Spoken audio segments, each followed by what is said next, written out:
name and last name and with a space. Then can print out his full name, Ada space Lovelace.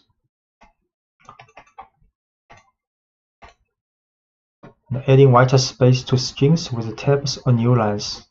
So space tabs and end of line symbols are called white spaces. So you can print \t means tab, add a tab space before text. Then you can print also with \n new line, \n is a new line. And you can combine \n and \t. So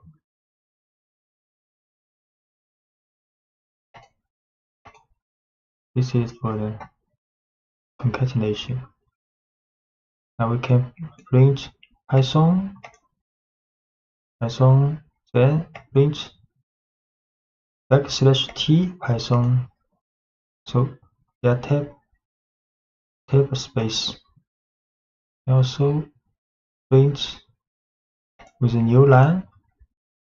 The language Python, C, JavaScript. Can also print with a new line and a tab space. New line and a tab space.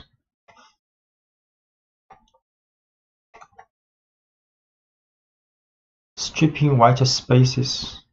So favorite language is Python with a space. Then favorite language R strip will right side white space removed temporarily. And favorite language L strip will remove white space at the left side. Favorite language dot strip will remove white space at both sides. So favorite language Python, the space, then can print out. You see a space here. And if we use R strip, then no space here now. But favorite language has not been changed, so R strip is temporarily remove this space.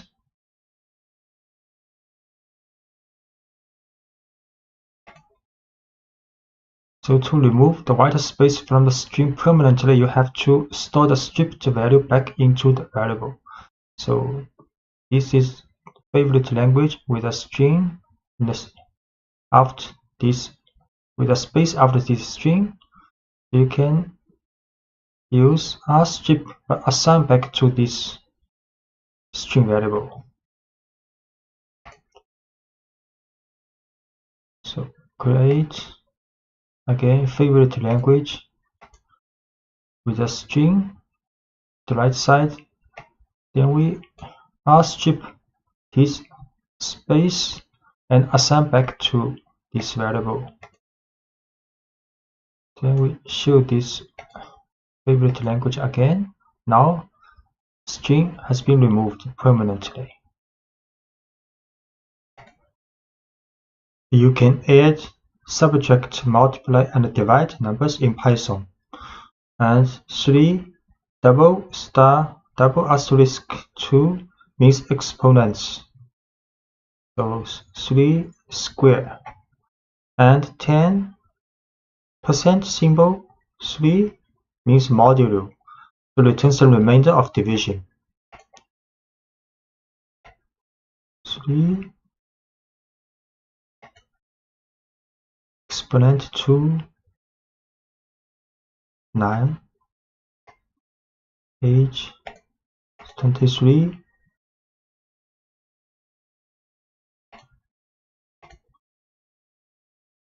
And avoiding type errors with the str function. So age is 23.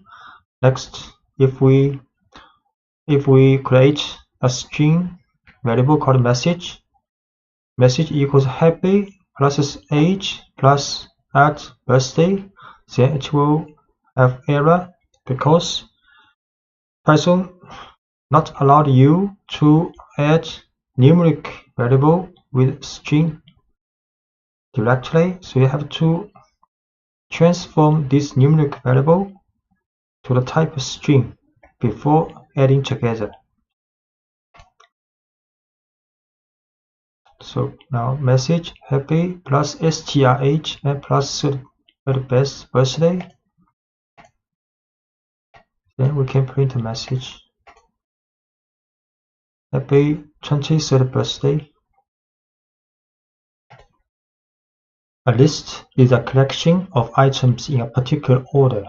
In Python, square brackets indicate a list, and individual elements in the list are separated by commas. So we can create a list called bicycles with 4 different types as the elements of this list. So we create another list called number list with 5 numbers in the brackets. So this is a string type list, and this is a numeric list. Create a list.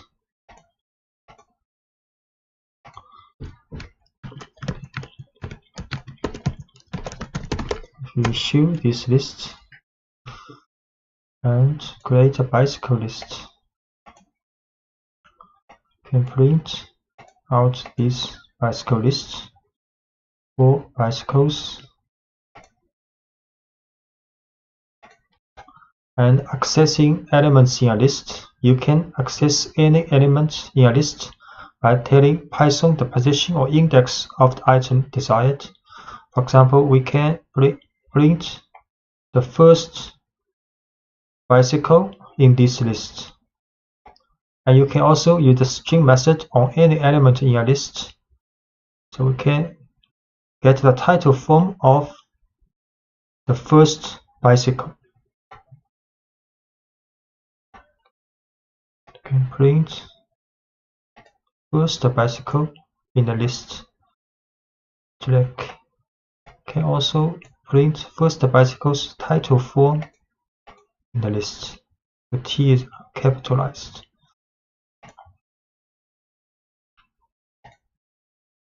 And note that index in the list starts at 0, not 1. And Python considers the first item in a list to be at a position 0, not position 1. The second item in a list has an index of 1. So if we print bicycle bracket 1, then the second item will be pulled out. And if we write print bicycles 3 in the bracket, then the fourth item will be get out. So we can print the second bicycle and print the fourth bicycle. And we can also access items from the end side. So -1 means the last item in a list. -2, the second item from the end of the list, and so on. So we can print the last bicycle. We also print the second item from the end of the list.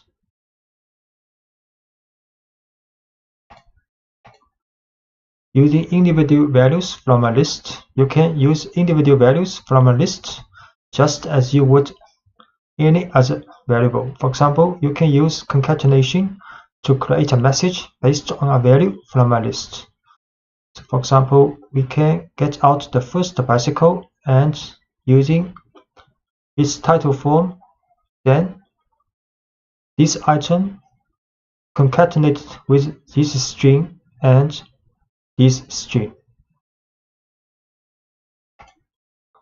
We create a message with concatenation of string and the bicycle's first element with the title form and plus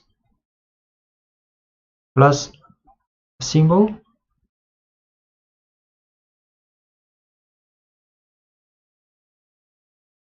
Then we print out this message. So this message is my first bicycle with a track. most lists you create will be dynamic, meaning you will build a list and then add and remove elements from it as your program runs its course.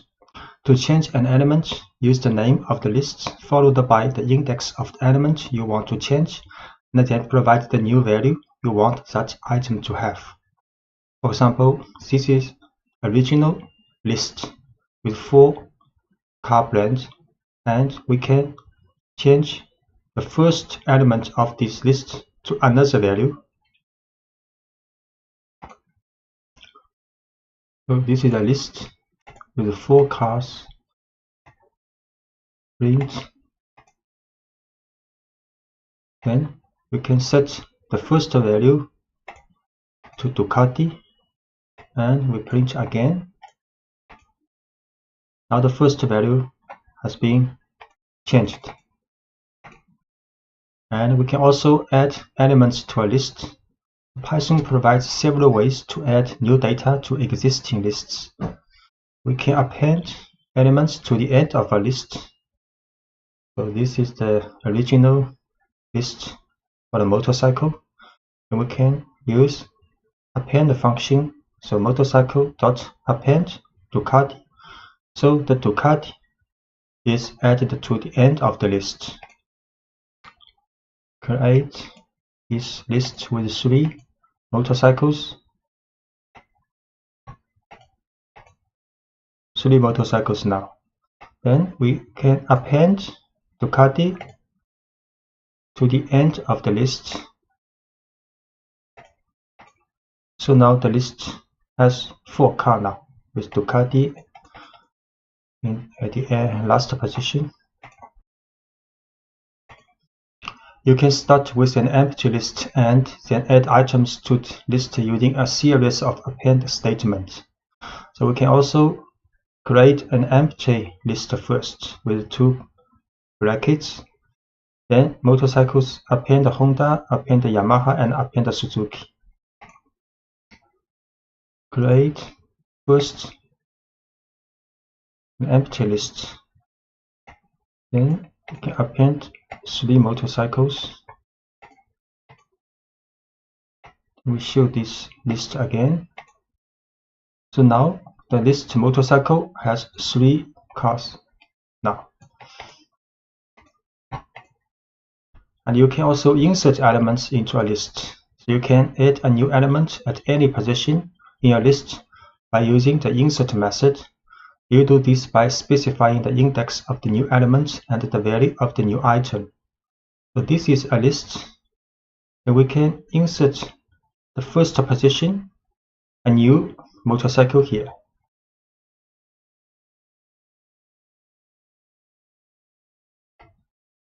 So this is a list with 3 motorcycles.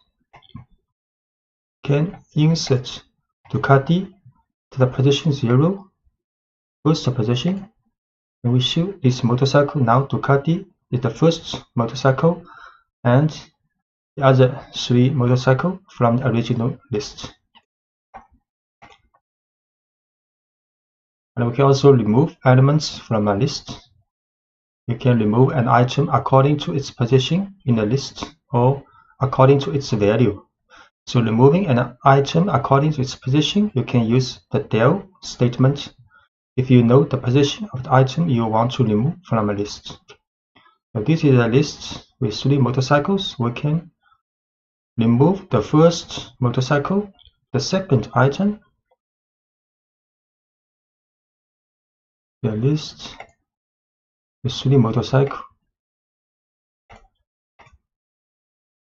3 motorcycles now. Then we'll del first motorcycle. Show again.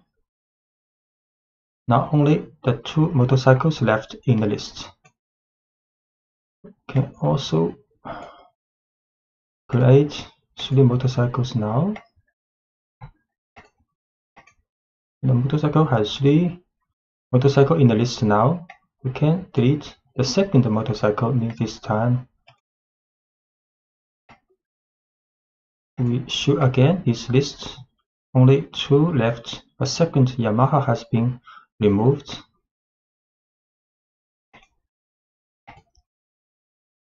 You can use pop method to remove an item. Sometimes you will want to use the value of an item after you have removed it from a list. So the pop method removes the last item in a list, but it lets you work with that item after removing it. So this is a list with 3 motorcycles. So we can use pop method to remove the last one of this list, then put this removed item in this object. So we can print this object later. So this is a list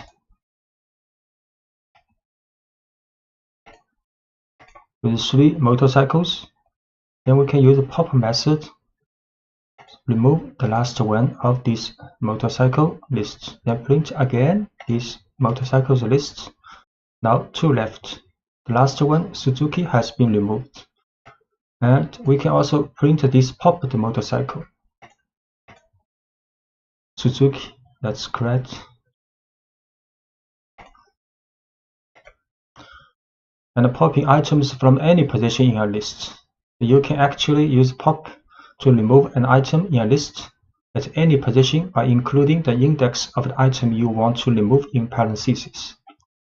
So this is the list with 3 motorcycles. So we can pop 0. So the first item is removed from the original list and stored in variable called first owned.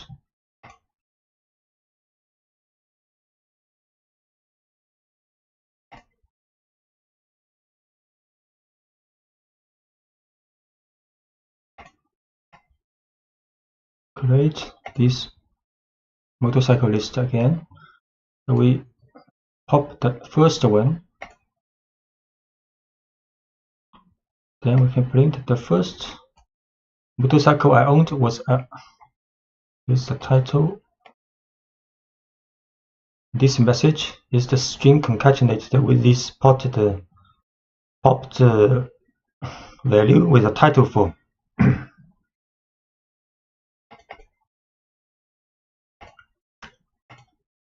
So when you want to remove from a list, if you know the value of the item you want to remove, you can use the remove method. So this is a list with 4 motorcycles. So if we want to remove the item with this value, so we can use motorcycle.remove Ducati. So Ducati is removed, but note the remove method deletes only the first occurrence of the value you specify. So if there is a possibility the value appears more than once in the list, you will need to use a loop to determine if all occurrences of the value have been removed. So this is a motorcycle list with 4 motorcycles. Then we can remove Ducati using remove function. Then print again. Now Ducati has been removed. Sometimes you will want to preserve the original order of your list, and other times you will want to change the order. Python provides a number of different ways to organize your lists depending on the situation. Sorting a list permanently with the sort method. So this is a list with 4 cars, and you can use cars.sort. Then the order of the elements are sorted in the list. So we create a list.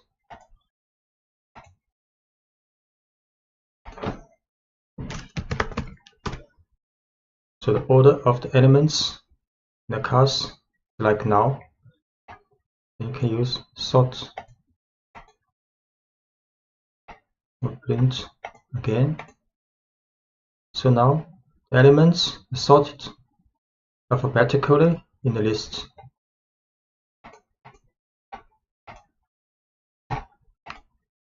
And you can also sort this list in reverse alphabetical order by passing the argument reverse equals true to the sort method. So you can use sort reverse true.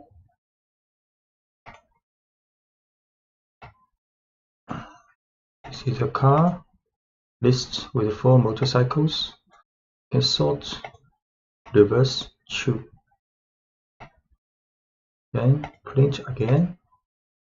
So now the elements in the list has been sorted alphabetically with reverse order. So sorting a list temporarily with the sorted function. The sorted function lets you display your list in a particular order but doesn't affect the actual order of the list. So this is a list for motorcycles. You can use sorted cars. So it will show the list in a sorted order. But if you print this car again, the order has not been sorted. It has the original order. We'll create again this list for the motorcycle. So this is the original order. Okay, play again. So here is the original list.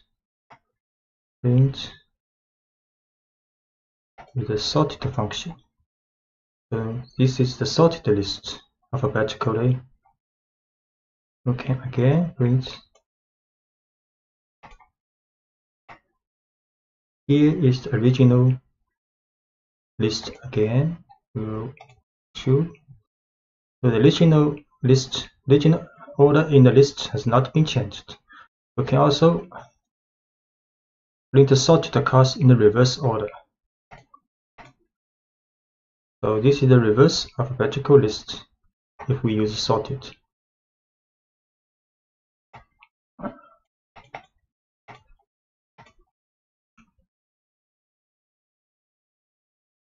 So printing a list in reverse order. So just to reverse the original order of a list, this may not be the alphabetical order. So just to reverse the original order of the list, you can use the reverse method.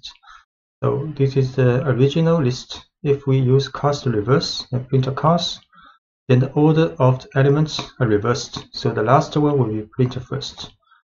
So the reverse method changes the order of a list permanently, but you can revert to the original order anytime by applying reverse to the same list a second time. So we print. This is the. Okay, we create again this motorcycle list.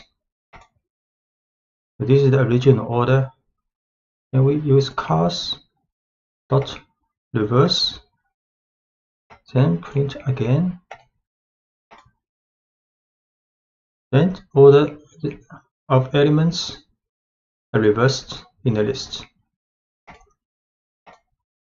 Okay, finding the length of a list. You can quickly find the length of a list by using the len function. So we can use len cars and it will return the number 4. So note that Python counts the items in a list starting with 1, not from 0.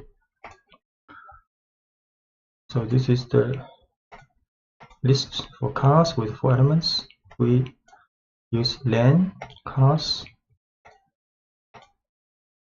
That will be 4. Looping allows you to take the same action or set of actions with every item in a list. So when you want to do the same action with every item in a list, you can use Python's for loop. Let's say we have a list of magicians' names and we want to print out each name in the list. A for loop will let Python to handle this task easily. So in the for loop, Python pulls a name from the list magicians and store it in the variable magician. Then print the name that was just stored in magician. Python then repeats this operation for each name in the list. So this is a list of magician with 3 magicians. Then we can write 4 magician in magicians. So magicians is a list. In the for loop, for magician will take each element from the magicians, then store in this variable called magician. Then inside the for loop, we print each magician until there's no magician left in this list. So where the no more values are in the list, Python moves on to the next line in the program after the for loop. So this is a for loop. We create a list called magicians with 3 magicians. Then we can write 4 magician, print magician. So each magician has been printed out. It is helpful to choose a meaningful name that represents a single item from the list. For example, here is a good way to start a for loop for a list of cats, a list of dogs, and a general list of items. We can write, for example, for cat in cats, for dog in dogs, or for item in list of items. And using singular and plural names can help you identify whether a section of code is working with a single element from the list or an entire list. Doing more work within a for loop. So every indented line following the line for magician in magicians is considered inside the loop, and each indented line is executed once for every value in the list. So for example, this is a magician list. We can write for loop from the for magician in magicians. Then these 2 lines indented considered inside the for loop. So we can write print magicians title form. That was a great trick. And print I can't wait to see your next trick. Then magician's title name. Then a new line. Then after this for loop finished, then we can print a single message that this statement not considered inside the loop. So any lines of code after the loop that are not indented are executed for once without repetition. We create a magicians list again. Then a for loop with 2 print lines included in the for loop. Run this. So for each element, each magician in list, we share 2 messages. So Alice, that was a great trick. I can't wait to see your next trick, Alice. And David, that was a great trick. I can't wait to see your next trick, David, and so on. Then after the for loop has been finished to run, then we can print 1 message. So this message, this print statement is not considered in the for loop, so print only once. Lists are ideal for storing sets of numbers, and Python provides a number of tools to help you work efficiently with lists of numbers. So we can use the range function. Python's range function makes it easy to generate a series of numbers. For example, you can use the range function to print a series of numbers like this. You can write a for loop, and for value in range 1 to 5, can print a value. The result will print 1, 2, 3, 4. The range 1 to 5 will print a number from 1 to 4. Then for each value of this 1 to 4 will print out. So although this code looks like it should print the numbers from 1 to 5, it doesn't print the number 5. So in this example, range prints only the numbers 1 through 4. This is the result of off-by-1 behavior you will see often in Python and many other programming languages. So if you want to print the numbers from 1 to 5, you would use range 1, 6. So for value in range 1, 6, print value. Can print out for value in range 1 to 5, print value. So 1, 2, 3, 4 has been printed out. Use range to make a list of numbers. If you want to make a list of numbers, you can convert the results of range directly into a list using the list function. So for example, we can create a list called numbers, and the value is 1 to 5. Then next we can print numbers. We create a list called numbers, then print these numbers. So it's a list 1 to 5.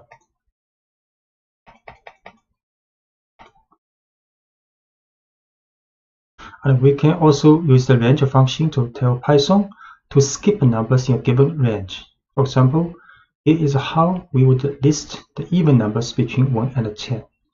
We can write even numbers is a list, create is a list, and the value is from 2 to 11, not including 11, and with a gap of 2. So the result will be 2, 4, 6, 8, 10. So even numbers is a list in the range 2 to 11 with a gap of 2. Then we print out this list. This list has 5 elements. And you can create almost any set of numbers you want to using the range function. For example, consider how you might make a list of the first 10 square numbers. So we start with empty list, then write a for loop. So for each value in the range 1 to 11, not including 11, then we calculate the square of this value, then assign to square variable. Then in the list of squares, we append this square, and so on. Then when the for loop is finished, we print out this squares list. So we start with an empty list called squares, then we tell Python to loop through each value from 1 to 10 using the range function. And inside the loop, the current value is raised to the second power and stored in the variable square. Then each new value of square is appended to the list squares. So start with the empty list called squares. The for loop for each value in the range 1 to 11, calculate the square of this value and append to the squares list. Then the loop finished, we can print out this list. So the value is 10 numbers, and each value is the square of the value in the range 1 to 11. And to write this code more concisely, you can omit the temporary variable square and append each new variable value directly to the list. So we can also start with a squares list, empty list, then write a for loop with only one statement. So for value in range 1 to 11, we can calculate this square of this value, then directly append to this squares list. Then the for loop finished, then print out this squares list. Start with empty list squares, then for loop for each value in the range 1 to 11, calculate the square of this value, then append to the squares list. Then print out this list. The result is the same with 10 numbers, and each of numbers is the square of each value in range 1 to 11. A list comprehension allows you to generate this same list in just one line of code. A list comprehension combines the for loop and the creation of new elements into one line, and automatically appends each new element. The following example builds the same list of square numbers you saw in previous lectures, but uses a list comprehension. So we can write squares is list, and inside the bracket we write value asterisk 2, then space, then it's like a for loop for value in range 1 to 11. Then we can print out this squares list. The list comprehension begins with a bracket and the descriptor name for the list, such as squares. Next, open a set of square brackets and define the expression for the values you want to store in the new list. In this example, the expression is value square of this value, which raises the value to the second power. Then write a for loop to generate the numbers you want to feed into the expression and close the square brackets. Notice that no colon is used at the end of the for statement in list comprehension. So we can create this list to use list comprehension. Then print out this list. Okay, so 10 numbers, and each number is squares of each number in the range of 1 to 11.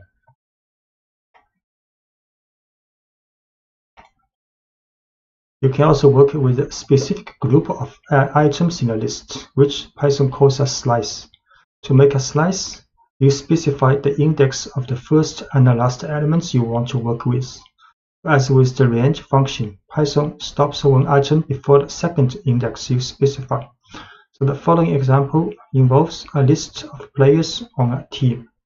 So this is a list with 5 players, and we can print players bracket 0 to 3, then it will return the first 3 elements. So the code prints a slice of this list, which includes just the first 3 players. So players is a list with 5 players, then can print the first 3 players. And you can generate any subset of a list. For example, if you want the second, third, and fourth items in a list, you would start the slice at index 1 and end at index 4. So 4 not included. Then it will return the second, third, and fourth element. So from the index from 1 to 3. So the second, third, and fourth elements will be returned. So we print the second, third, and fourth elements. And if you omit the first index in a slice, Python automatically starts your slice at the beginning of this list. So if you just write colon 4, then it will return the first 4 elements. So we return the first 4 elements with colon 4.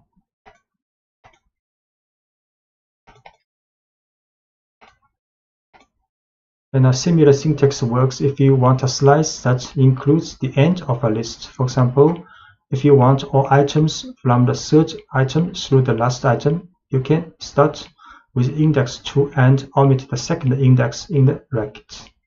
So we can just write players 2 colon. Then it will return all items from the third item and through the end of the list. We print players 2 colon return from the second to the last items in the list. The negative index returns an element a certain distance from the end of a list. So therefore, you can output any slice from the end of a list. So, for example, we can write players bracket -3 then colon. Then it will return the last 3 players. So it will return the last 3 players with negative index.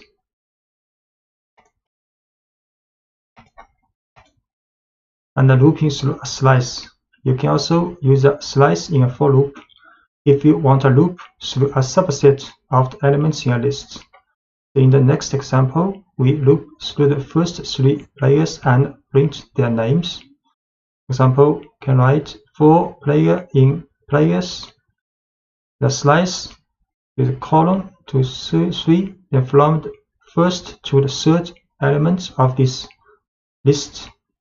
Then for each element of these 3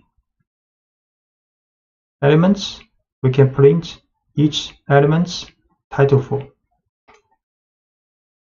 So players 5 elements, okay, print. So here are the first 3 players on my team. Then we can use a for loop for the slice of a list. So the first 3 elements plate, and copy a list. To copy a list, you can make a slice that includes the entire original list by omitting the first index and the second index. So we just use a bracket and a colon inside the bracket to copy all the elements of the list. Now this tells Python to make a slice that starts at the first item and ends with the last item, and producing a copy of the entire list. For example, imagine we have a list of our favorite foods and want to make a separate list of foods that a friend likes. This friend likes everything in our list so far, so we can create the list by copying ours. So this is my foods list, and we can also create a friend's foods list with using the bracket or column. So the list of my friend's foods have the same items of my foods list. So my foods list, pizza, farro, carrot cake. Then we can create my friends foods list. Then we print out. So my favorite foods are this one, these three. Then my friends favorite food list. Also these three items lists.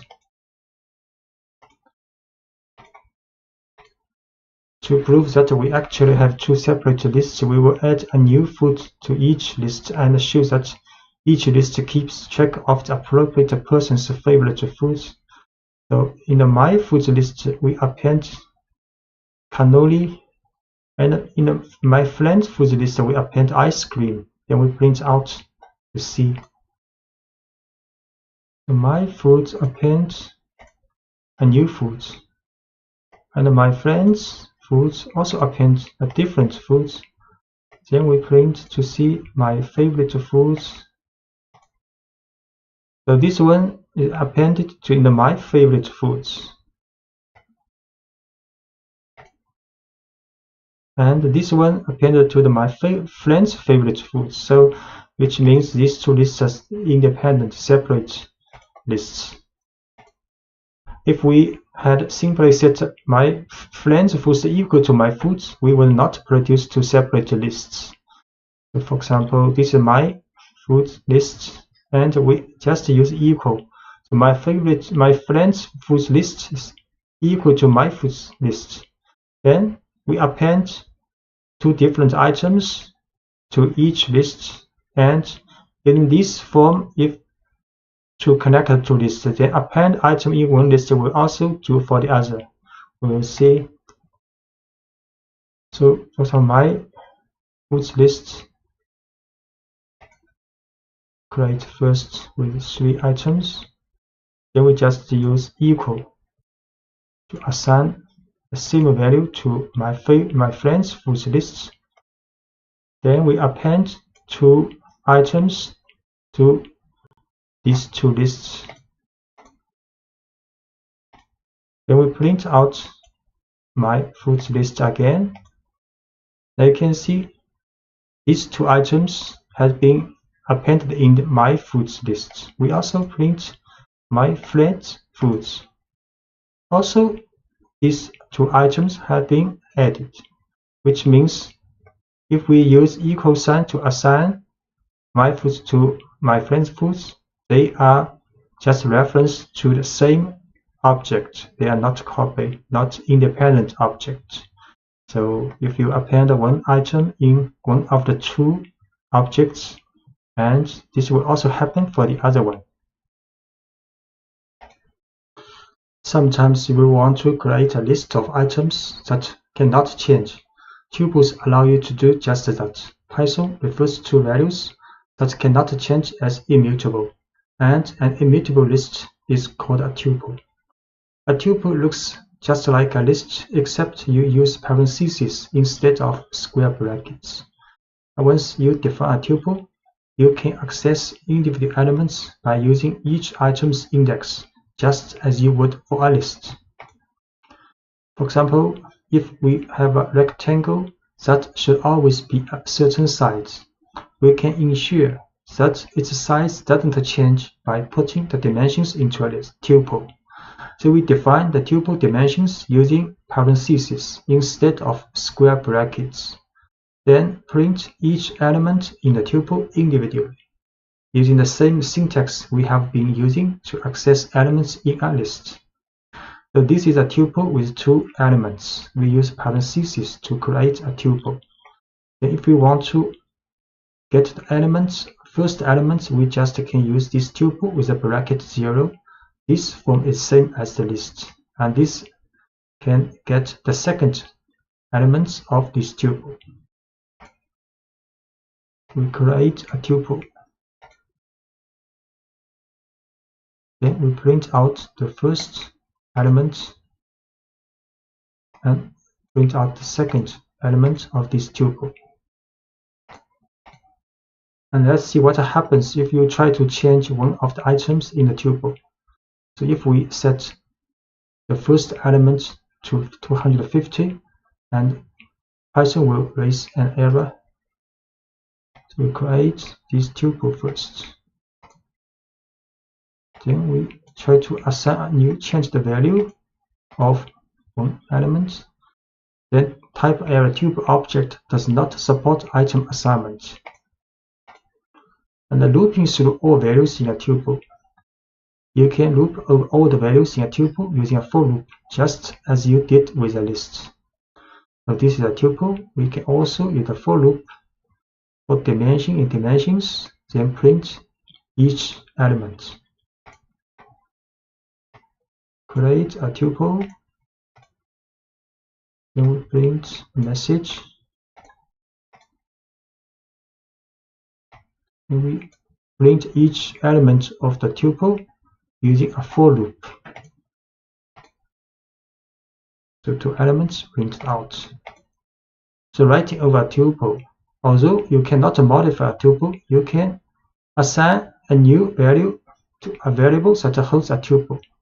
So if we want to change our dimensions, we could redefine the entire tuple. So you can, this is the original tuple. This is the new tuple we defined. So if you want to change the value, because you cannot change the element by element, so you can define the tuple again with the new value. You can define the entire tuple again with the new value you want. So we create this tuple again with the new value. Then we print out, then using a for loop to print this tuple out. Conditional tests. At the heart of every if statement is an expression that can be evaluated as true or false, and is called a conditional test. Python uses the values true and false to decide whether the code in an if statement should be executed. So if a conditional test evaluates to true, Python executes the code following the if statement. If the test evaluates to false, Python ignores the code following the if statement. A simple example of conditional tests. The following example shows how if tests let you respond to special situations correctly. Imagine you have a list of cars and you want to print out the name of each car. Car names are proper names, so the names of most cars should be printed in title case. However, the value BMW should be printed in all uppercase. Following code loops through a list of car names and looks for the value BMW. Whenever the value is BMW, it is printed in uppercase instead of title case. So this is a car list with 4 cars inside, and we write a for loop. So for car in cars, if this car equals BMW, then we print out this car's uppercase. Else, so if the car is not BMW, we run statement inside the else, then print this car with title form. So we create car list, then write a for loop to print each car's name either in title form or in uppercase. So if the car is BMW, then print out in uppercase. So you can see Audi, Subaru, Toyota all in title case, but BMW is in uppercase 4. So checking for equality. Most conditional tests compare the current value of a variable to a specific value of interest. The simplest conditional test checks whether the value of a variable is equal to the value of interest. So if the value is BMW, then we check car equals BMW, then get true. And if the value is Audi, if we check car if equals BMW, then we'll get false. So we assign the value BMW to car, then we use double equal to check if its value is BMW, we'll get the value result true. And if we assign the Audi value to car, then we check again if the car's value is BMW, then you will get false. And ignoring case when checking for equality. The testing for equality is case sensitive in Python. For example, two values with different capitalization are not considered equal. If the car is Audi with title form, but we check car's value is Audi, we'll get a false. So if case matters, this behavior is advantageous. But if case doesn't matter and instead you just want to test the value of a variable, you can convert the variable's value to lowercase before doing the comparison. So we again assign the value Audi with a title form to car. Then we check the condition if the value is equal to Audi with lowercase, but before we run this equal sign double equal, we add car.lower to transform the car's case to lower before we do the condition test. Notice that the lower function doesn't change the value that was originally stored in car. So the car's case is still Audi. And this lower is just a temporary transform this value to lowercase to do conditional tests. So we see car's value is Audi with title form. Then we check its value equals lowercase Audi to get false. And we set again, for example, car's value is Audi, but we use lower function before doing the conditional test to get true now. The checking for inequality. So when you want to determine whether two values are not equal, you can combine an exclamation point and an equal sign. So this means not equal. So we will store a requested pizza topping in a variable and then print a message if the person did not order anchovies. So this is request a topping called mushroom, this value. So if request a topping not equal to anchovy, then we'll print holded anchovies.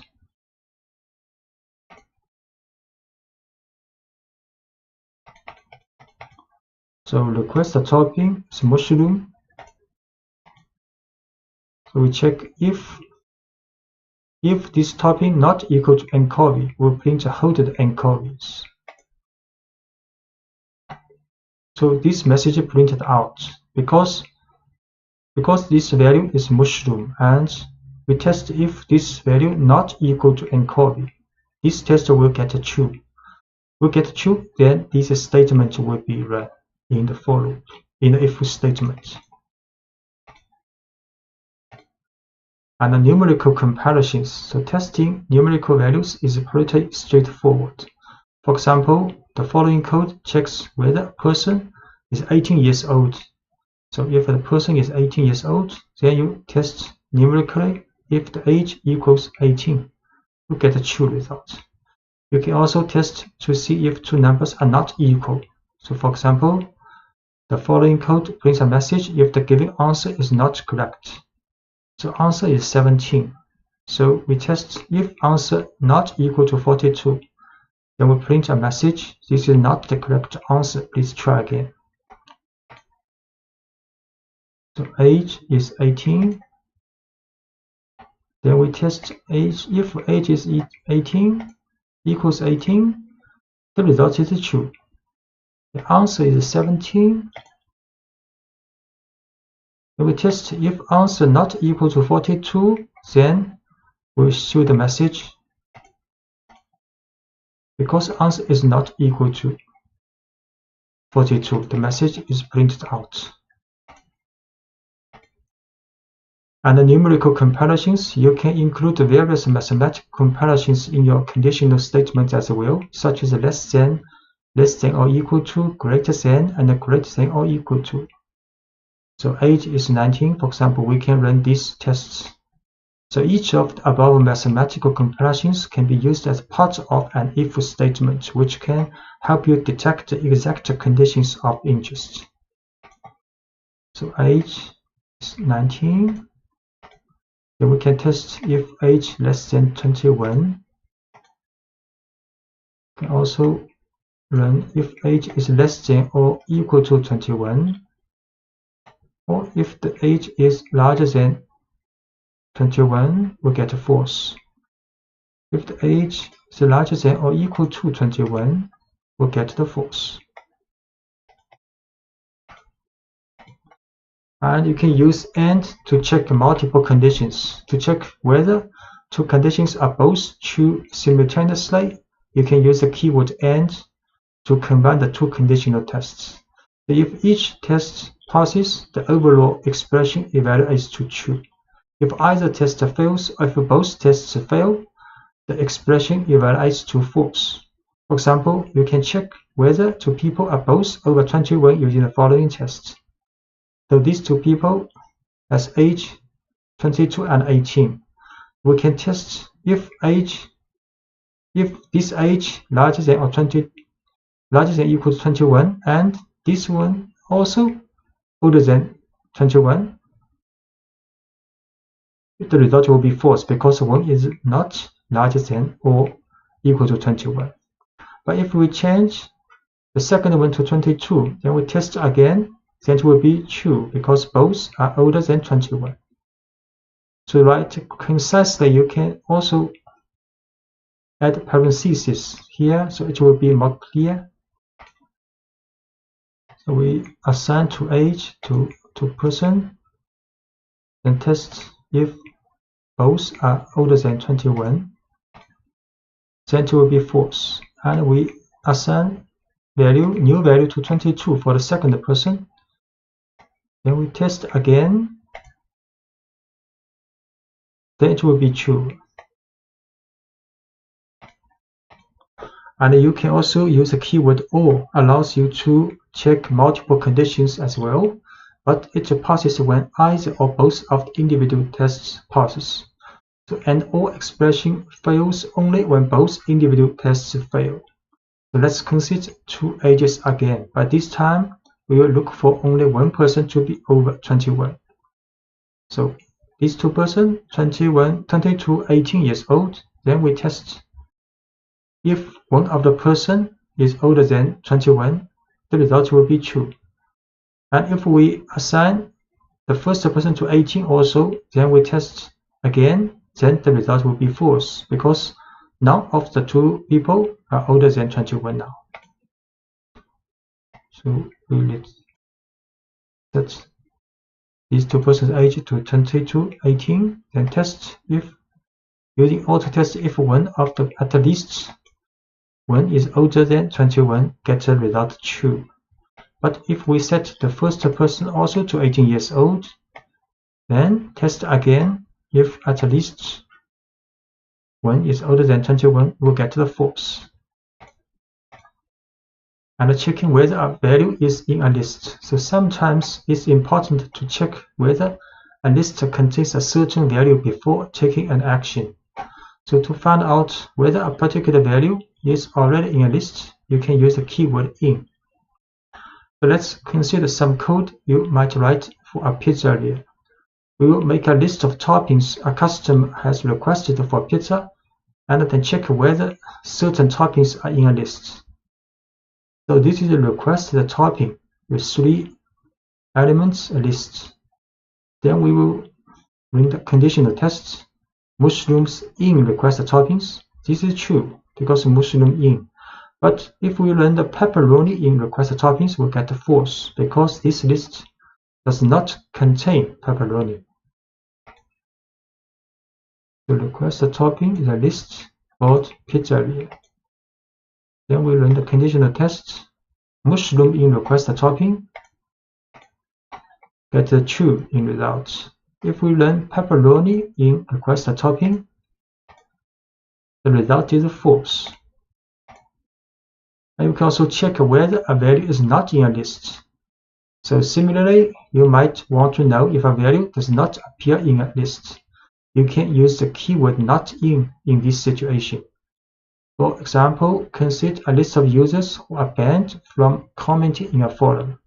You can check whether a user has been banned before allowing that person to submit a comment. So this is a list for the banned user with 3 people. So another user called Mary. So if user not in banned user will print user's title form, you can post a response if you wish. So because this Mary, user's value is Mary not in this list. So this conditional test will get the true. So this message will be printed out. We create a list for the banned user, and we create a value. Object user is Mary. Then we run this conditional test. If she's not in banned user, then it's true because Mary is not in the banned user. So the print out message, Mary, you can post a response if you wish. A simple if statement. The simplest kind of if statement has one test and one action. We can write if, for example, the conditional test to do something. This is the typical form. So if the conditional test evaluates to true, Python executes the code following the if statement. If the test evaluates to false, Python ignores the code following the if statement. So let's say we have a variable representing a person's age, and we want to know if that person is old enough to vote.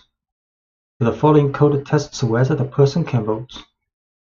So assign 19 to this age variable.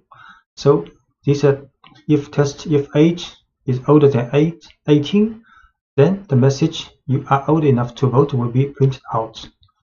And indentation plays the same role in if statement as it did in a for loop. So all indented lines after an if statement will be executed if the test passes, and the entire block of indented lines will be ignored if the test does not pass. So you can assign age is 19. We can test this.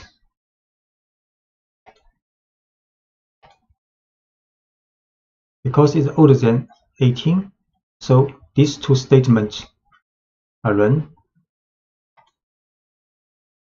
So you can have as many lines of code as you want in block following the if statement. So let's add another line of output if the person is old enough to vote, so asking if the individual has registered to vote yet.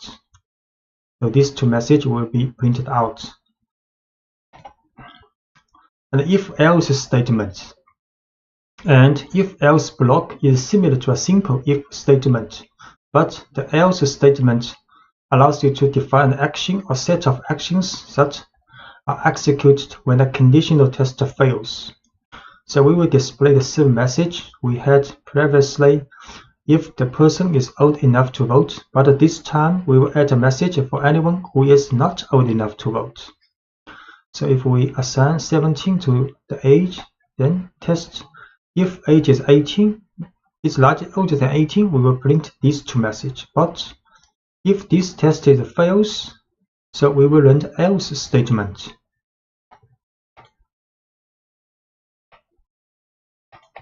So age is 17. Then we test if age is older than 18, then print this message. Else, if this test is fail, then we will print these two messages. So because age is 17, not older than 18, then these two messages are printed out. Sorry, you are too young to vote, and please register to vote as soon as you turn 18. And if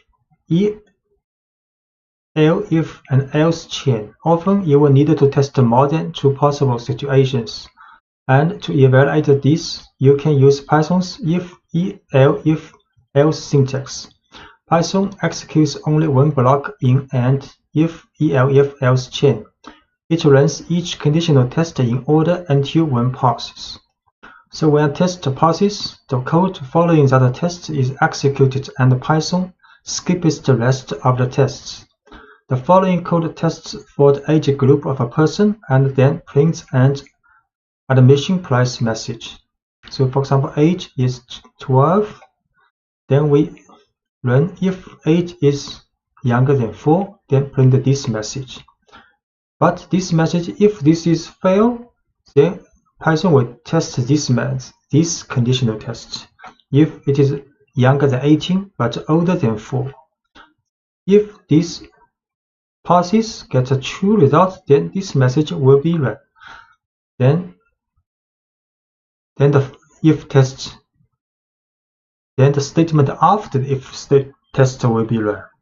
So if both of these conditional tests fails, then Python will run this message.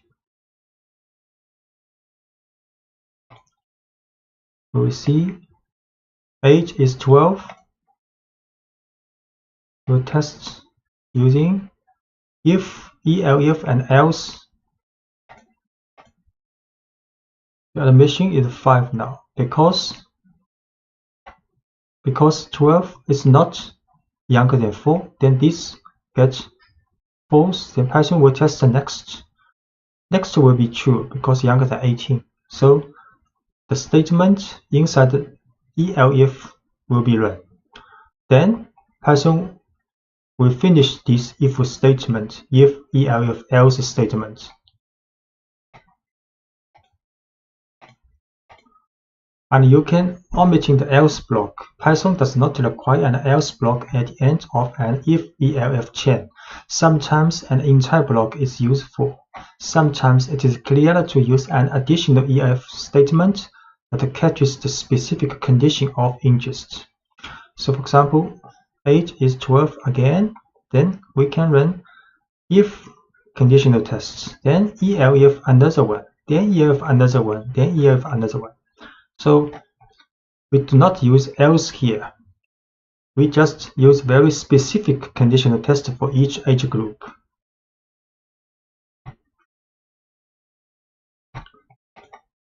So we see age is 12. Then we use a multiple if, elif tests.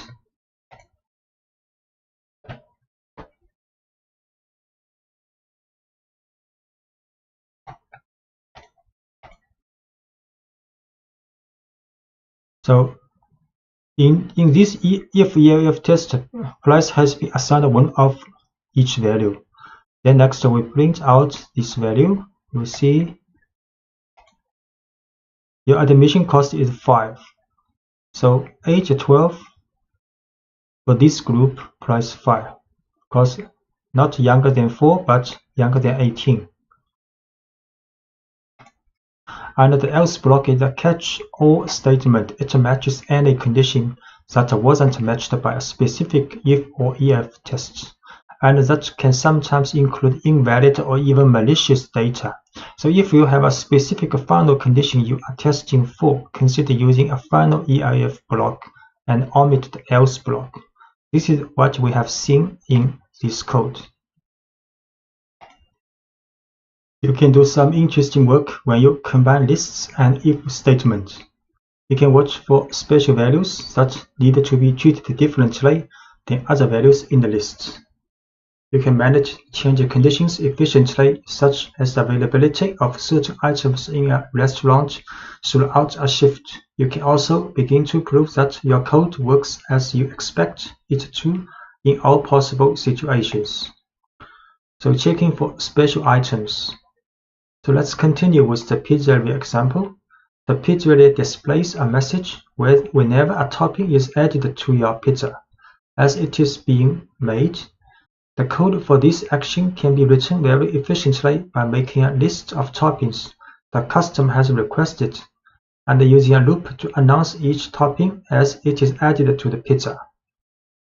So this is a request a topping list with 3 items. Then we can write a for loop for request a topping in request a toppings for each element of this list. Then we print adding this request a topping. So you can create a list called request toppings. Then you can write a for loop for each request topping in request toppings. Print add this request topping. So it's very clear. Add mushroom, add green peppers, add extra cheese.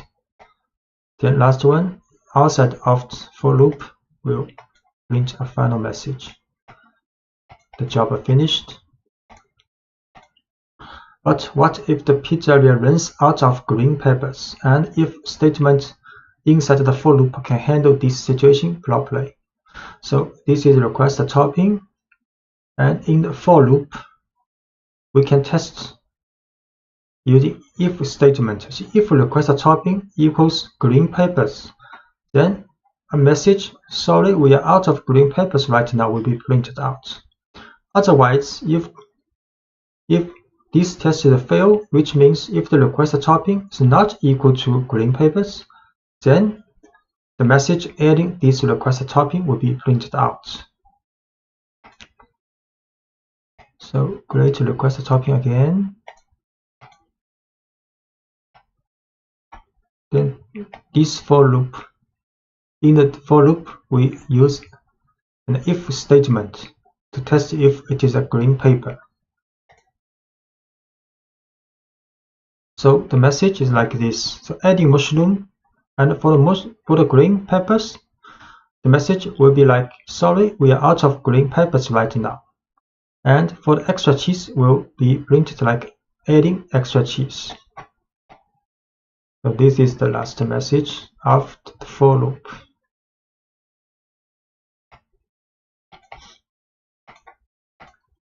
And checking that a list is not empty. Sometimes it's useful to check whether a list is empty before running a for loop. So as an example, let's check whether the list of request topping is empty before building the pizza. If the list is empty, we will prompt the user and make sure they want a plain pizza. If the list is not empty, we will build the pizza just as we did in the previous examples. So we first create an empty list to request toppings. So next we will run if request toppings, which means if request topping has at least one element and not empty, then it will run the for loop. Else, if request topping is empty, we will run another message. So when the name of a list is used in an if statement, Python returns true if the list contains at least one item. An empty list will evaluate to true to this conditional test. So here we create an empty list for request topping.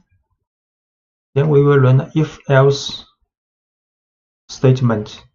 So if request topic is not empty, we'll run this for loop. But if it is empty, then this test will fail, then we run the else statement. So the else statement is run in this case now. Using multiple lists. What if a customer actually wants French fries on their pizza? You can use the lists and if statement to make sure your input makes sense before you act on it. So let's watch out for unusual topping requests before we build a pizza. And the following example defines two lists. The first is a list of available toppings at the pizzeria, and the second is the list of toppings that the user has requested.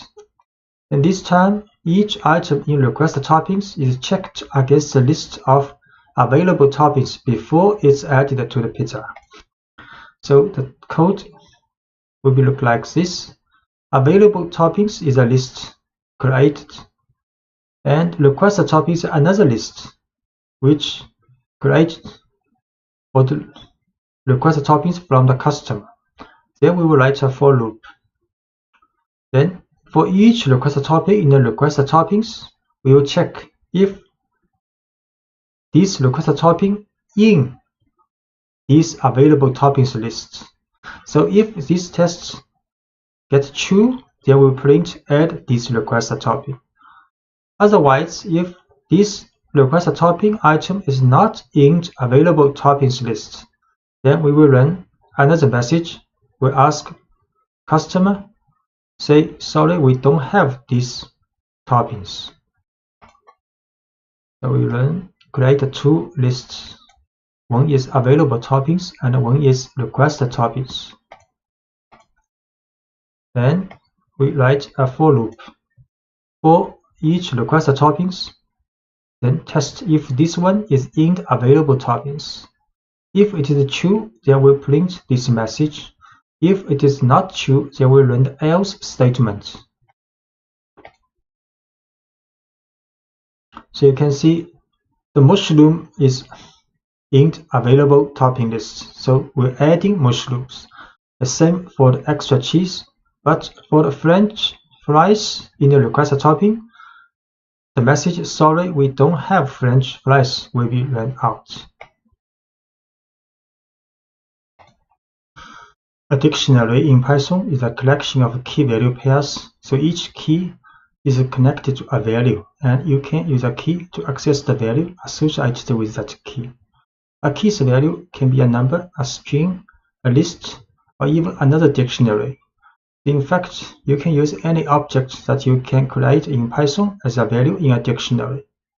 In Python, a dictionary is wrapped in braces, with a series of key-value pairs inside the braces.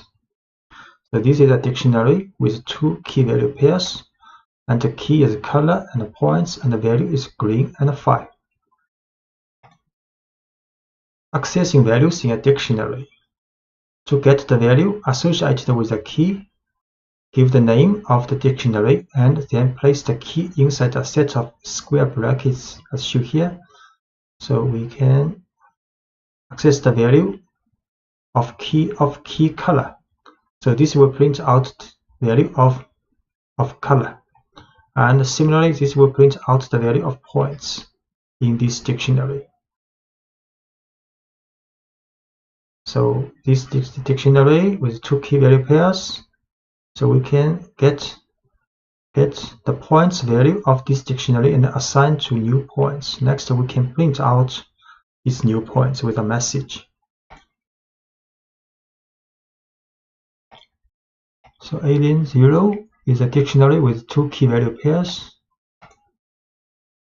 And we can print out the value of this dictionary's color. Its color is green. Then we can print out the value of points. Points is 5. Can create this dictionary again. And we can get out the value of points and assign to this variable called new points. Then we can print out a message. using these new points. So you just earned 5 points. So you can add new key value pairs to a dictionary. To add a new key value pairs, you would give the name of the dictionary followed by the new key in square brackets along with the new value. So let's add 2 new pieces of information to the alien0 dictionary. The alien's x and y coordinates. So this is original dictionary has 2 key value pairs. Then we can add a new key value pair called x position equals 0 and y position equals 25. So this is the dictionary with 2 key value pairs. And print out this dictionary, 2 key value pairs. Then we add another 2 key value pairs. And we print out again. Now the dictionary has 4 key value pairs, color, points, x position and y position, and their values. Notice that the order of the key value pairs does not match the order in which we added them. So Python doesn't care about the order in which you store each key value pairs in a dictionary. It cares only about the connection between each key and its value. And you can start with an empty dictionary. It's sometimes convenient or even necessary to start with an empty dictionary and then add each new item to it. To start filling an empty dictionary, you can define a dictionary with an empty set of braces and then add each key value pairs on its own line. So we can start with an empty dictionary with 2 braces. Then we add 1 key value pairs using alien0 brackets color equals green and points equals 5. So add these 2 key value pairs into this dictionary. We start with an empty dictionary. Then we add these 2 key value pairs into a dictionary. Then print out again. Now the dictionary has 2 key value pairs. Can modify values in a dictionary. To modify a value in a dictionary, give the name of the dictionary with the key in square brackets and then the new value you want associated with that key. So for example, consider an alien that changes from green to yellow as a game process progress. So we create a dictionary with only 1 key value pair, color is green. Then we can modify the value of this key color to yellow. So we create first key value pair green in this dictionary and we print out the alien's color. The alien is green now. Then we modify the color to yellow in this dictionary. And we can print out again. The alien is now yellow now. And you can set dictionary with, for example, 4 x position, y position, and a speed medium. Can print original position for this alien x position. So position is 0 now, original. Then we can move the alien to the right. So if alien 0 speed is slow, x increment is 1.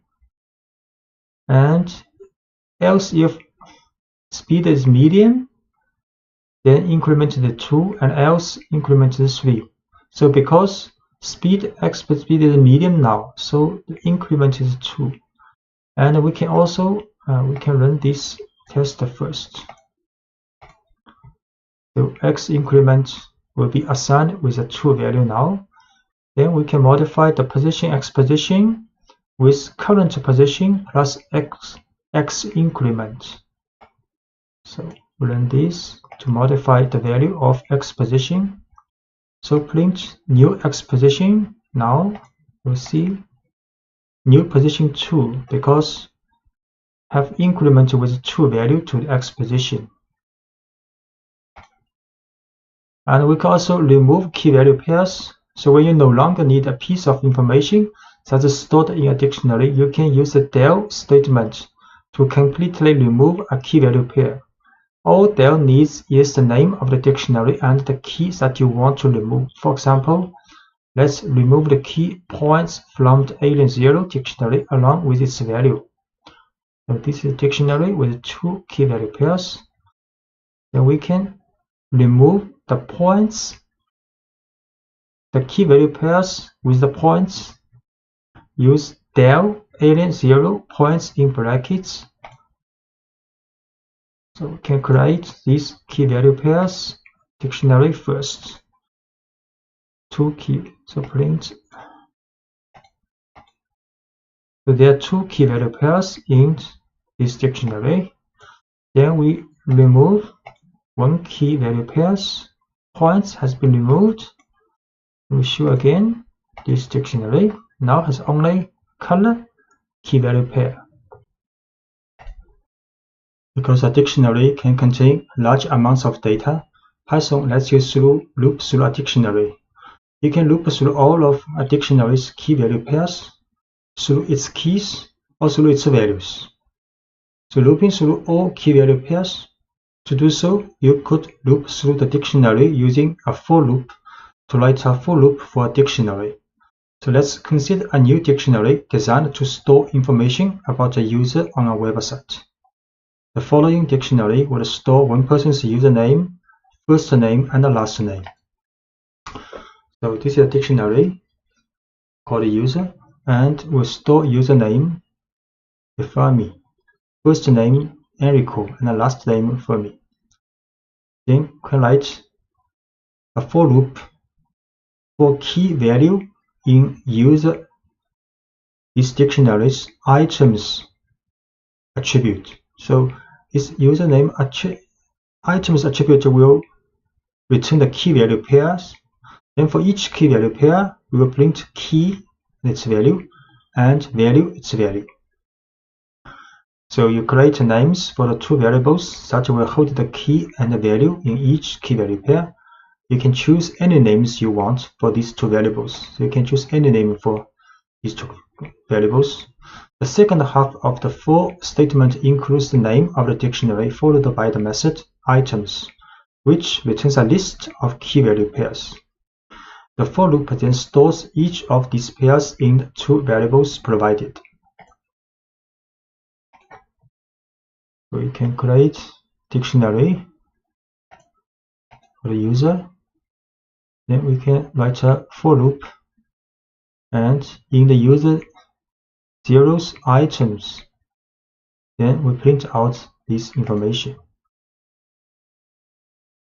So all the key value pairs in this dictionary are printed out. The username value, first name value, last name value.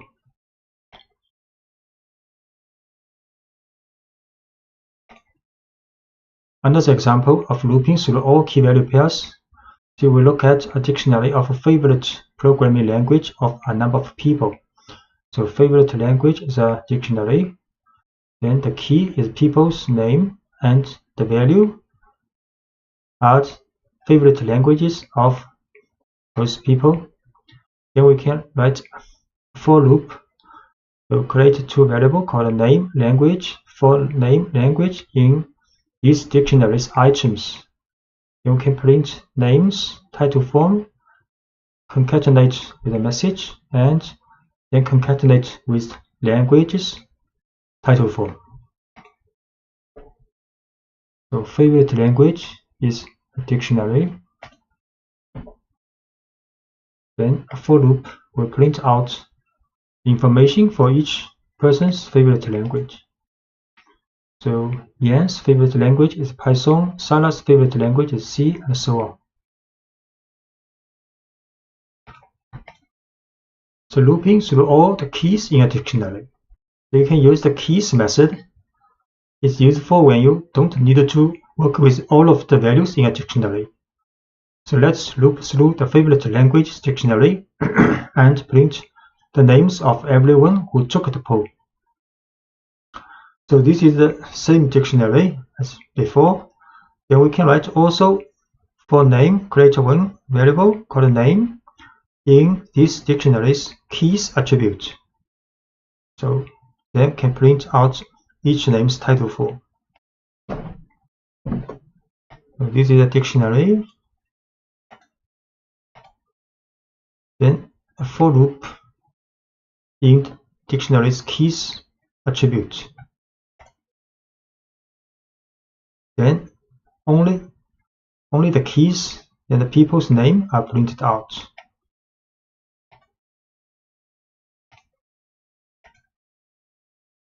So looping through the keys is actually the default behavior when looping through a dictionary. So the following two codes would have exactly the same meaning. We can write for name in favorite languages. Do not add any methods after this dictionary. Or we can write for name in favorite languages dot keys. These two statements will get the same result. You can choose to use the keys method explicitly if it makes your code easier to read, or you can omit it if you wish. And you can access the value associated with each key you care about inside the loop by using the current keys. So let's print a message to a couple of friends about the languages they choose. So we will loop through the names in the dictionary as we did previously, but when a name matches one of our friends, we will display a message about their favorite language.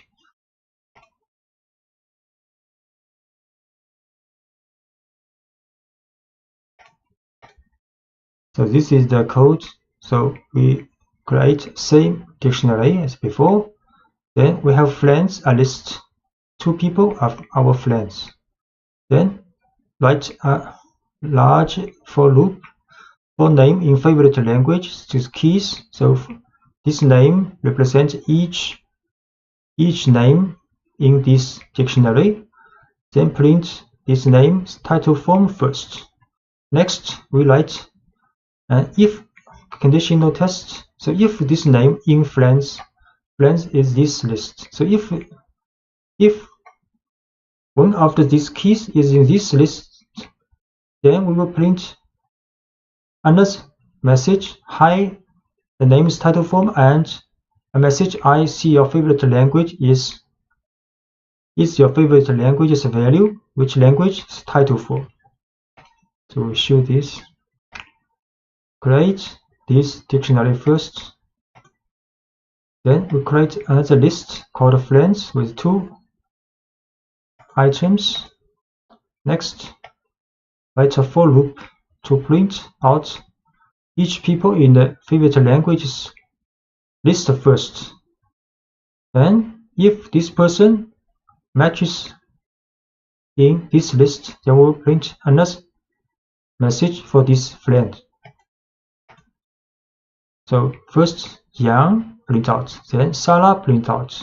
Because Sarah is in the friend list, then Sarah will have another message printed out. Then Edward print out. Then Phil, because Phil also in the friend list, then Phil will also have another message printed out.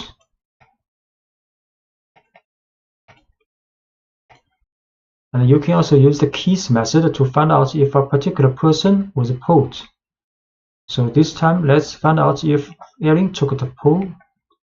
Same dictionary we produce. Then if Erin not in favorite language keys, we use not in. So favorite language.keys will return a list of these keys in the dictionary. Erin if not in, so print Erin, please take your poll. And the keys method isn't just for looping, it actually returns a list of all keys, and the line simply checks if Erin is in this list. Because she is not, a message is printed inviting her to take the poll. We can create this dictionary first. Then check if alien not in this dictionary's keys list, we'll print a message. Because alien is not in, so the message is printed out.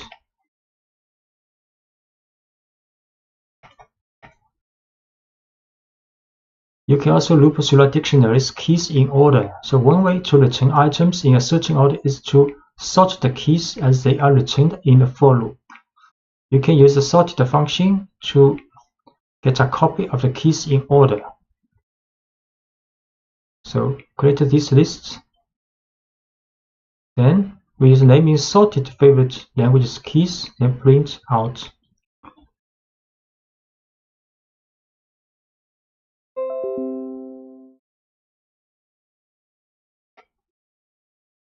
Then choose this one, then create this first dictionary, then use a sorted this list first before we choose each item in this list. Then print message for the name, title, thank you. You can see. So now the names are sorted in alphabetical order.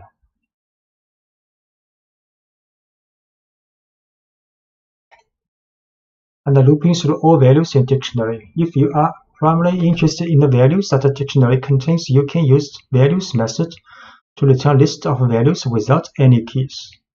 For example, say we can loop through loop and print out programming language pool without the name of the person who chose each language.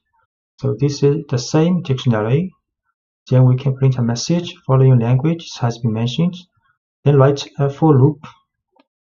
In this time, we use the values method for this dictionary, and then for language, the values method will get all values parts in the dictionary.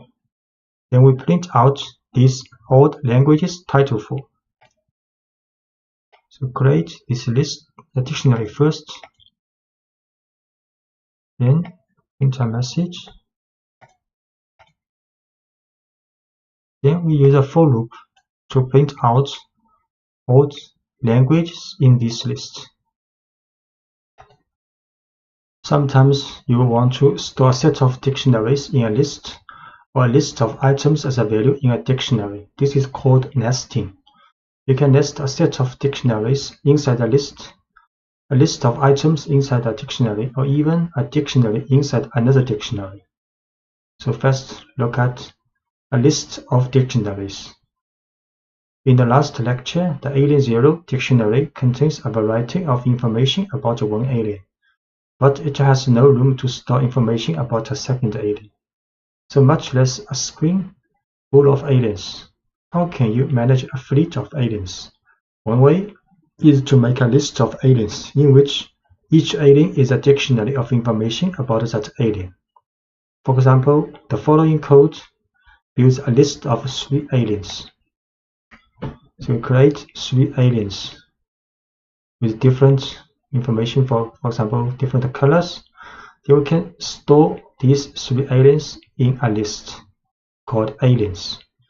Then next, we can write a for loop for alien in aliens, print out each alien. Actually, each alien is a dictionary's information with key value pairs. A more realistic example will involve more than 3 aliens with code that automatically generates each alien. So in the following example, we also can use range to create a fleet of 30 aliens.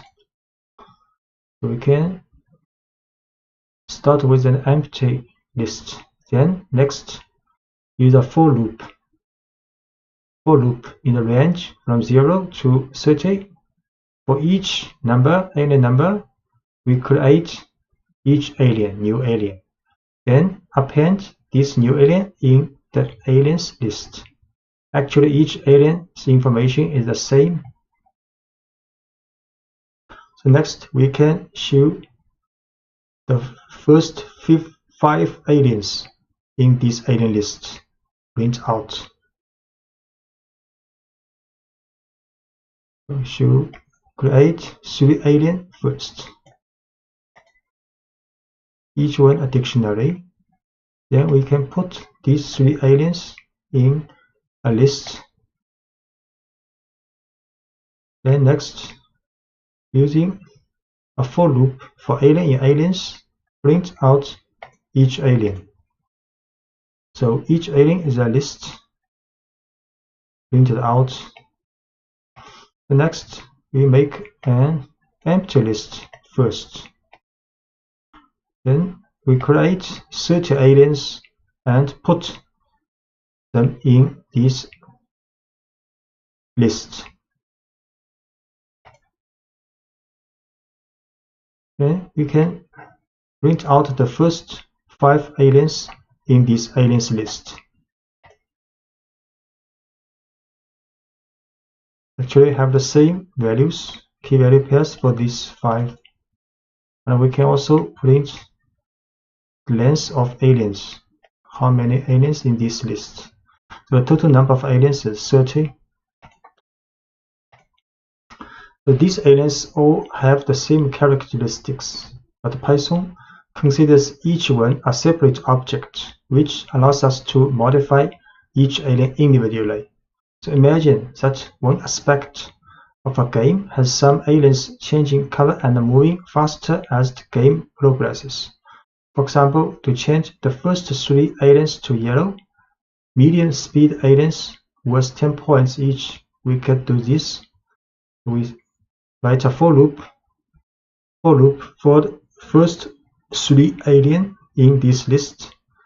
Then the if test, if alien's color is green, then we change it to yellow, and change the speed to medium, and change the alien's point to 10. So we can set alien's color speed point to this value if alien's color is green in the first 3 aliens.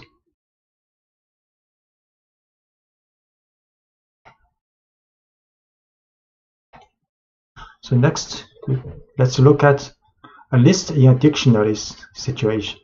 So it is sometimes useful to put a list inside a dictionary. For example, consider how you might describe a pizza that someone is ordering. If you were to use only a list, all you could really store is a list of the pizza's toppings. So with a dictionary, a list of toppings can be just one aspect of the pizza you are describing.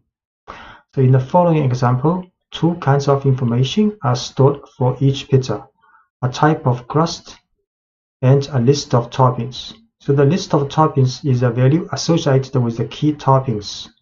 To use the items in the list, we give the name of the dictionary and the key toppings as we would any value in the dictionary. Instead of returning a single value, we get a list of toppings. So we make a pizza dictionary. Then inside this dictionary has 2 keys called crust and toppings. So for the crust, there only one value is 6. But for the toppings, is a list of values. Next, we can print out information. You order the pizza's crust. You put this type of pizza with the following toppings. Then inside the toppings, print each topping.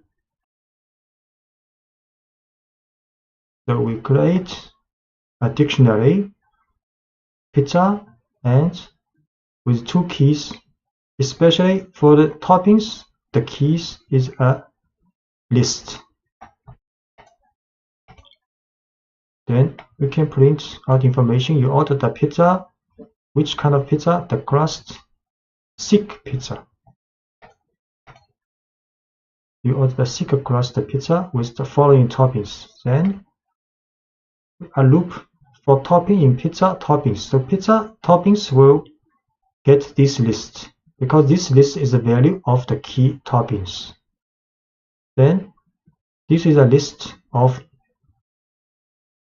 with 2 elements. Then a for loop for topping in this list can print out each topping.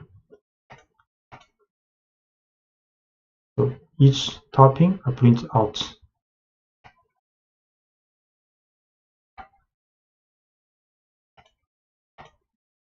You can nest a list inside a dictionary anytime you want more than one value to be associated with a single key in a dictionary.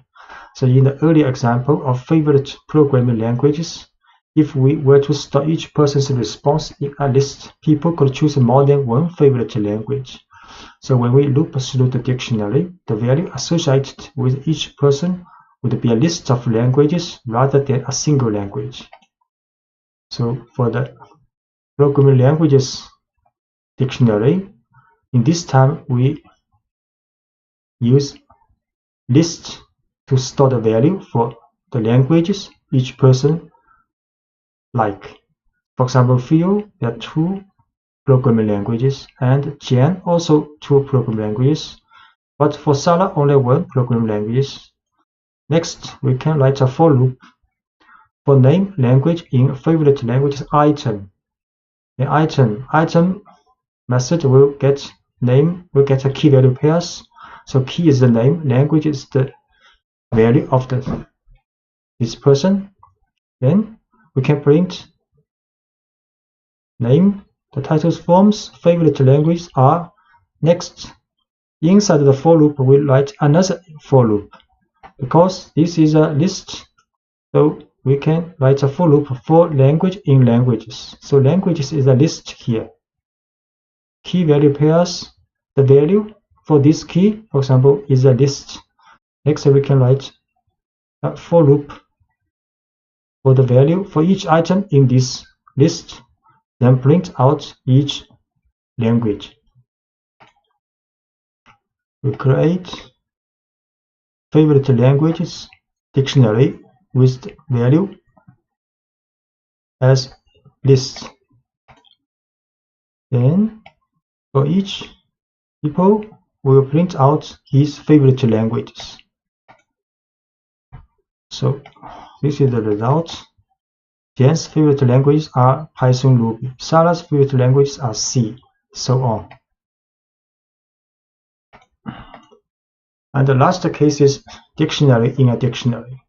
So you can nest a dictionary inside another dictionary, but your code can get very complicated quickly when you do this.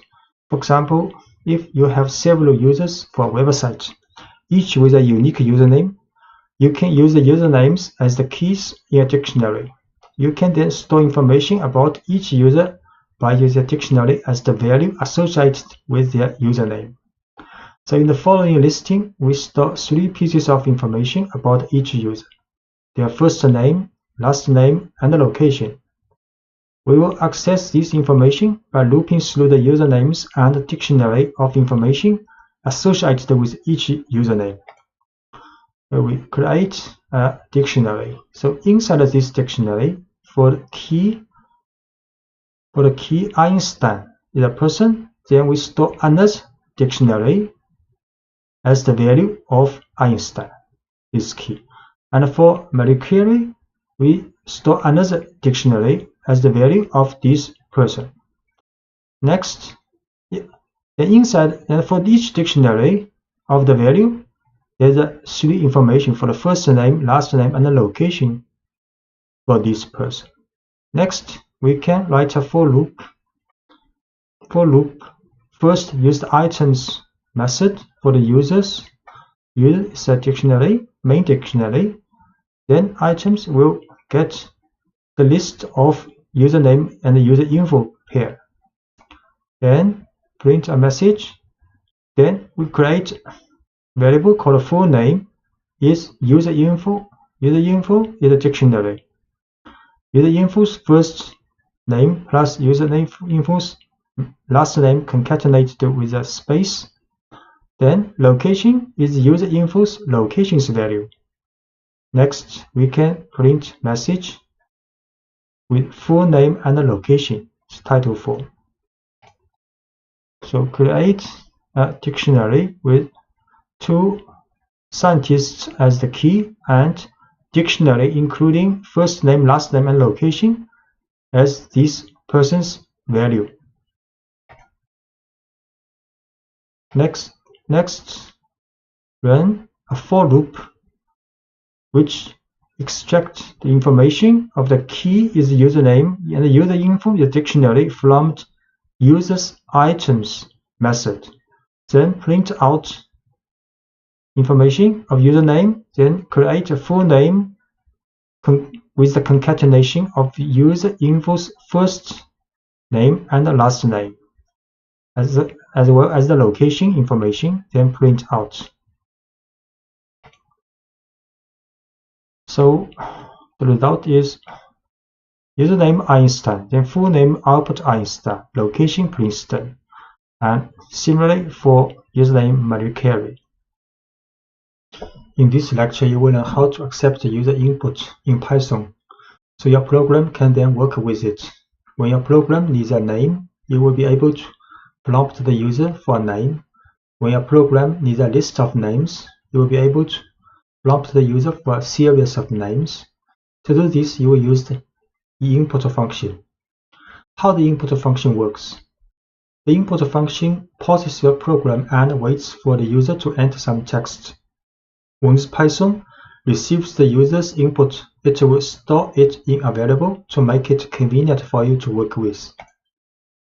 For example, we can use input function, and this is a prompt to the user.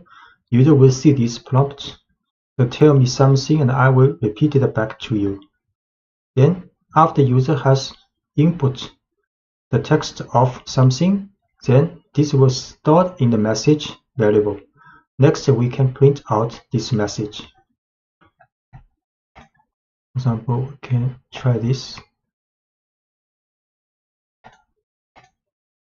The user will see this, tell me something, and I will repeat it back to you. I try, for example, hello everyone. Then this information has been stored in the message. Next, we can print out this message. Hello everyone. So the input function takes one argument, the prompt or instructions that we want to display to the user so they know what to do. In this example, when Python runs the first line, the user sees the prompt, tell me something, and I will repeat it back to you. The program waits while the user enters their response and continues after the user presses enter. And the response is stored in the variable message, then print message displays the input back to the user. And when you run input in Spider, sometimes may comes with internal problem with this function. One way to solve this problem is to upgrade the Spider to version 5.3.0 using command and Anaconda prompt. So you can start Anaconda prompt in Windows Start menu, activate your environment. You have create an environment called NumPy, for example. Then you activate this NumPy environment, use conda activate NumPy. Then you can install Spider with the version 5.3.0 using this command pip install spider equals 0 double equal. After it is successfully finished, then check if the version of Spider is 5.3.0. You can use conda list Spider will show this information. Then you start Spider from Windows. You start menu Anaconda. So writing clear prompts. Each time you use the input information, you should include a clear, easy to follow prompt that tells the user exactly what kind of information you are looking for. Any statement that tells the user what to enter should work. For example, add a space at the end of your prompt after the colon in the preceding example to separate the prompt from the user's response and to make it clear to your user where to enter their text. So for example, you can set the prompt to input as please enter your name, and here with a space.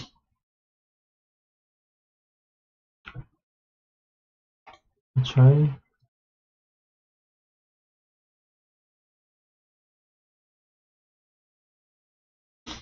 And build a multi-line string for the prompt. Sometimes you will want to write a prompt that's longer than one line. For example, you can store your prompt in a variable and pass that variable to the input function. This allows you to build your prompt over several lines. Then write a clean input statement. For example, we can store prompt first with this message if you tell us who you are, we can personalize the messages you see. Then we can use plus equal to add a new line with another information to this prompt variable. So next we can use input function and passing this prompt. So user will see if you tell us what you are, what's your first name, 2 lines information prompt. So we create prompt this line first. Then we add another line to this prompt.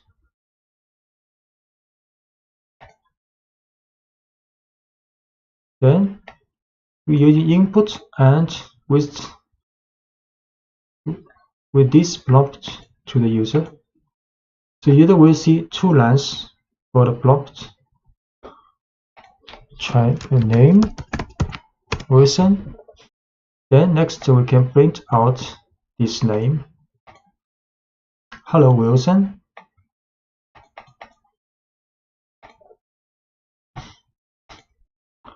Using int to accept a numerical input.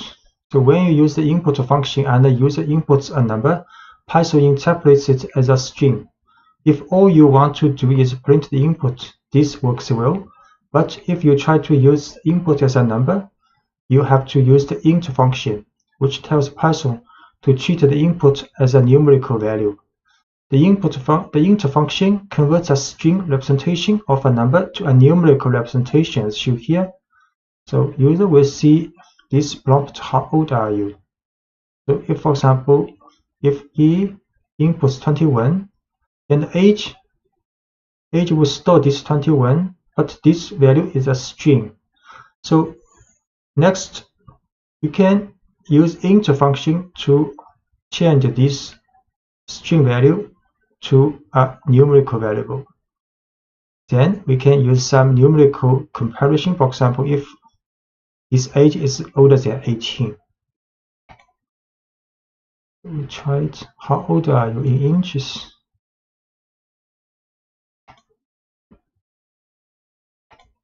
$25, for example. Then we store this height variable and change to int form. Use int function. So now height can be used to do some numerical comparison. For example, if height is larger than 36, print this message. If not, then print else message. So you will be able to write when you are a little older.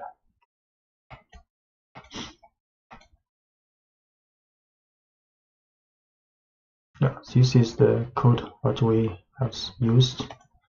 The modulo operator. A useful tool for working with numerical information is the modulo operator, which divides one number by another number and then returns the remainder. So we use the percent symbol for the modulo operation. For example, 4 modulo 3 will get 1, and 5 modulo 3 will get 2 here. We'll get 2 here. The following program will tell the input value is even or odd using modulo operation. So user will input something according to this prompt, enter number, and I will tell you if it's even or odd. Then use int function to change this number as a numerical variable. Then we can use an if statement test to test if the number is modulo 2 will be 0. If modulo 2 0, then this number is an even number. We'll print is even information. If not, then this number is odd number. So first we'll accept a user input. For example, input 19. Then use int function to set number as numerical value. Then we can run this if-else statement. So the number 19 is odd. The for loop takes a collection of items and executes a block of code once for each item in the collection. In contrast, the while loop runs as long as or while a certain condition is true. You can use a while loop to count up through a series of numbers. For example, the following while loop counts from 1 to 5. We set current number to the first initially. Then we do a while loop, check if current number less than or equal to 5, then print this current number. Then inside this while loop, we also increase this current number with 1. Then it will go back, check again if this condition still true. So and so on until run the current number if not less than or equal to 5, then the while loop stops. So in the first line, we start counting from 1 by setting the value of current number to 1, and the while loop is then set to keep running as long as the value of current number is less than or equal to 5. The code inside the loop brings the value of current number and then adds 1 to that value with current number equals 1. And this operator is shorthand for current number equals current number plus 1. For Python repeats the loop as long as the condition current number less than equal to 5 is true. We show current number equals 1, assigned with 1 first. So while loop, while this condition is true, will print out this number and then increase this number with 1. So this 5 number is being printed out. So letting the user choose when to quit. So in the following program, we define a while loop. We then define a quit value and then keep the program running as long as the user has not entered the quit value. So prompt, we create prompt value message, the 2-line, tell me something and I will repeat it back to you. And enter quit to end the program. So we start with an empty string called message. Then our message is not quit, is not equal to quit. If this is true, then we will let user to input some message with this prompt.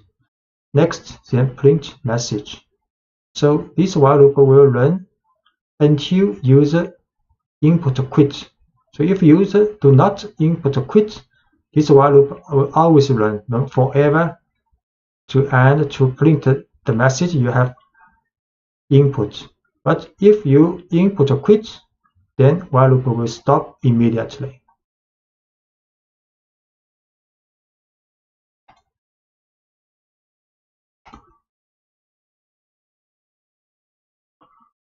So we create this prompt variable, then create empty message, then run this while loop and let the user to input this message and print out this message. Try hello.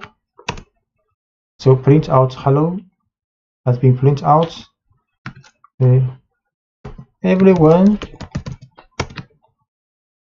print out. So now we input a quit. So quit print out and while loop stopped.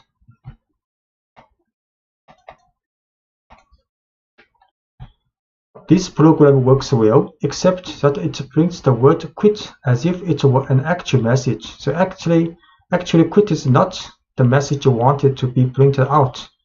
The simple if test fixes this. This is same 2-line prompt and same for start with an empty message. Then inside the while loop, we can get the input from the user. Then we will test if this message not equal to quit, then we can print this message. So if this message is quit, we will not print out this message.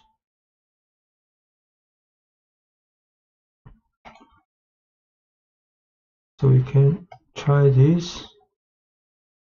This is the same as before. Then the while loop has been changed with adding an if statement. If the message is not quit, then we print out this message. Then hello. Then hello is printed out. Everyone printed out, but we input a quit. The message is not printed out, and while loop also stopped. Using a flag. So in the previous example, we had the program perform certain tasks while a given condition was true. But what about the more complicated programs in which many different events could cause the program to stop running? So if many possible events might occur to stop the program, trying to test all these conditions in one while statement becomes complicated and difficult. So for a program that should run only as long as many conditions are true, you can define one variable that determines whether or not the entire program is active. This variable, called a flag, acts as a signal to the program. So we can write our program so they run while the flag is set to true, and stop running while any of several events sets the value of the flag to false. So let's add a flag to the previous program. This flag, which we will call active, so you can call it anything, will monitor whether or not the program should continue running.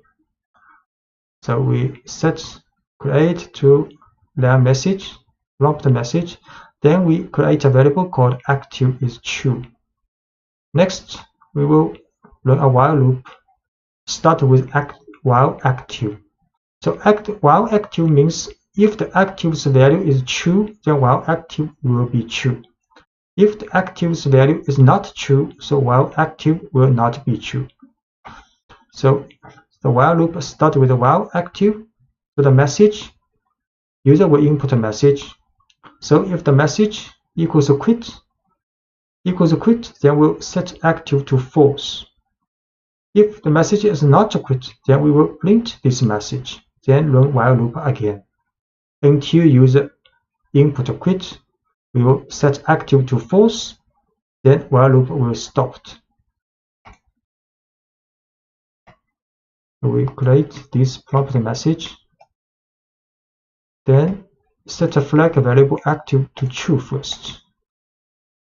Then run a while loop. While active, then user can input a message and Python will check if the message is quit. If quit, then while loop stopped, and active, because active set to false, then the loop will stop.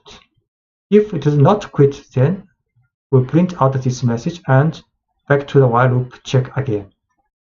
So we run. Hello, everyone, then quit. It stopped, while loop stopped. Using break to exit a loop. To exit a while loop immediately without running any remaining code in the loop. So regardless of the results of any conditional test, you can use the break statement.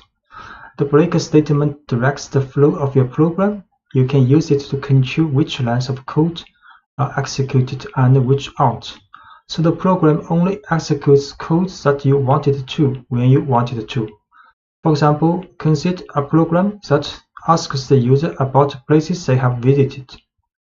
So we can stop the while loop in this program by calling break as soon as the user enters the quit value. So this is 2 lines message. Prompt the user to tell a city they have visited and can enter quit if they are finished. So a while loop with while true start. So while true is always true if nothing else happened. So while true is always true. Then prompt the user to input a city. So next is if test. If the city is quit, then break. Then while loop stopped. If the city is not quit, Then a message, I'd love to go to this city, are printed out. The loop that starts with while true will run forever, unless it reaches a break statement. You can use the break statement in any of Python's loop. For example, you could use break to quit a for loop also. That's working through a list or a dictionary. So we'll show this code. First, create this prompt message variable. Then we will run this while loop. So user will see this prompt, enter city to New York. Then the message, I'd love to go to New York, printed out. Next, I will input London. Then I'd love to go to London. Then here now I have put input quit.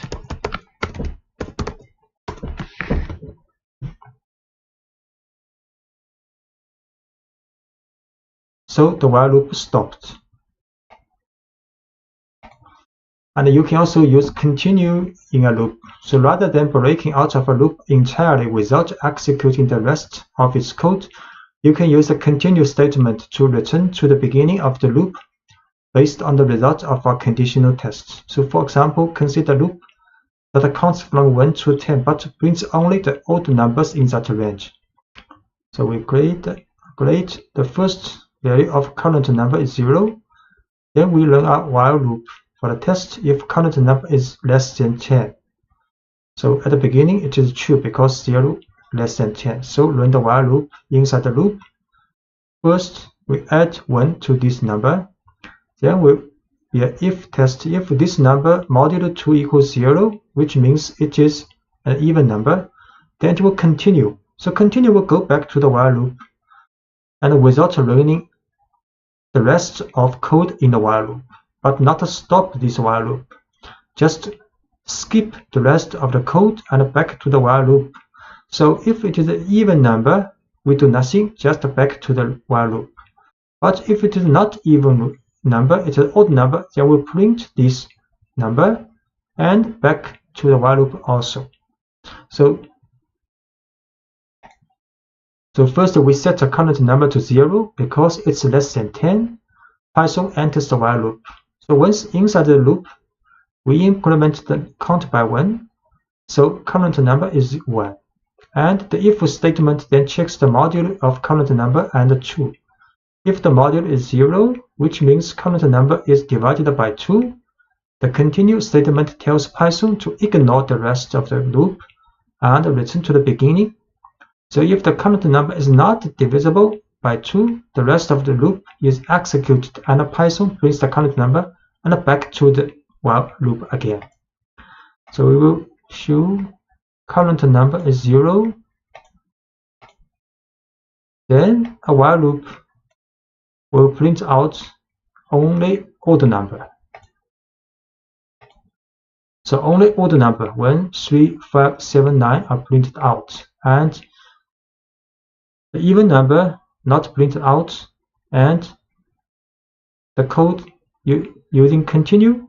So you will not stop the while loop, just skip the rest of the code in this run.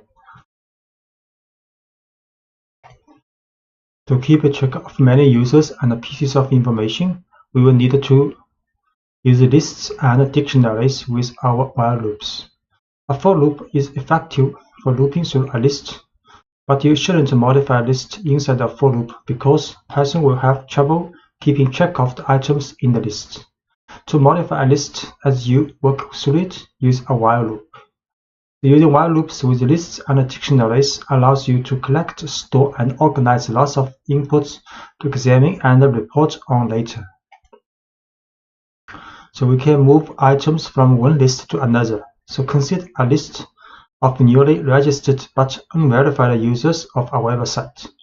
After we verify these users, how can we move them to a separate list of confirmed users? One way would be to use a while loop to pull users from the list of unconfirmed users as we verify them, and then add them to a separate list of confirmed users. So this is a list of unconfirmed users. Then we create an empty list called confirmed users. The next use a while loop. So while loop, the purpose of this while loop is to move each unconfirmed users to verify and then to confirm the users list. So while unconfirmed users means if unconfirmed users list is not empty, there are users in this list, then we will run the while loop. So we use a pop function to take the last one of this list, last item of this list out, then store in a current user. Then we print a verifying message.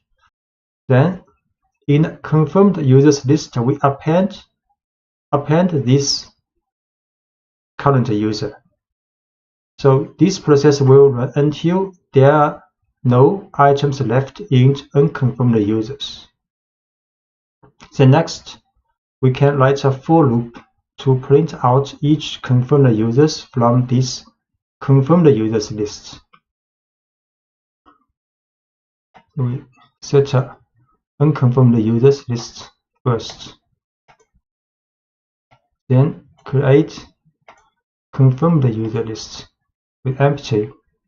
So run a while loop to move every unconfirmed user out, verifying them and put in confirmed users list. So verifying user, each being done. Then we print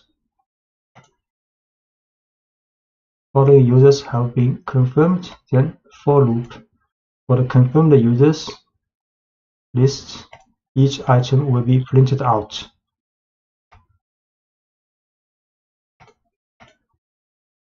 And you can remove all instances of specific values from a list. The remove function will remove the instance that appeared only once in the list. But what if you want to remove all instances of a value from a list? Say you have a list of pets with the value cat repeated several times. To remove all instances of that value, you can run a while loop until cat is no longer in the list. So there's a list with pets. The cat occurs 3 times here. Then we can write a while loop. So while cat in pets, then we will remove cat. So while cat in cat means while cat exists in this list, it still have cats list exists in this list, then we'll remove this cat. So until there are no cat in these pets, then the while loop will be finished. So we create these pet lists and print cat, cat, cat. Then a while loop will remove each one cat in the list, and we print pets again. There are no cats now in the list. So filling a dictionary with user input. You can prompt for as much input as you need in each pass through a while loop. So let's make a pooling program in which each pass through the loop prompts for the participant's name and the response. We can store the data we gather in a dictionary. So first, we create an empty dictionary, then set a pooling active flag to true. So while pooling active, then user will see prompt what is your name. Then the response is input and user input name to name variable. Similarly, user will input the mountains information for the response variable. Then for the dictionary, this dictionary created here, we add key value pairs for name, the person, and its response, the value of this mountain. Then repeat is another input for user to enter. The prompt is would you like to let another person respond? So if the user does not enter no, then process will be continue, and the user can due back to the while loop, and the user can input again the name and the information for the response with mountains, then add another key value pairs in the dictionary. So this process will until user enter no in the repeat input. If the user enter repeat input with no, then pooling active flag will be false. So back to the while loop, pooling active will not be successful, then the while loop is stopped. So next, then we can print out information from this dictionary with the function items and get name response pairs, each name response pairs, and print it out in this message. So we set this empty dictionary first, then while loop.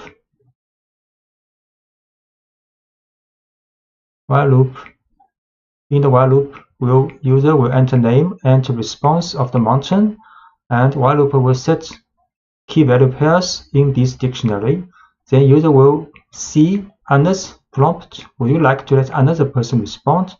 If the user does not enter no or enter yes or other input, then the while loop will continue on, and user then enter another name and mountain, and so on until user has entered no here.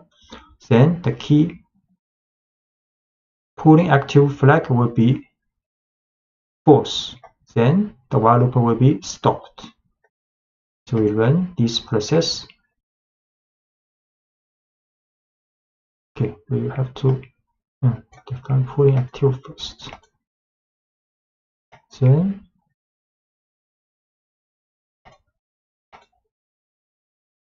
what's your name? Wilson. Himalaya is mountain. Would you like to let another person respond? Yes.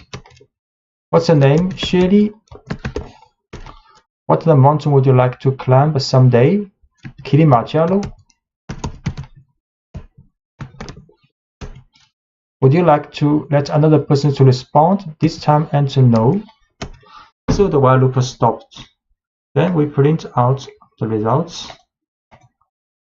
Pulling results, and for name items, a for loop to get out all the key value pairs in this dictionary, and print out all information. Wilson would like to climb Himalaya, and Shirley would like to climb Kilimanjaro.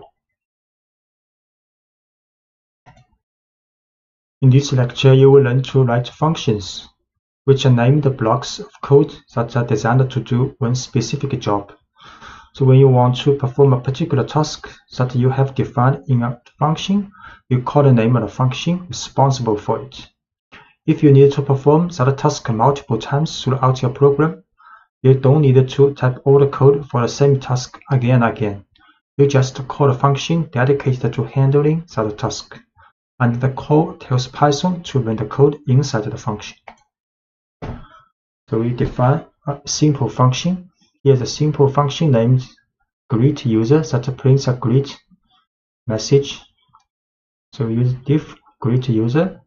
Then this is the description of this function. Use triple quotes.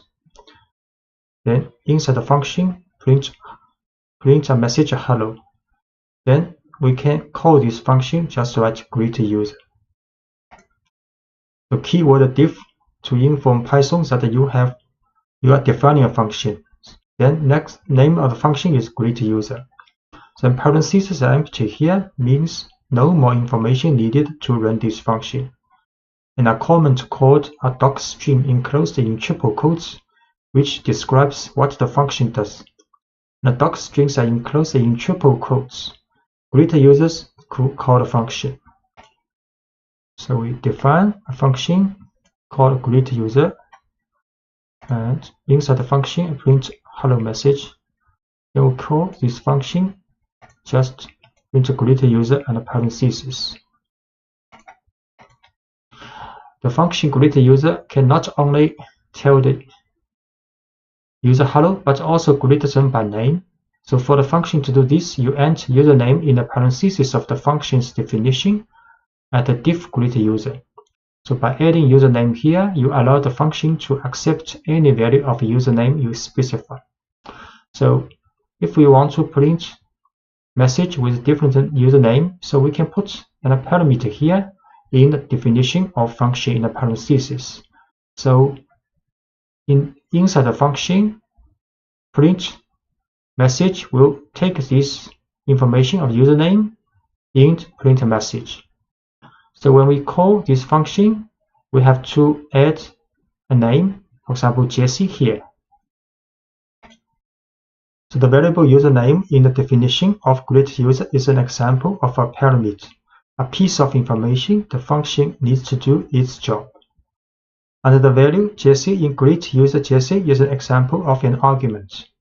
An argument is a piece of information that is passed from a function call to a function. So when we call a function, we place the value we want the function to work with in parentheses. In this case, the argument Jesse was passed to the function greet user, and the value was stored in a parameter username. Note that people sometimes speak of arguments and parameters interchangeably. So we create again this function greet user with the username as a parameter. Then we can print out a message using this username.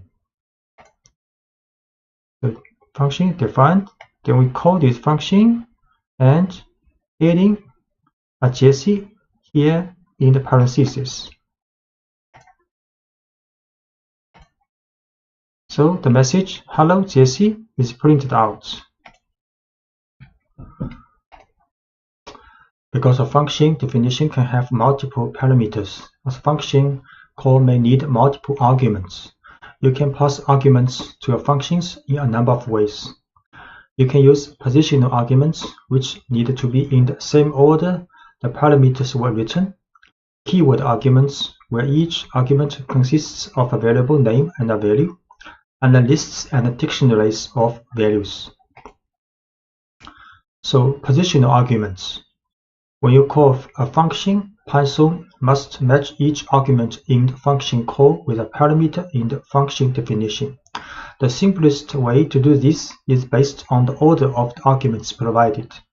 So values matched up this way are called positional arguments. To see how this works, consider a function that displays information about pets. The function tells us what kind of animal each pet is and the pet's name. We define a function called DescribePet with two parameters needed to run this function. First is animal type, second is pet name. Then in the function definition, we print a new line, then a message I have this type, animal's type. Then print another line, this animal type's name is this pet name's title form. So when you call this function, you have to write DescribePet, then the type first, then name second. Or you can run again, call the dog is the type, then Willy is the name. So we define this function first. Then we call this function. Then I have a hamster. My hamster's name is Harry. We call again with this information input. I have a dog. My dog's name is Willy. So order matters in positional arguments. You can get unexpected results if you mix up the order of the arguments your function call when using positional arguments. So for example, if you call this function but write this order, Harry hamster, so this will print the message not you want. And a keyword arguments. A keyword argument is a name value pair that you pass to a function. You directly associate the name and the value within the argument. So when you pass argument to the function, there is no confusion. Keyword arguments free you from having to worry about correctly ordering your arguments in function call. So let's rewrite pets examples using keyword arguments to call describe pets. So we can also call this function. Then in the parentheses we write key value. So you can write any order if you input the key value pairs. And we can also call a pet name, right? First Harry, and animal type second. It's correct. So the order of keyword arguments doesn't matter because we explicitly tell Python which parameter each argument should be matched with. So we call using keyword arguments. So I have a hamster. My hamster's name is Harry. Then call again with this keyword order. So I have a hamster. My hamster's name is Harry. The return result is the same. And default values. So when writing a function, you can define a default value for each parameter. If an argument for a parameter is provided in a function call, Python uses the argument value. If not, it uses the parameter's default value. For example, if you notice that most of the calls to describe a pet are being used to describe dogs, so you can set the default value of animal type to dog. Now anyone calling describe pet for a dog can omit that information. We can define this function with pet name, but animal type we set a default value as dog. So when you print, when you call this function, if it is a dog, you can just input the name of this pet. You need not input a dog, but the function definition with the default value have to be put after the argument parameter without default name, without default value.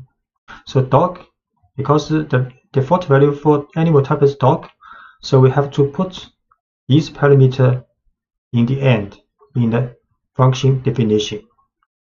So when we call this function, we can also write pet name Willie. So in both calling without animal type in the input, so the function will assume that animal type is dog. So we create this function with the default value with dog for the animal type.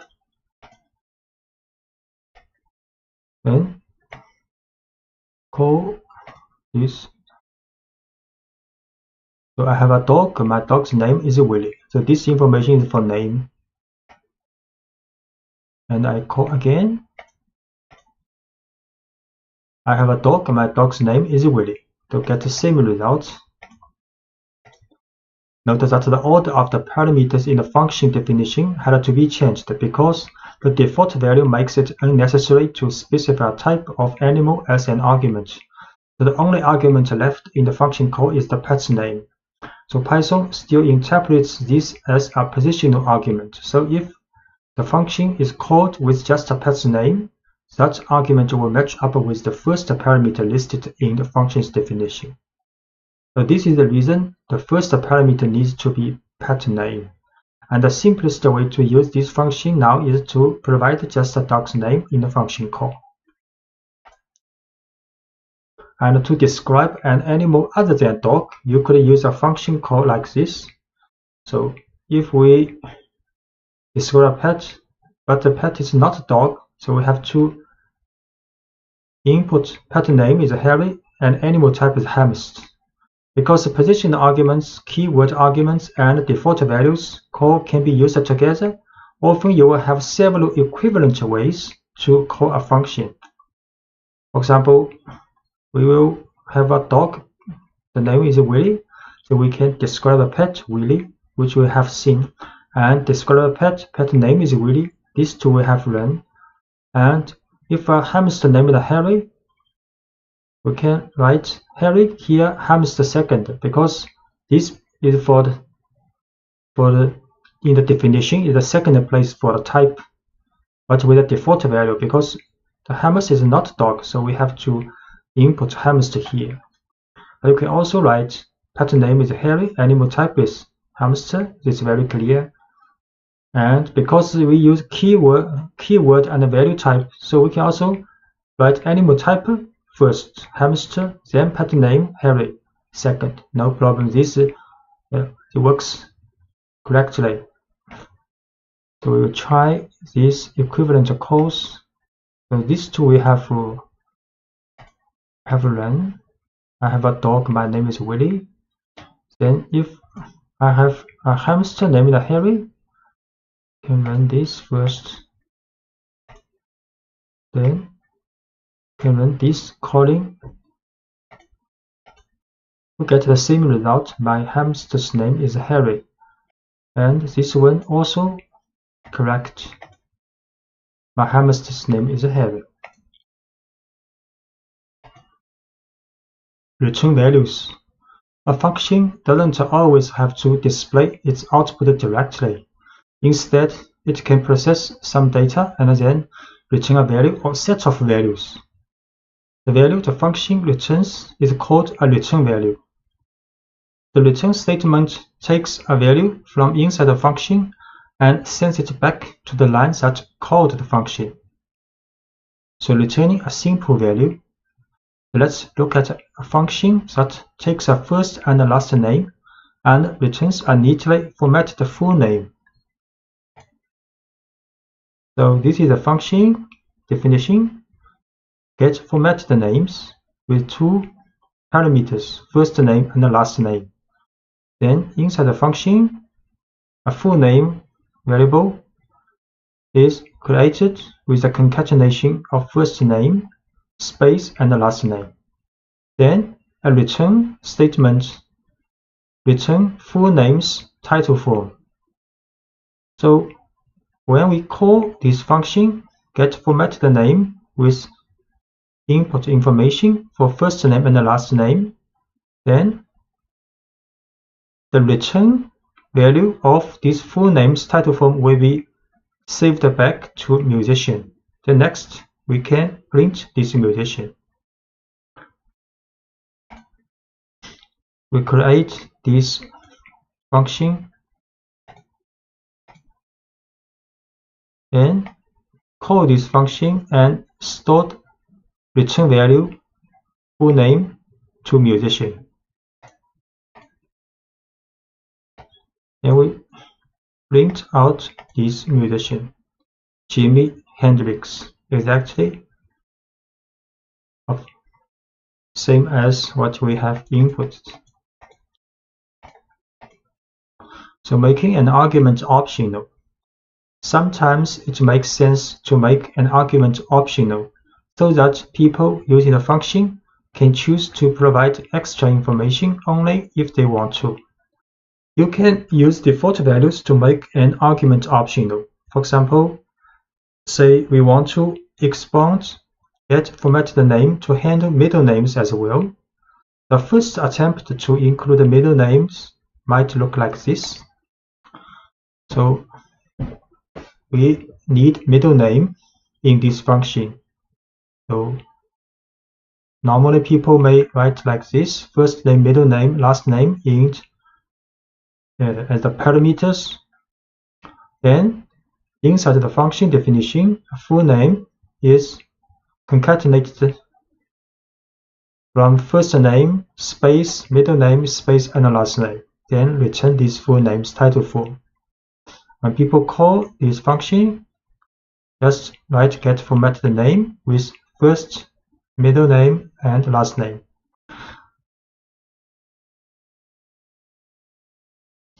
So we try this function definition and call this function with first name, middle name, and last name.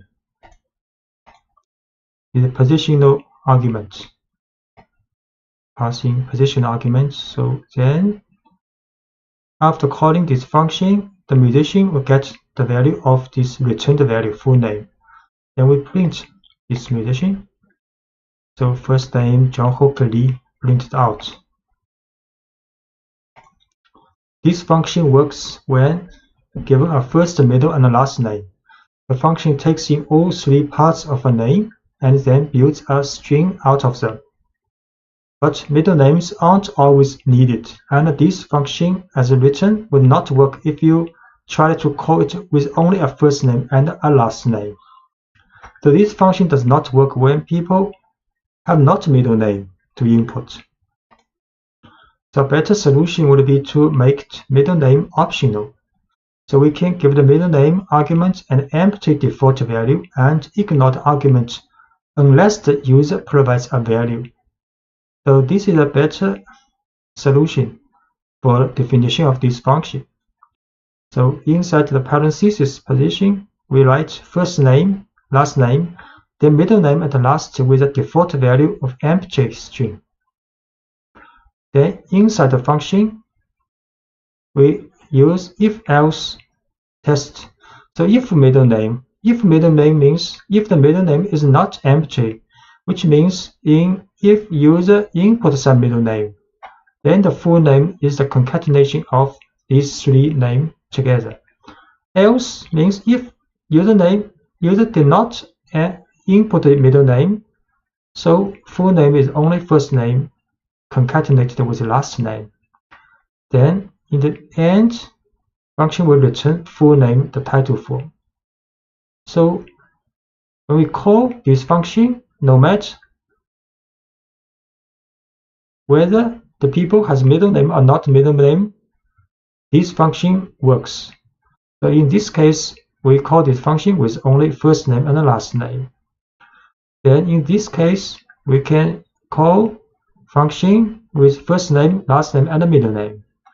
Just note middle name have to be put in the last place because in the definition, first name, last name, then middle name. We create this function first with middle name as default, has a default empty string. Then we call this function with only first name and the last name. Then we print so only first name, last name. And we call this function with first, last, and middle name input. Then print this musician. Now three name, first name, middle name, and last name. A function can return any kind of value you need it to, including more complicated data structures like lists and dictionaries. For example, the following function takes in parts of a name and returns a dictionary representing a person. We define a function called buildPerson. Information in parameters are first name, last name.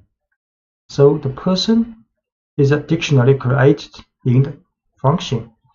And for this dictionary, there are two key value pairs.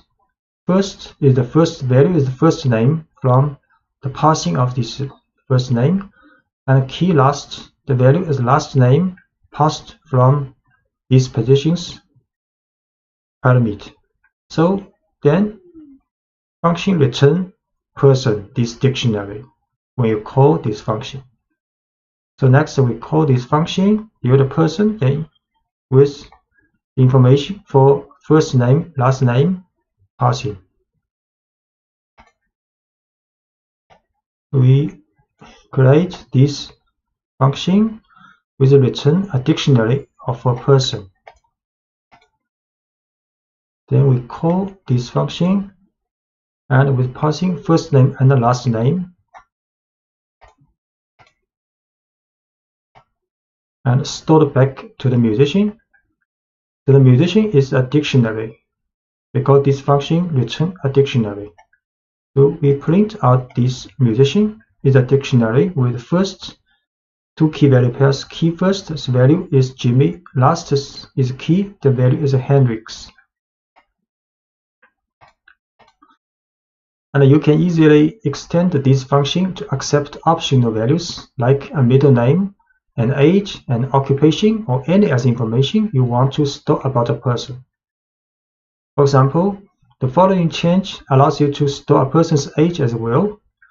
So we define a function called buildPerson, but this time we add another parameter called age, with default value is empty string, in addition to first name and last name. So inside the function, we create a dictionary called person with two key value pairs, first and last first. Then we run a if test if age. So if age means if user input age when calling this function, then we create another key value pair for this person's dictionary. Then key is age and the value is the age user input. Then in the end, we return this person dictionary. So when you call this function, you input Jamie, Henrik's first name, last name, then you add a key value pair like age equals 27. Then the musician will be a dictionary include information with a key value pair for first name, last name, and age. We define this function with age as a default empty string value in addition to first name and last name, and return this person if age is input with a value, then the person has key value pair for age also. And we call this function, and the return person's dictionary will be stored in the musician with input Jamie, Hendrix, and age 27. Then we print out this musician. So now musician is a dictionary with three key value pairs: first name, last name, and age. Using a function with a while loop. You can use functions with all the Python structures you have learned about so far. For example, let's use the getFormatTheName function with a while loop to greet users more formally.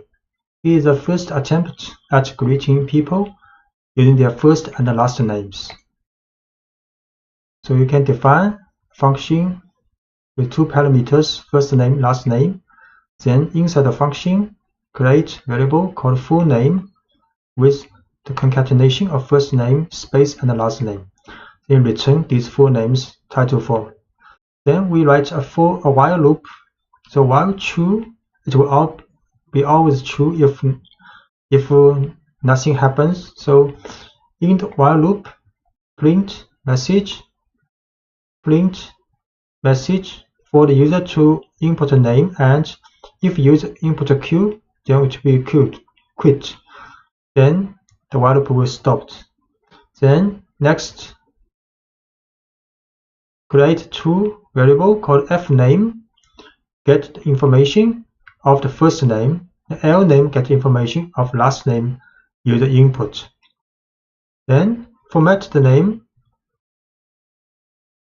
calling this getFormatTheName function, and store the return value of full name to format the name. Then print message including this formatted name. In the previous example, we use a simple version of getFormatTheName that doesn't involve middle name, and the while loop asks the user to enter their name, and we prompt for their first and last name separately.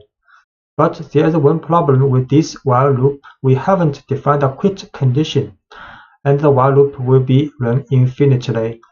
We want the user to be able to quit as easily as possible, so each prompt should offer a way to quit. The break statement offers a straightforward way to exit the loop at either prompt. In the following example, we add a message that informs the user how to quit, and then we break out of the loop if the user enters the quit value at either prompt. So the program will continue greeting people until someone enters queue for either name. So we change the while loop here. After user see the input for the first name, after user input, there will be a if conditional test. So if user input Q for the first name, then it will be break, then the while loop will stop. Now if the next for L last name input from the user also will be a if test. If this time user input Q, then also will be break.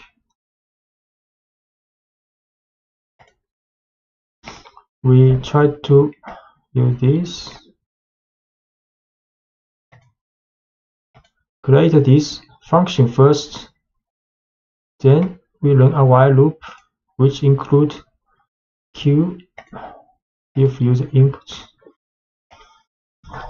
So first name Wilson, last name Shirley, then hello Wilson Shirley, then first name James, last name Wilson, then print it out. Then we input Q and the while loop stopped. Passing a list to function. You will often find it useful to pass a list to a function, whether it is a list of names, numbers, or more complex objects, such as dictionaries.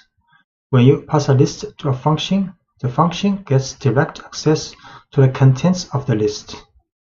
Say we have a list of users and want to print a greeting to each. The following example sends a list of names to a function called greetUsers, which greets each person in the list individually.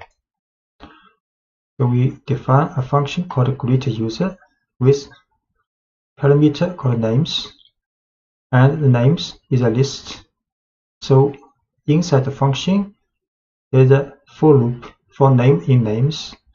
So get each element of this names list, then set it to variable name.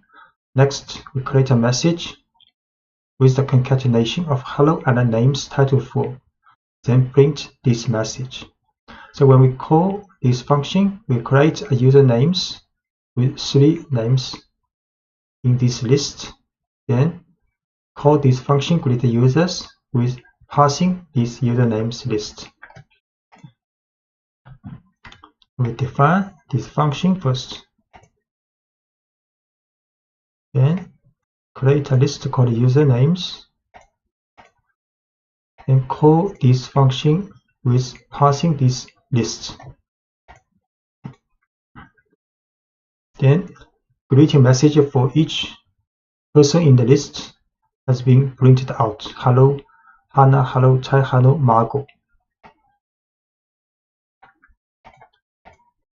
Modifying a list in a function. When you pass a list to a function, the function can modify the list. So any changes made to the list inside the function's body are permanent. Consider a company that creates 3D printed models of designs that the users submit. So designs that need to be printed are stored in a list, and after being printed, they are moved to a separate list. The following code does this without using function. So if we do not use a function, we will use the following codes. So we create a list called unprinted designs with 3 elements, then create a completed models with empty list first.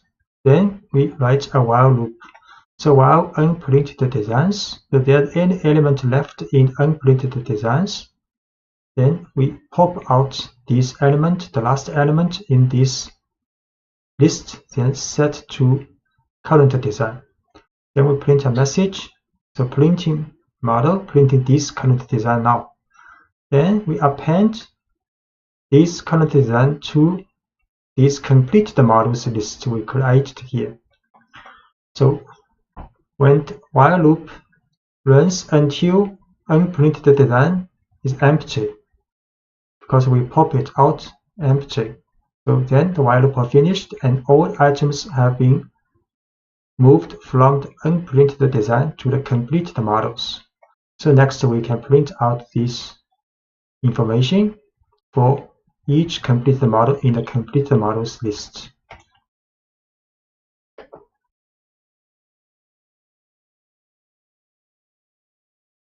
So we create these two lists, then use a while loop to move all items from unprinted design to completed models. So printing model, so each element has been printed. Then we print a message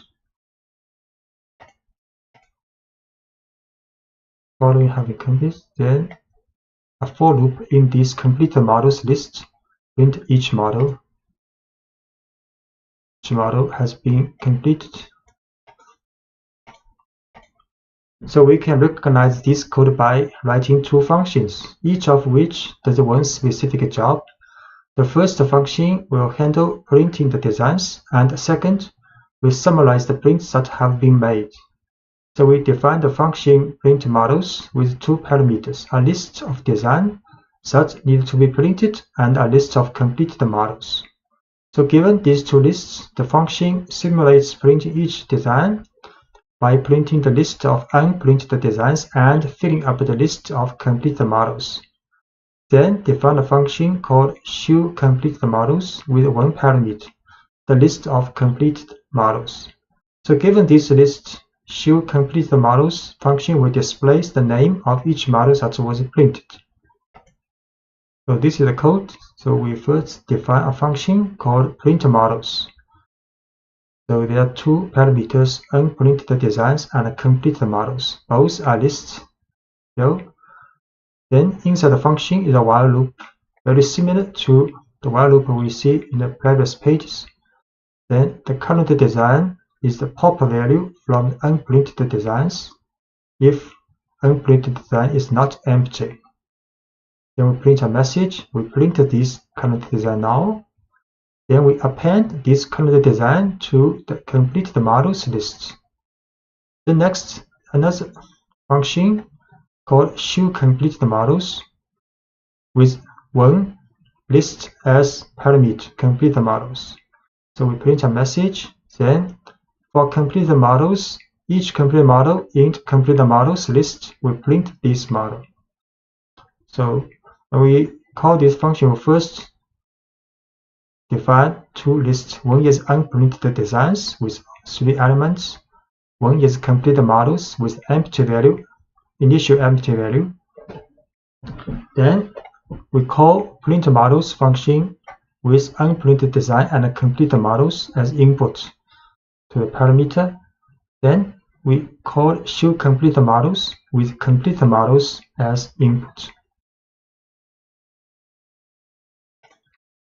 So we run first define these two functions called printModels and showCompleted.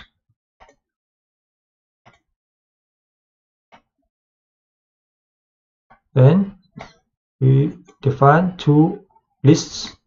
One is unprinted design and one is complete design with empty lists.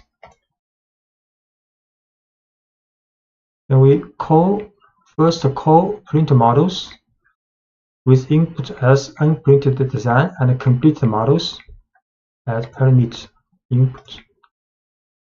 So 3 models has been printed. Then we show the printed models. So the completed models now has 3 elements. And if we run show the unprinted design again, it is empty now. So which means for the calling this function, printModel calling this line, we input two lists, and both have been changed. So for the unprinted designs, it's empty now. And for the complete models, it's now full of 3 complete models. So passing lists to the function will be changed. And preventing a function from modifying a list. So sometimes you want to prevent a function from modifying a list. For example, say that you start with a list of unprinted design and write. In this case, you can address this issue by passing the function a copy of the list, not the original. So any changes the function makes to the list will affect only the copy, leaving the original list intact. So you can send a copy of a list to a function like this. So if we call this function again, we can use the bracket colon. This is a copy of this list. So this list will not be changed after running the function.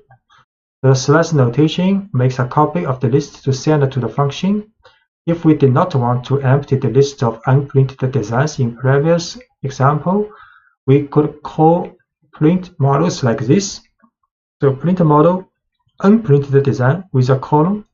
So this list will not be empty after we have called model.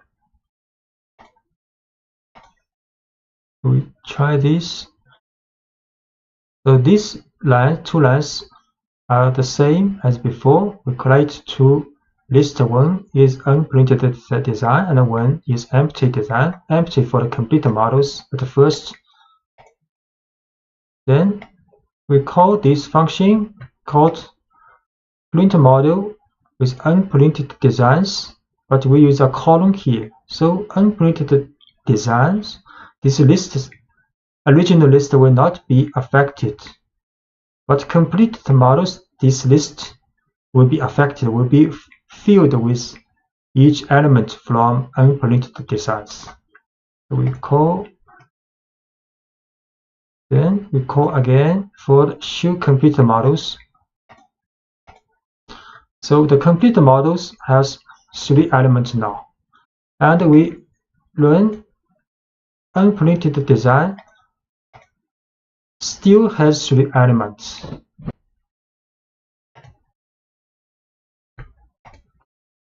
Passing an arbitrary number of arguments to function. Sometimes you want to know ahead of time how many arguments a function needs to accept. Fortunately, Python allows a function to collect an arbitrary number of arguments from the calling statement. For example, consider a function that builds a pizza. It needs to accept a number of toppings, but you can't know ahead of time how many toppings a person will want. The function in the following example has one parameter, asterisk toppings, but this parameter collects as many arguments as the calling line provides. So we define a function called makePizza with the parameter asterisk toppings. Then we print these toppings. And when we call this function makePizza, we can input one argument pepperoni, or we can input with 3 or many more arguments when we calling this function. So the asterisk in the parameter name toppings tells Python to make an empty tuple called toppings and pack whatever values it receives into this tuple. So in these 2 cases, pepperoni or mushrooms, green peppers, extra cheese will be stored in these star toppings, and this asterisk toppings will be a tuple, will be used in the function.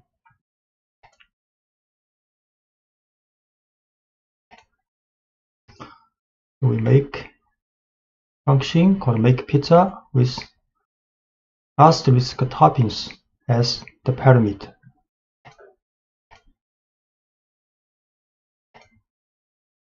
Then we call this function, this time with only one item, pepperoni, as the argument for this parameter. Then it will in output print this one with tuple with only one element. Then this time call this function, but with 3 toppings as arguments input. Then Python will print out a tuple with 3 elements.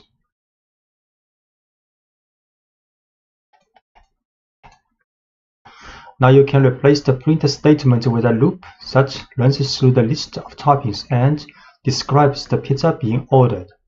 We can make some change for this function. Then we can print a statement and then a loop for each topping inside this toppings list. So this tuple is also a list. Then print out each topping. We create this function again. Then we call with the same argument as before. Now the message, make a pizza with the following toppings, pepperoni. And call this function with 3 arguments passing. Then make a pizza with the following toppings with these 3 toppings. And mixing positional and arbitrary arguments. If you want a function to accept several different kinds of arguments, the parameter that accepts an arbitrary number of arguments must be placed last in the function definition. Python matches positional and keyword arguments first and then collects any remaining arguments in the final parameter. So for example, if the function needs to take in a size for the pizza, such parameter must come before the parameter asterisk toppings. So in the function definition, Python stores the first value it receives in the parameter size. All other values that come after are stored in the tuple toppings. So the function calls include an argument for the size first, and followed by as many toppings as needed. So we make modification for this function definition. Then this time there are 2 parameters. The first is the size for the pizza. The next is an arbitrary number of arguments will be stored in this toppings tuple because there are asterisk here. Then inside the function we print a message using the string value of this size. Then in a for loop, same as before, we print out this topping. So when we call this function, the same form for the calling as before, but this time we add size first. Have to add size first because size is stay the first position in the parameter in the function's definition. So size first, then next either is 1 items or 3 items will be stored as this toppings tuple. So we make a new function with size and this toppings tuple as parameter. Then we call this function again with the size first, then pepperoni second. Then a message, we make a 16-inch pizza with the following toppings, pepperoni. We call again this function with size 12 first, then 3 items second. Then we make a 12-inch pizza with the following toppings, mushroom, green peppers, extra cheese. And using arbitrary keyword arguments. Sometimes you will want to accept an arbitrary number of arguments, but you want to know ahead of time what kind of information will be passed to the function. In this case, you can write functions that accept as many key value pairs as the calling statement provides. One example involves building user profiles. You know you will get information about a user, but you're not sure what kind of information you will receive. The function build profile in the following example always takes in a first and a last name, but it accepts an arbitrary number of keyword arguments as well. So in this function's definition, this function called build profile, we have two parameter called first last. This is like a normal parameter. Then is a double asterisk user info. So this will be stored as a dictionary in the function's definition. So in the function, we define an empty dictionary first. Then we'll create the keys of this dictionary, and with the value coming from the parsing of this parameter. Same as for the last name. Then next we write a for loop for this dictionary's items. Methods will get a key value pair. That for each key value pair in this dictionary's items, then we will create new key and value pairs and use this information from this user's info. So this user's info is a tuple or is a dictionary when we call this function, and the extra information after first and last, these two values will be stored in this dictionary. So this for loop will use this dictionary and put these key value pairs in dictionary profile. Then in the end, function returns this profile, the dictionary, which include all the key value pairs from last name, first name, last name, and user infos. So when we call this function, we will add first, last name's value first. Then we will add several key value pairs as we want.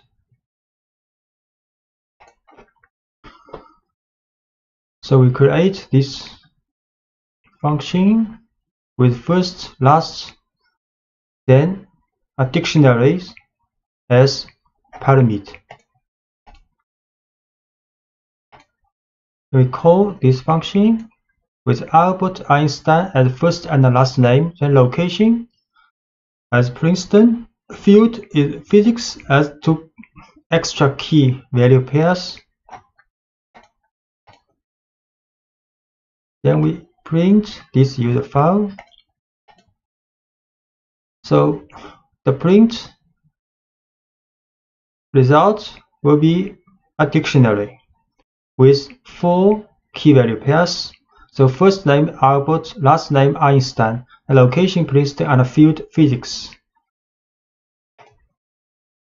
Once you have created a function or a dozen functions, you can go a step further by storing your functions in a separate file called a module, saved into same directory as your current source file, and then importing that module into your main program.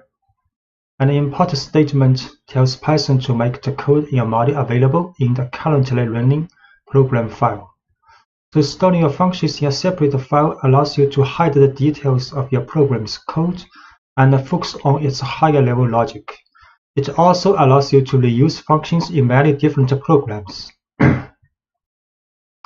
So when you store your functions in separate files, you can share those files with other programs without having to share your entire program.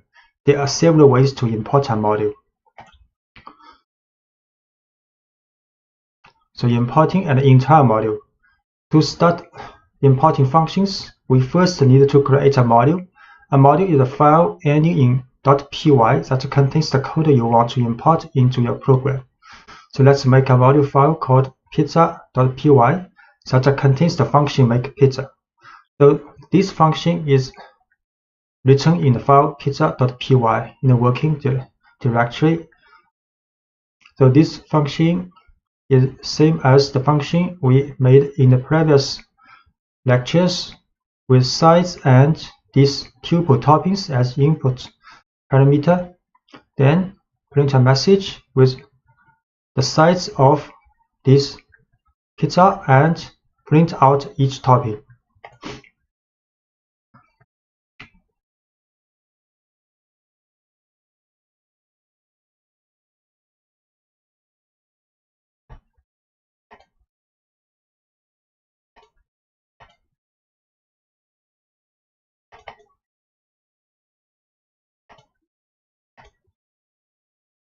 So this file called pizza.py is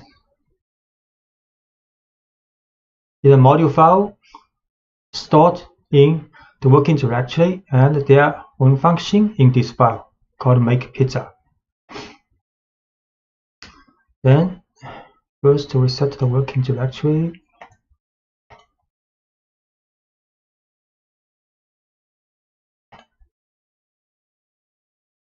Then we can import the module pizza. We just create it and then make 2 calls to make pizza using the form. So we can first import this module called import pizza. Pizza is a file pizza.py, but we need not add extension here, just import pizza. Then we can call this function make pizza using pizza.makePizza. Then is the argument for the input. Similarly, we can use pizza.makePizza and input with size, then more than 1 toppings for the pizza. So when Python reads this file, the line import pizza tells Python to open the file pizza.py and copy all the functions from it into this program. To call a function from an imported module, enter the name of the module you imported, pizza, followed by the name of the function make pizza, and separated by a dot. This code produces the same output as in the previous lecture, such without storing function into a module.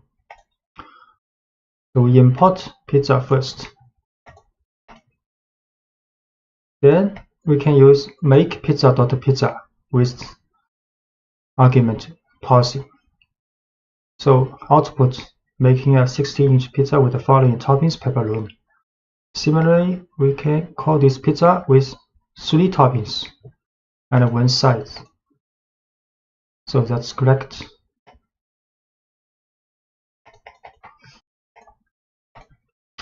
And you can also import specific functions from this import module file. You can also import a specific function from a module. Here is the general syntax for this approach. You can also write like from module name, import this function name. So you can import as many functions as you want from a module by separating each function's name with a comma. So if the module file contains more than 1 function and you want to import these functions, you can write from module name, this file, import the function, first function, second function, third function, and so on.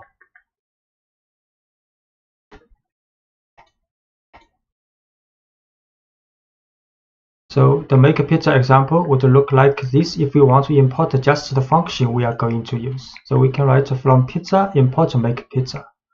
Then when we call this function, we just use make pizza with the argument make pizza with this argument.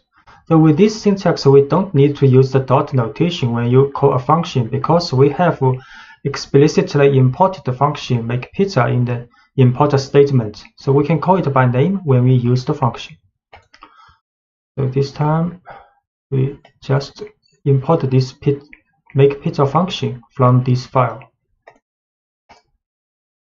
Then we can call this function, just use make pizza. Call this function with 3 toppings.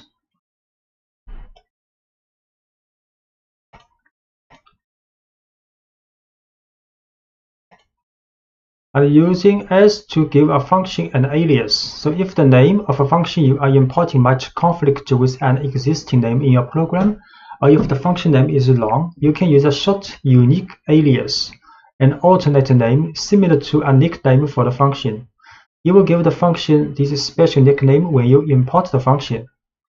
The general syntax for providing an alias is like, so from module name, import function name is an alias. So here we give the function make pizza an alias mp. So by importing make pizza as mp, so the s keyword renames a function using the alias you provide.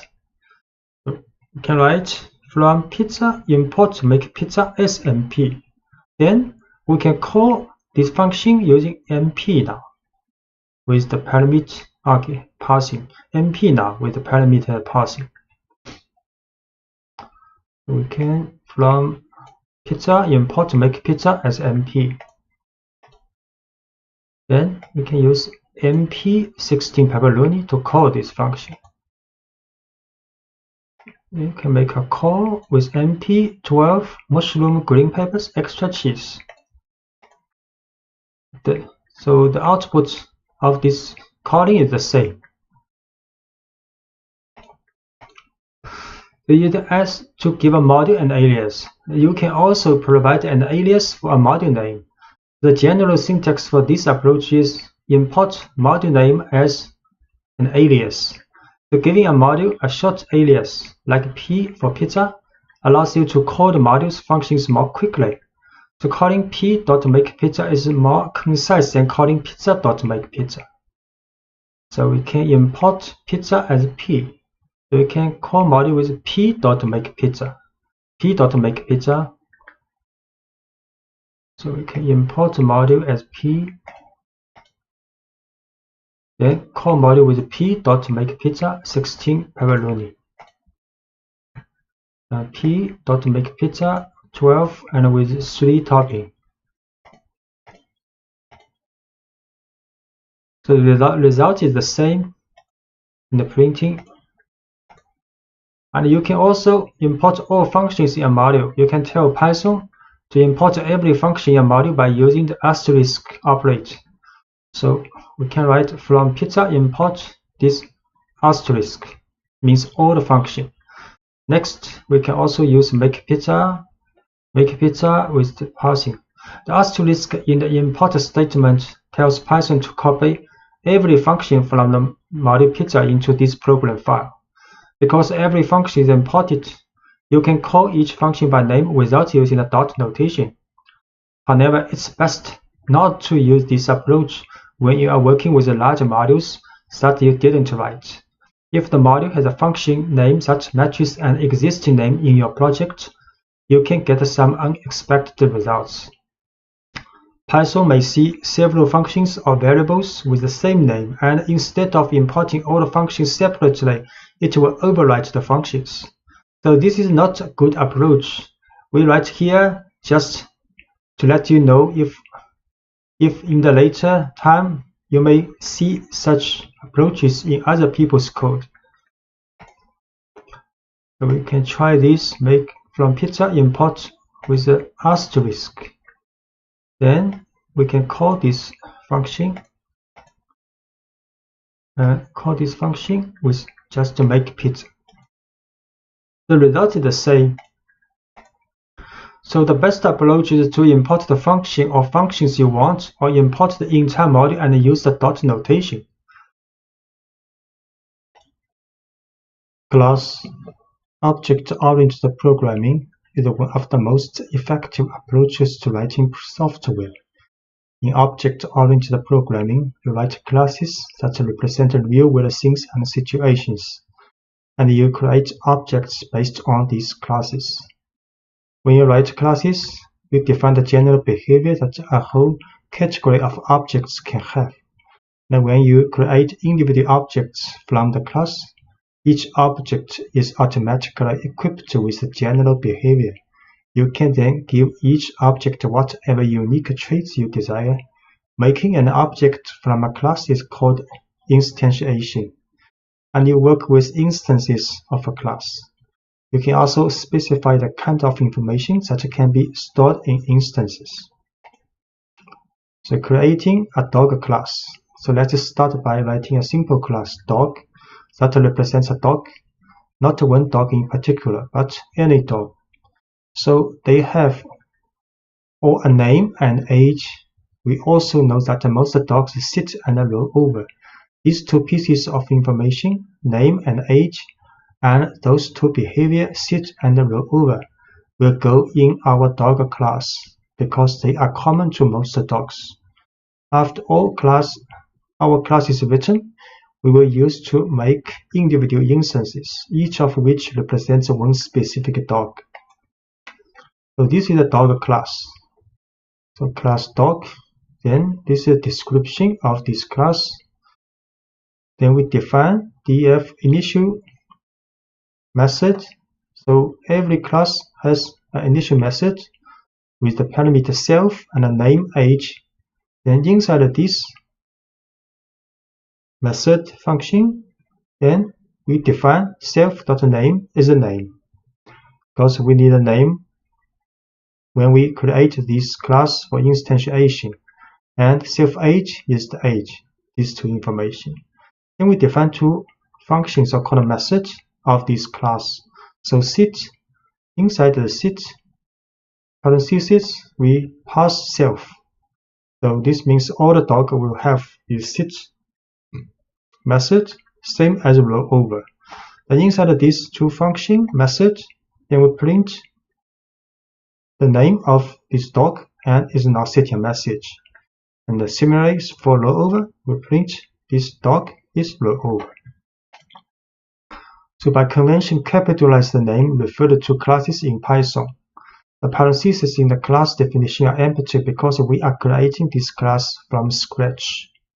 So the initial method, a function that's part of a class is a method, so everything you learned about the functions applies to methods as well. The initial method is a special method.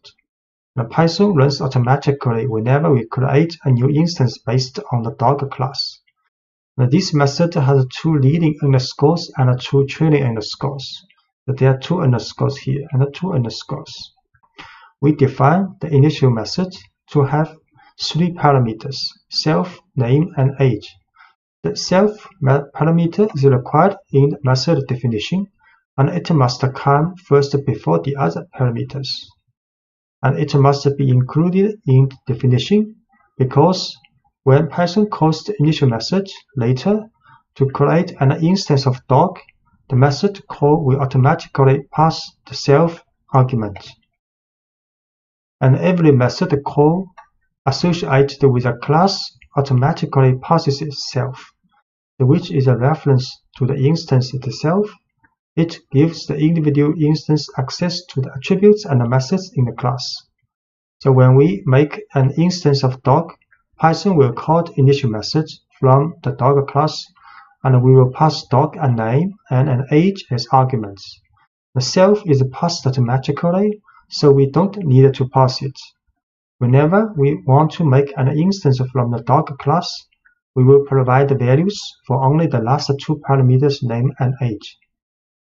And the two variables defined each have the prefix self.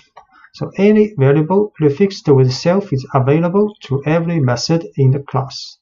And we will be able to access these variables through any instance created from the class. So self name equals name takes the value stored in the parameter name and stores it in the variable name, which is then attached to the instance being created. The variables that are accessible through an instance like this are called attributes. And the dog class has two other methods, defined sit and rollover, because these methods don't need additional information like a name or age. We just define them to have one parameter self. They all be able to sit and roll over. For now, sit and roll over don't do much. They simply print a message saying the dog is sitting or rolling over. So we create a class now.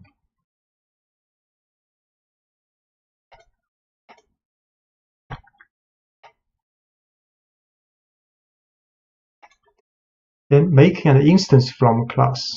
The class dog is a set of instructions that tells Python how to make individual instances representing specific dogs. So let's make an instance representing a specific dog. So we can create a specific dog, use dog equals, then this dog is the class name, and inside parentheses is the name and age, two parameters needed when we define initial function in the class definition. So we tell Python to create a dog whose name is Willy and whose age is 6. When Python reads this line, it calls the initial method in dog with the arguments Willy and 6. The initial method creates an instance representing this particular dog and sets the name and age attributes with the values we provided. The instance is stored in variable mydog. We create an instance mydog with Willie and 6-age-old. And we can create another dog called your dog, named Lucy and 3 years old. Then we can access attributes. To access the attributes of an instance, you use dot notation. So we can get the name and age of my dog using mydog.name and mydog.age. For example, we can print a message using mydog's.names title4 and print a message of my dog's.age years old. You can print a message. So my dog's name is Willie. Then print message using the attribute of age. My dog is 6 years old. And we can also print your dog's. So your dog's name is Lucy. And print using your dog's age attribute. Your dog is 3 years old.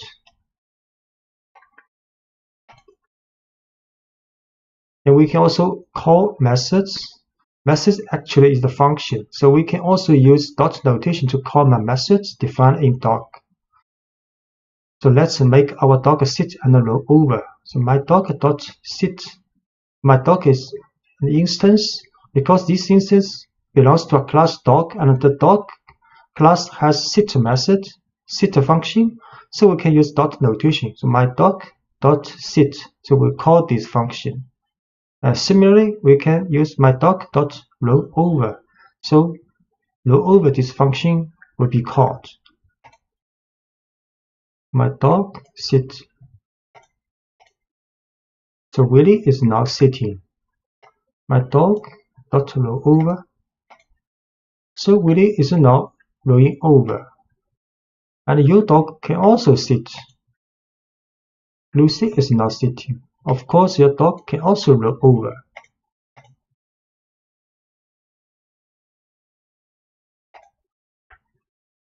So let's write a new class representing a car.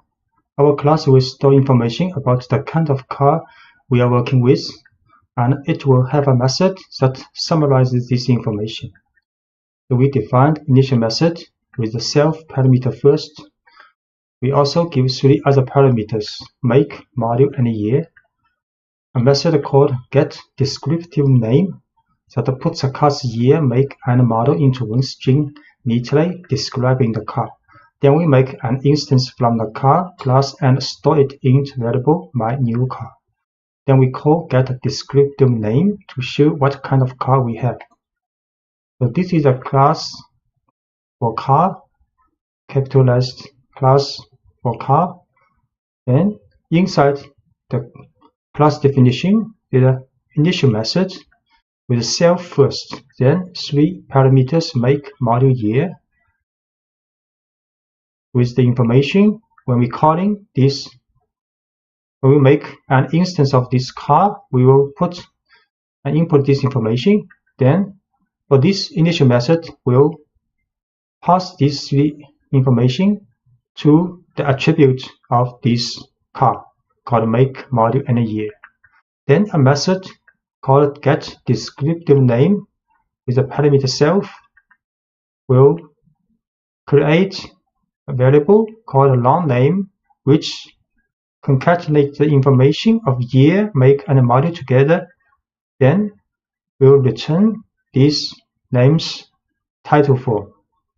So next we can make an instance of this car class called myNewCar with 3 information for make, model, and year. And we can also call this method getDescriptiveName for myNewCar. So we see create this class.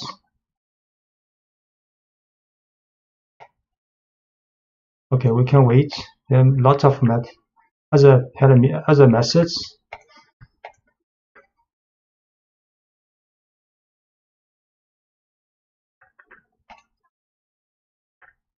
We can also set a default value for an attribute. So every attribute in a class needs an initial value, even if that value is 0 or an empty string. So in some cases, such as when setting a default value, if you do this for an attribute, you don't have to include a parameter for that attribute. So let's add an attribute called odometer reading that always starts with a value of 0. So inside the initial method, we can create another attribute called odometer reading. Odometer reading, but with the initial value 0. So in this function, initial function, we do not need other information for this attribute, which means when we call this class to make an instance, we do not need to add odometer reading when we make an instance of this class. So you can see class definition, initial method with make module year coming from the instance information, but odometer reading with an initial value 0. Then this is the function for get descriptive name.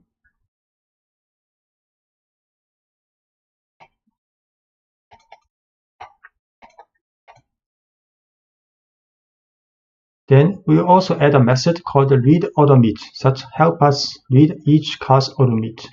So read odometer function with self as parameter will print this class odometer reading attribute in the message. So when we have this instance called myNewCar, we can use this method, use dot notation, myNewCar.read odometer. So calling method read odometer will read a car's current mileage. So we can this function define read odometer self, then we print out this car's odometer reading attribute in the message. And we can also modify attribute values. You can change an attribute's values in 3 ways. You can change the value directly through an instance, set the value through a method, or increment the value, add a certain amount to it through a method. So modifying an attribute's value directly, the simplest way to modify the value of an attribute is to access the attribute directly through the dot notation of an instance. So here we set an odometer reading to 23. Because the odometer reading's initial value for each car is 0, so now we can modify this reading use this way. We can use myNewCar.odometer reading is 23.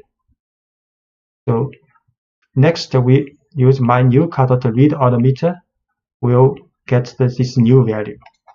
We will try this.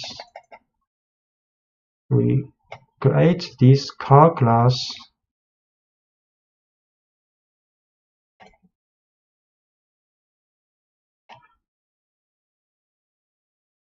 Then create an instance of this car with all the A4 and the 2016 year. Then we can print descriptive names information. This method is dot notation. The dot notation for this car's information. Then we can read odometer. So initial value is 0, so this car has 0 miles on it. And we can also make odometer reading, modify the odometer reading directly using dot notation. So we can read odometer reading again now. So this car has 23,500 miles now.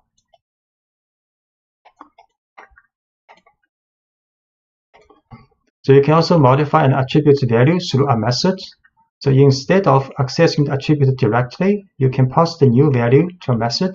that handles the updating internally. Here is an example showing a method called update odomit.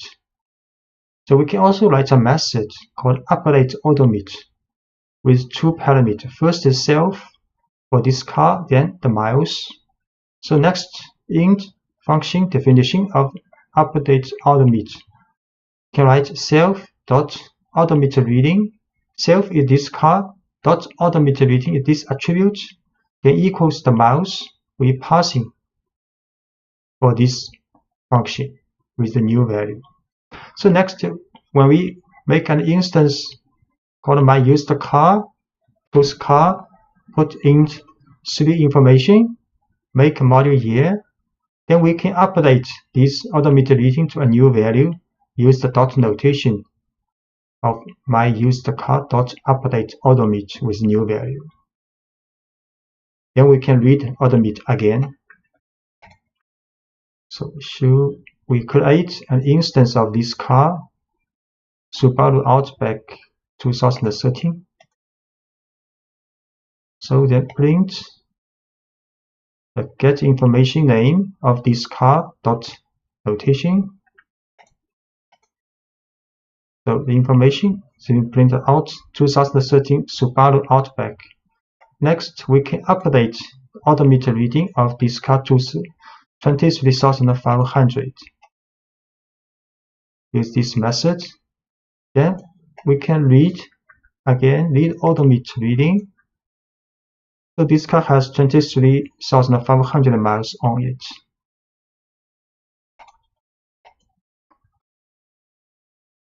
So we can extend the method update odomit to do additional work. Every time the odomit reading is modified, let's add a little logic to make sure no one tries to roll back the odomit reading. So we can define update odomit self miles with inside the function with if statement. So if miles larger than the current odomit reading, then we assign these new miles to the odomit reading. So if this conditional test is not true, which means the miles is less than the current odomit reading, we will not assign these new miles to the odomit reading. We will print a message: you cannot roll back an odomit.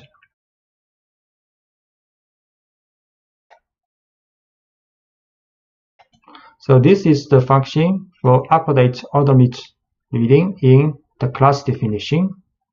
So only the miles larger than the current odomit reading we can update with this value. So for example, when we try my used car dot update odomit with 20,000, you will get a message you can't roll back in odomit because current value is 23,500. So 20,000 is less than this current value. So incrementing an attribute value through a method. So sometimes you will want to increment an attribute value by a certain amount rather than set an entirely new value. Say we buy a used car and put 100 miles on it between the time we buy it and the time we register it. Here is a method that allows us to pass this incremental amount and add that value to the odomit reading. We can define a function called increment odomit, with self is the car and miles is increment the value with 2 parameters. So inside the function, we can write self means that this car dot odomit reading plus equal means odomit readings attribute of this car will be incremented with this value miles, which have been passed for the function. So when we create this instance called my used car of car class with the information Subaru Outback 2013, we can use a function, use dot notation with my used car dot increment odomit this function, and with input value was 100. So then the car's odomit reading will be incremented with 100 miles upon the current value. Then we can also read automated reading. So we'll try create an instance first called myUsedCar. Then we print out the information of this car. Then we read automate of this car is 0 miles now. Then we can update this car's automated reading. Then we read automated reading again. 23,500 now. Then we increment automate with 100. Then we read again this car. Now has 23,600 miles on it. Inheritance of classes. The inheritance, you don't always have to start from scratch when writing a class. If the class you're writing is a specialized version of another class you wrote, you can use inheritance. So when one class inherits from another, it automatically takes on all the attributes and methods of the first class. The original class is called the parent class, and the new class is the child class. The child class inherits every attribute and method from its parent class, but is also free to define new attributes and methods of its own. So, the initial method for a child class. The first task Python has when creating an instance from a child class is to assign values to all attributes in the parent class. To do this, the initial method for a child class needs help from its parent class. So as an example, let's model an electric car. An electric car is just a special kind of car, so we can base our new electric car class on the car class we wrote earlier. Then we will only have to write code for attributes and behavior specific to electric cars. So let's start by making a simple version of the electric car class which does everything the car class does. So this is the car class. Part of the car class called is a parent class in this case. We have seen car class with 3 input information for make, model, year when you create an instance of this class, and inside the initial method we also define automated reading with beginning value 0, and there are several methods. We only show 2 methods here. For example, get descriptive name of this class information, and can read automate for this class automate information. So making a simple version of the electric car class which inherits from parent class car, then we can define an electric car class like this. So inside the electric car class, the parameter we have to write car class, which means electric car class inherits from car class. And in definition of initial function, we also write self, make, model, year, the same as the parent class. But the definition of this function, we have to write sup.initial. Sup means the parent class. So which means the definition of these variables, attributes for the electric car class is based on the definition of these attributes in car class. So when we call or make instance of electric class, we can just write electric car, then with the information Tesla Model S 2016, and we can also use the method, for example, get descriptive name, same as we using this function method for a normal car. So when you create a child class, the parent class must be part of the current class and must appear before the child class in the file. So we define the child class electric car, and the name of the parent class car must be included in parentheses in the definition of the child class.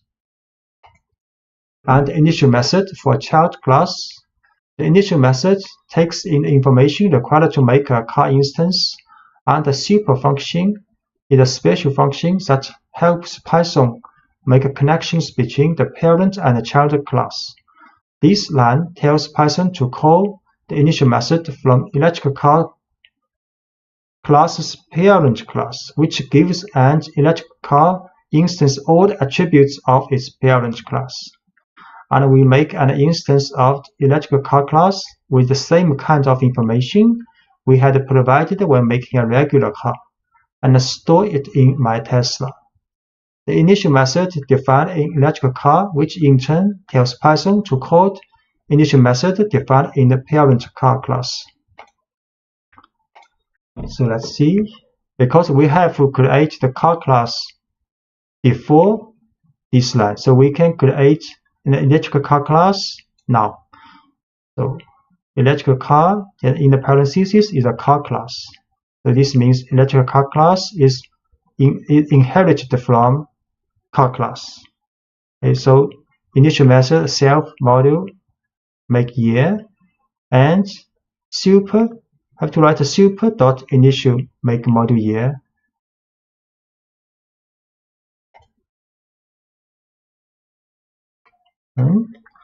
Then we can call and make an instance of electric car now with Tesla Model S 2016.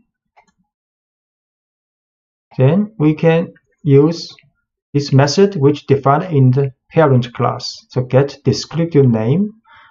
Although we do not need to create this function in electric car class definition because we inherit from car class, and the car class has this method defined in car class definition.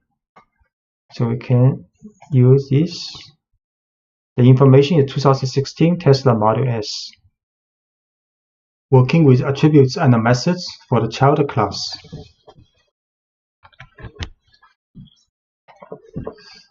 So defining attributes and methods for the child class. So once you have a child class that inherits from a parent class, you can add any new attributes and methods necessary to differentiate the child class from the parent class.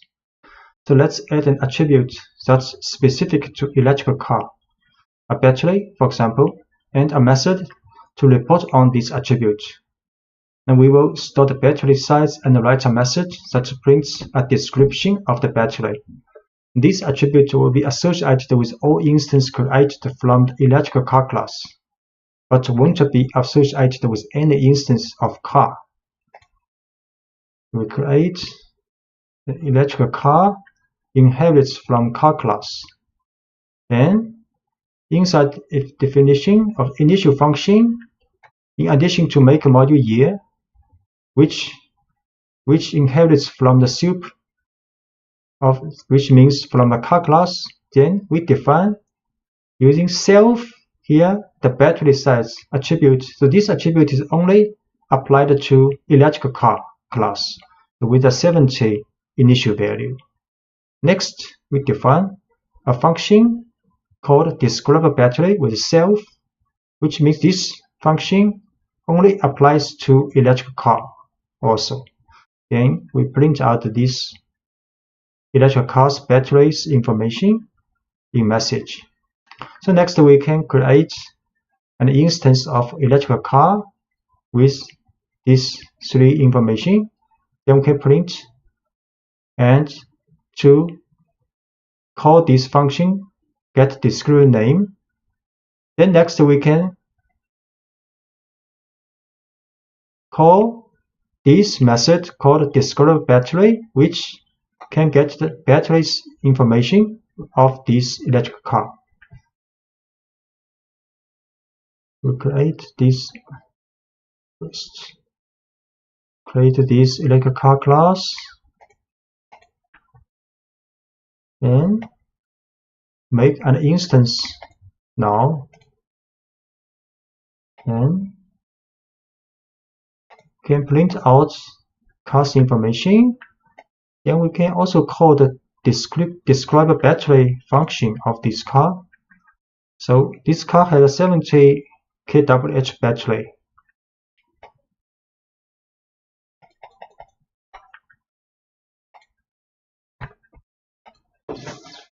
So overriding methods from the parent class. So you can override any method from the parent class that doesn't fit what you are trying to model with the child class.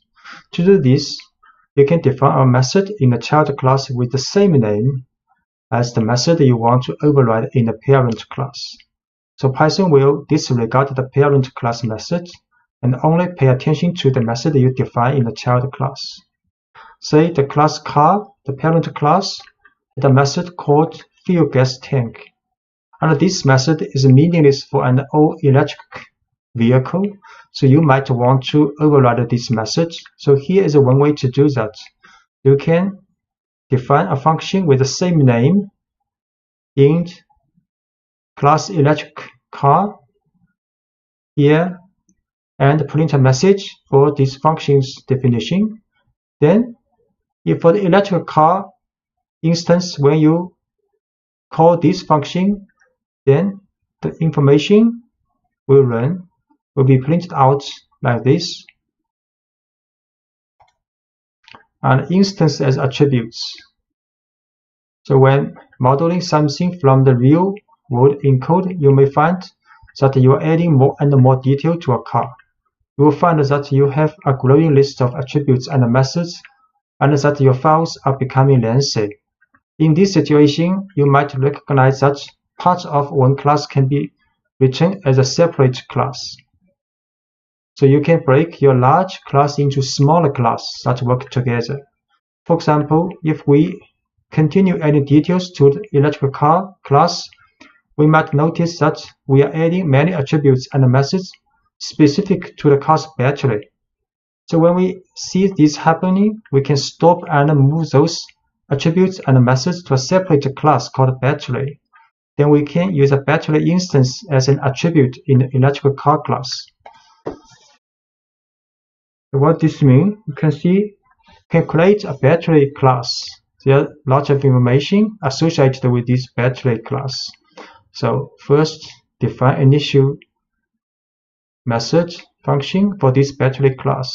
So there's attribute called battery size created, and battery size initial value is 60. Then we can describe this battery function created, then show the battery size. You can also define a function called getRange. GetRange. So if battery size is 60, the range is 140. So if the size is 55, the range is 155. Then we can print out the message of the range of this battery. So this is a battery class with battery size as attribute and two functions. Then next we can create an electric car class inside the initial function definition. In addition to this make module year information, we can add an attribute battery, but this time the attribute's value is the instance of battery class now. So this electric car class has attribute make, module year, and battery. And make, module year are the information we input when we make an instance of electric car. But the battery is an instance of the battery class. So next, when we make instance of electric car, we can print information of this car. Then we can use this car's attribute battery to describe a battery function.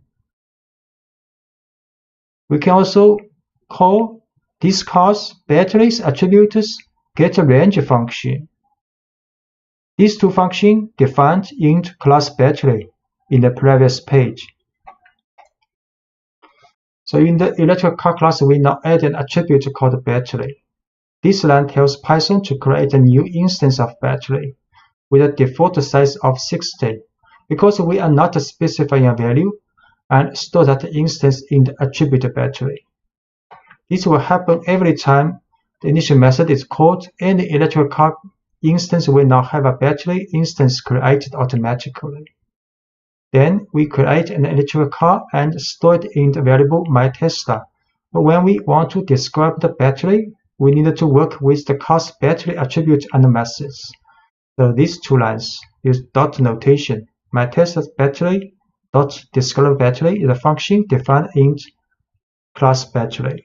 Similarly, MyTesla.battery dot get range. This function defined in class battery. So we show this, create a class called battery.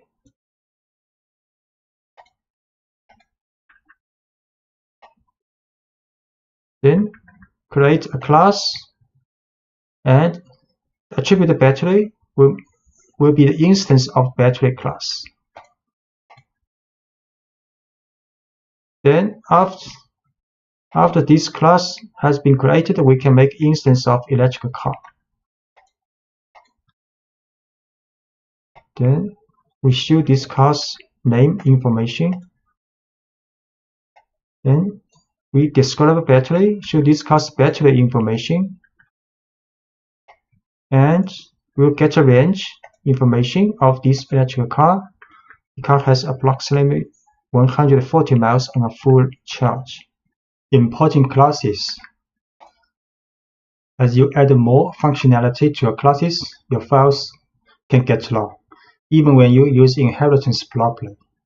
In keeping with the overall philosophy of Python, you will want to keep your files as uncluttered as possible. To help, Python lets you store classes in modules and then import the class you need into your main program. So we can, for example, import a single class. Let's create a module containing just a car class. This module file will be named car.py, and the car class is stored in this module file. The module file car.py is put in the same directory of your working source file. So this is part of the file, module file car.py. Inside this file is a class definition for car, which we have introduced in the previous lectures.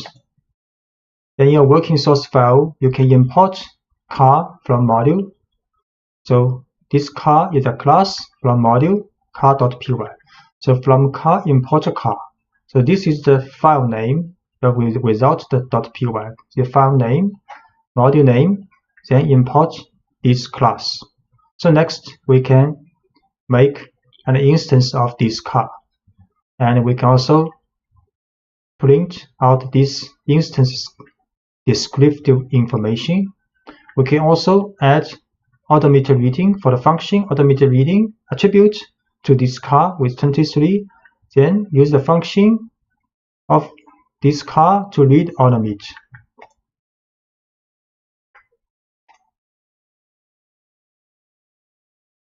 So we first set a working directory because this file called car.py stored in this working directory. Next we import from this car module, import this car class. Then can create an instance of the car class.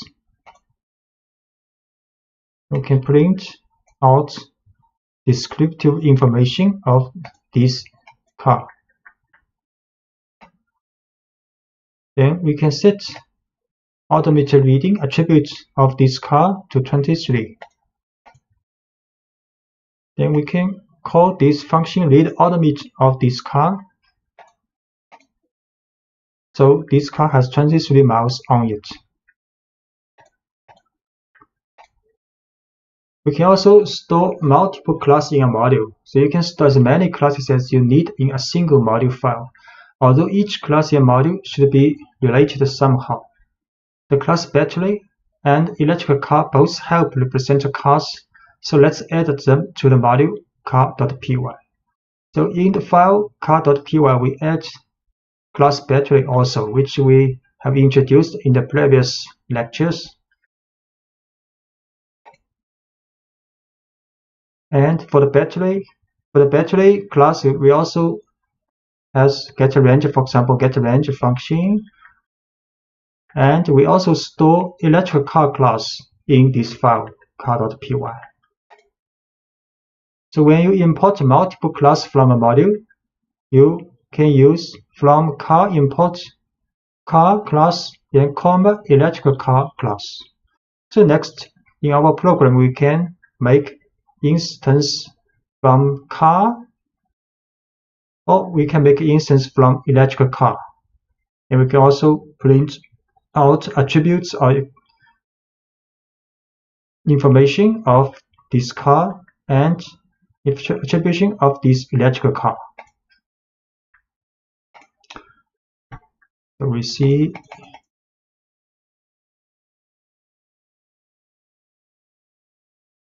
can import electrical car from this car module. Can create an instance and print out descriptive information of this electric car, and we can print out descriptive battery of this electric car. We can also run this, call this function getRange of the battery attribute of this car. So import multiple class from this module. Then we can create a normal car with information Volkswagen Beetle 2016. Then print out descriptive information of this car. Then we can create an electrical car instance called My Tesla. We can print out name information, model information of this car. So we can also import an entire module. So you can import a car. This is a car's file name, module name. So import a car. Next, when we create instance of car class, we have to write car dot this car class. So this is a module name. This dot notation dot class name with information. Similarly, we can create an electrical car. Use car dot car is the module name dot electrical car is the class name, and we can also show the information. So we import. This time we import the whole entire module. Import car. Then we can create a normal car instance. Use the car dot car class, and you can print out the descriptive name information of this car.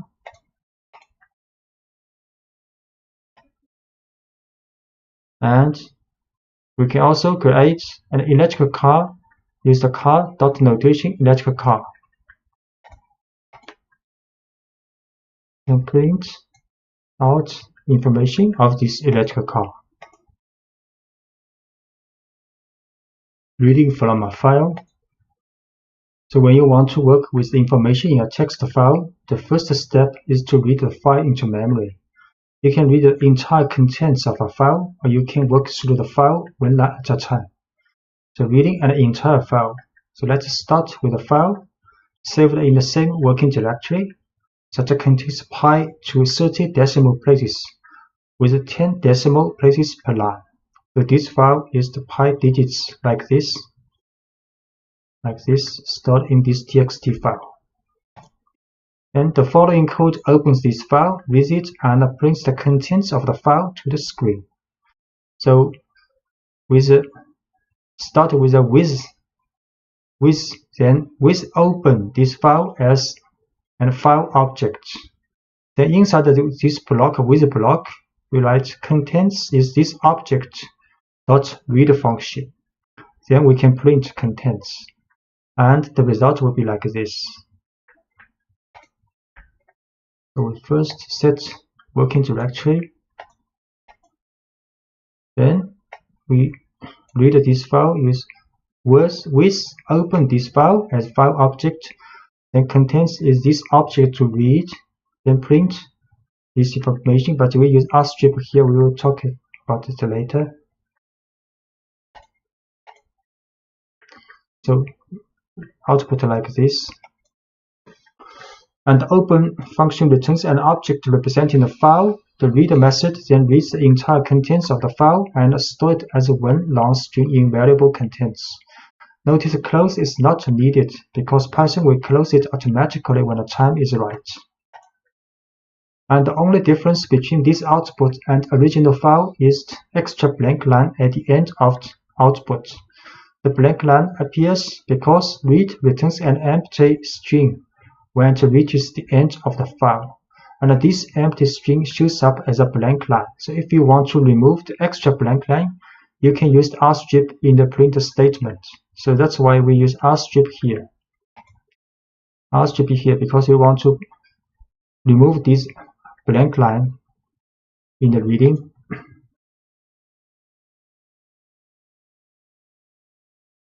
The file path. Sometimes, depending on how you organize your work, the file you want to work won't be in the same directory as your program file. To get Python to open files from a directory other than the one where your program file is stored, you need to provide a file path which tells Python to look in a specific location on your system. So we use a relative file path can tell Python to look for a given location relative to the directory where the currently running program file is stored. So on Linux and OS X system, you have to write, for example, with open test. Test is a directory relative to your current working file. Then the file stored in this directory as open as file object. On Windows system, you use a double backslash instead of a forward slash in the file path. You can use with open test to double backslash, then this file name as file object. So now the file is stored in the test location relative to this working file. So we can run this because we use a Windows system. So we open this file as file object and can then read this file and print out. It also works. And you can also use an absolute file path to tell Python exactly where the file is on your computer regardless of where the program that's being executed is stored. So on Linux and OS system, you can use like this for the absolute path. And on Windows, you can use, for example, the Python beginning course and a test with this file. So I try to use absolute path. So file path create first as absolute path a string, and we can open this file as file object, then read file and print. Also works. And read line by line. You can use a for loop on the file object to examine each line from a file one at a time. For example, this is file name. You can open this file, then inside the with block, write a for loop. For line in file object, then print this line. Read line by line. File path first. Then with open this file, then read line by line. For line in object, print this line. So every line is printed out. And these blank lines appear because an invisible new line character is at the end of each line in the text file. The print statement adds its own new line each time we call it, so we end up with two new line characters at the end of each line, one from the file and one from the print statement. So we can use rstrip on each line in the print statement to eliminate these extra blank lines. So we can use rstrip here also to remove the extra blank line. Rstrip here this time. So now it's much better.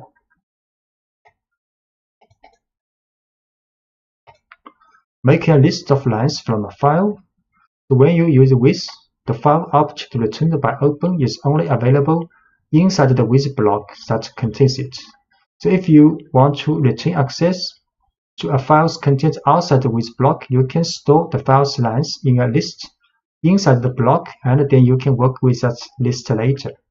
And the following example stores the lines of pi digits text in a list inside the with block, and then prints the lines outside the with block. So we can read this file with block, then use read lines and save these lines to a list called lines. Then outside of the with block, we can next print out each line with a for loop. So first, this is the file name. Then we use a with block to read the lines, then save to the lines. This lines is a list. Then next, outside of the with block, we can use a for loop to read each lines and print out.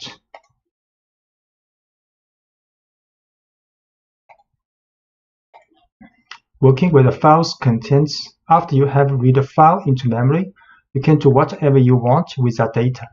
So let's briefly explore the digits of pi. First, we will attempt to build a single string containing all the digits in the file with no white space in it. So file name, then we open this file, then read the lines and store back to the lines list.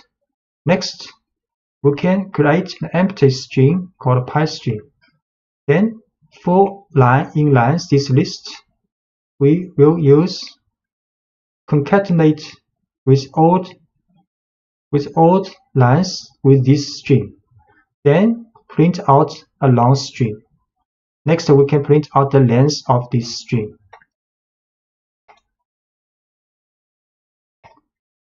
So, file name.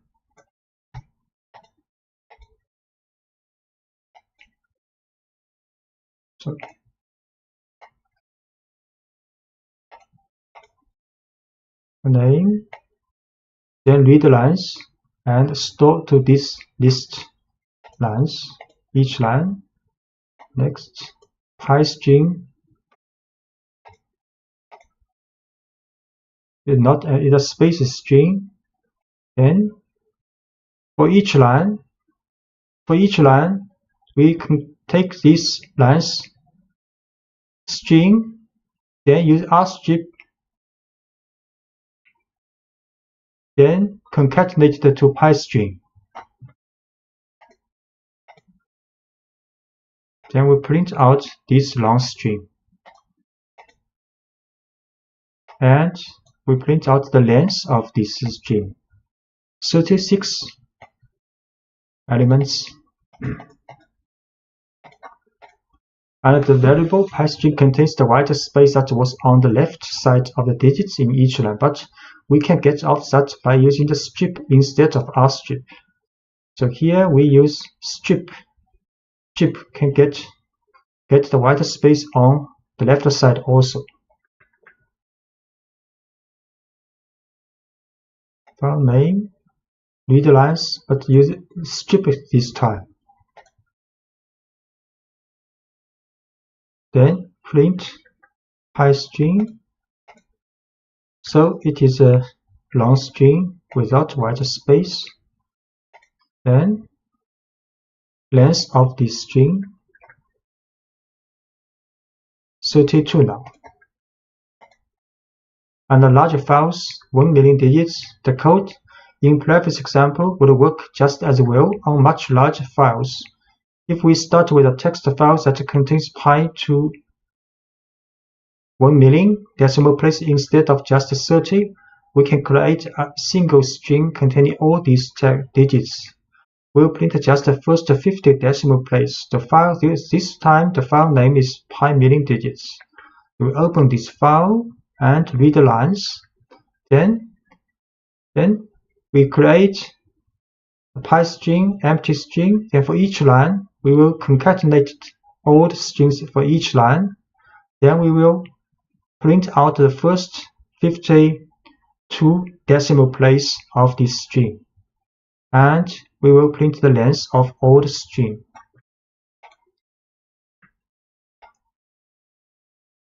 So this file name.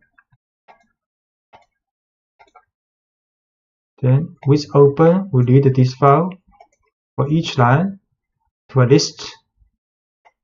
Then create an empty string.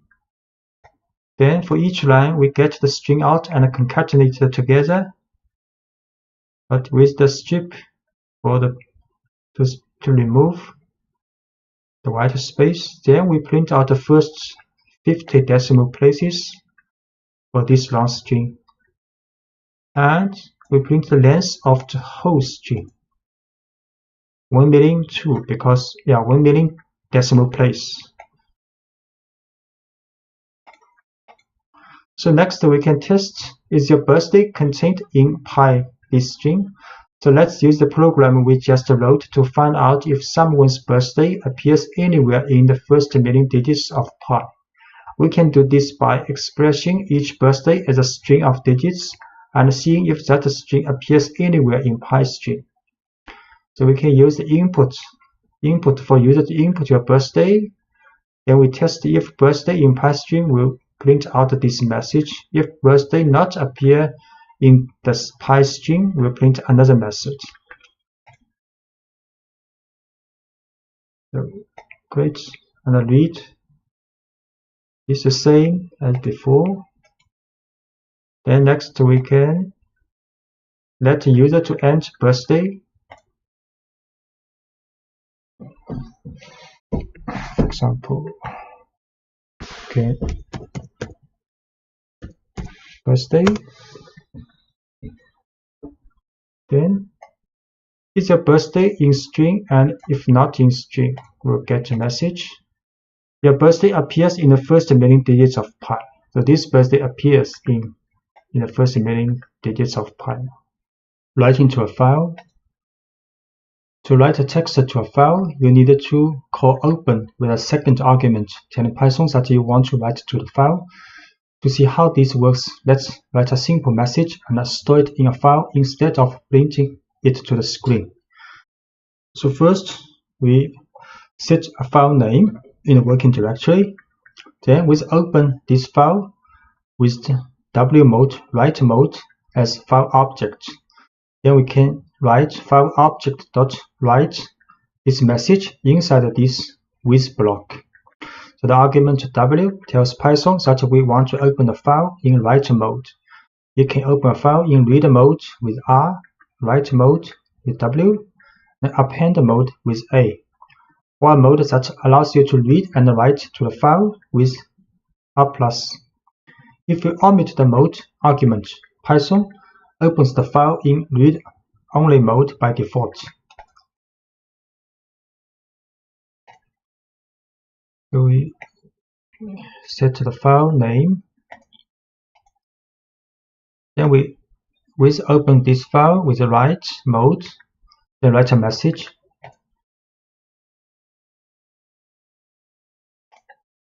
Then we open this file in the working directory, create it. Do the message in this file now. The open function automatically creates the file you are writing to if it doesn't already exist. However, be careful opening a file in write mode W because if the file does exist, Python will erase the file before returning the file object. Python can only write strings to a text file. If you want to store numerical data in a text file, you will have to convert the data to string format first using the str function. So we can also write multiple lines. The write function doesn't add any new lines to the text you write. So if you write more than one line without including new line character, so including new lines in your write statement. For example, we write this file again. We open this file with the write mode. Then first we write this message, then we add a new line, then we write next message, new line. We try this.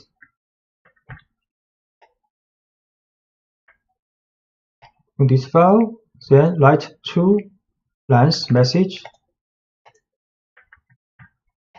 Then we open this file. Now there are 2 lines message in this file now. And we can also append to a file.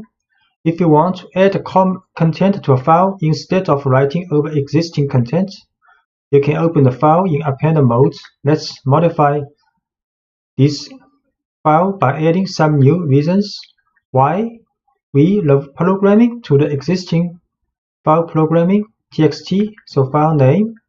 Then open this file with append mode. So we write 2 more lines in this file. Try this. We open this file to the same file with append mode. Then write 2 message. Then we see this file again. So now there are 4 lines in this file. So 2 lines appended to the first 2 lines. Introducing try except blocks exception. Try except blocks. Python uses special objects called exceptions to manage errors that arise during a program's execution. Whenever an error occurs that makes Python unsure what to do next, it creates an exception object. If you write code that handles the exception, the program will continue running. If you do not handle the exception, the program will halt and show a traceback, which includes a report of the exception that was raised. Exceptions are handled with try except blocks. A try except block tells Python what to do if an exception is raised. So when you use try except blocks, your programs will continue running even if things start to go wrong. Instead of traceback, which can be confusing for users to read, users will see friendly error messages that you write. So for example, we're handling the 0 division error exception. So let's look at a simple error that caused Python to raise an exception. You probably know that it is impossible to divide a number by 0, but let's ask Python to try it first. So if we print file divided by 0, there will show an error. Print file divided by 0. So there will be an error called 0 division error. But the error reported in the traceback 0 division error is an exception object. Python creates this kind of object in response to a situation where it cannot do what we ask it to. So when this happens, Python stops the program and tells us the kind of exception that was raised. So we can use this information to modify our program. We will tell Python what to do when this kind of exception occurs. Here is what a try except block for handling the 0 division error exception looks like. So we can use a try except block for handle this error. First, we will try this statement. Then we'll see except if 0 division error occurs, then we check except if the error happens, then except block will check if it is 0 division error. If this matches, then the statement inside except block will run. So we put print file 0, the line that causes the error, inside the try block. If the code in a try block works, Python skips over the except block. And if the code in the try block causes an error, Python will look for an except block whose error matches the one that was raised and runs the code in that block. So in this example, the code in the try block produces a 0 division error. So Python looks for an except block and telling it how to respond. So So Python then runs the code in that block, and the user sees a friendly error message instead of a traceback. So we try print this one, then check except 0 division error. We run. So the message has been printed out, except the block is run.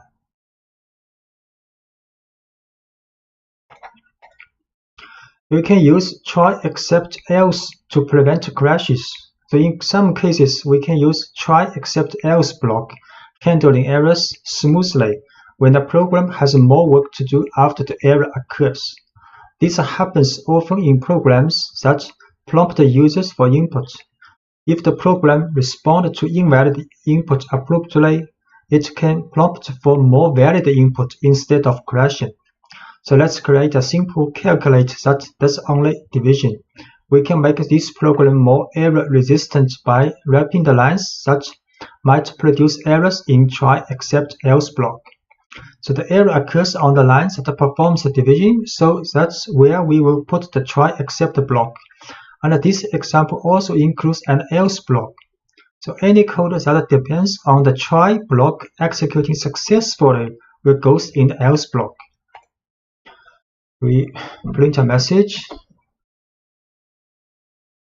then print another message, then if while true, let the user to input first number. If user input first number equals to Q, then the while loop will break. Then second number is also an input by user. Next, we'll run a try except else block. So in the try is division between int value of int value first number divided by int value of second number. So if this statement runs successfully, then the else block will run. Print this answer. If it raise an error except block object, then Python will check except statement if this error is 0 division error. So then we'll print if matches this error, then we'll print you cannot divide by 0. So we should first we print the two messages on the screen. Then we'll run this while true, while loop. So let user to input first number and second number. If user in the first number enters Q, then the while block running will stop. And if user enters 0 in the second number, then the error will come and will print out this message. If both number cause the division runs successfully, then we print answer. First number 10, second number 5. Then the answer printed and while loop runs again. First number 100, second number 3, also runs successfully. Then first number 19, second number 0. Then you can't divide by 0. Message is printed out. Then the while loop is not stopped. You can also try next first number. For example, write Q, then stopped while loop. So handling the file not found error exception. So one common issue when working with files is handling missing files. The file you are looking for might be in a different location. The file name may be misspelled, or the file may not exist at all. You can handle all of these situations in a straightforward way with the try except block. So let's try to read a file that doesn't exist. The following program tries to read in the content of Alice in Wonderland, but file Alice 1 text has not been saved in the same directory as the current working source file. So we try to read this file, but this file does not exist. We'll see how it happens. So file is alice1.txt. We open this file, then try to read this file. The file not found error happens. So Python cannot read the file from a missing file, so it raises an exception. No such file or directory. So to handle it, you can use a try block that will begin just before the line that contains open to look for and accept blocks that matches that error, and the result is a friendly error message instead of a traceback. We can change with the try accept the block, then open this file, then read. So if this block successful, the accept block will be skipped. And if try block raise an exception object with error, so the accept block will be checked if the error matches file not found error. If it matches, then the message and this block will be run. So the code in the try block produces a file not found error. So Python looks for an accept block that matches that error. Python then runs the code in that block, and the result is a friendly error message instead of a traceback. So we try this file name. Then use try accept block. So now the message is run. The file, this text does not exist. So we can also analyze text using try accept else block. So for example, you can analyze text files containing entire books. The texts used in the following example come from Project Gutenberg, which maintains a collection of literary works that are available in the public domain. Now let's pull in the text of Alice in Wonderland and try to count the number of words in the text. We will use the string method split, which can build a list of words from a string, then count the items in the list to get a rough idea of the number of words in the text. So this is the file we want to work with, and we write try to read this file. If it's not successful, then accept block will be implemented to check if the error is file not found error. And we'll run this message if it matches.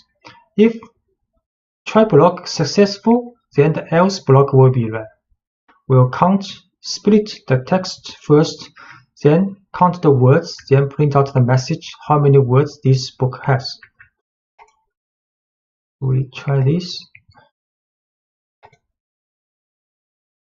Alice, this book, then try accept else block to read and count the words. So to run successfully, this text has about 29,000 words. And we can also create a function holding the whole try accept else block. You can move the try accept else block to a function called count words. So it will be easier to run the analysis for multiple books. And the missing this file has no effect on the rest of the program execution.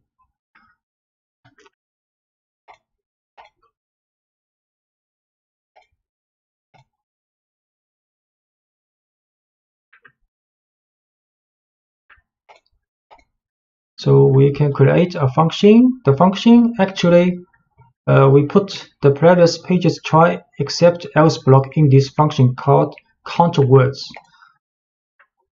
Then next we can try to read several books using a for loop and count words. In the working directory, we have these 4 books. So we run this function first. Count words, create this function. Then we create a list with 4 books inside. And we intentionally write a wrong name for this book, Cinderella. Actually, the book is called Cinderella.txt, but we add 1 here to see how it is going with this file. So next is a for loop. to call this function for each of these 4 books. So you can see the file Alice text has about 29,000. It's okay. But for the second book, Cinderella, the file Cinderella txt not exist. And the next 2 books also works and count the words. So there's quite a friendly message and smoothing working learning for the program with try except else block. Using try except else pass and finally in Python. So let's first review how the try and except works. First, the try clause is executed. If there is no exception, then only try clause will run, except clause will not get executed.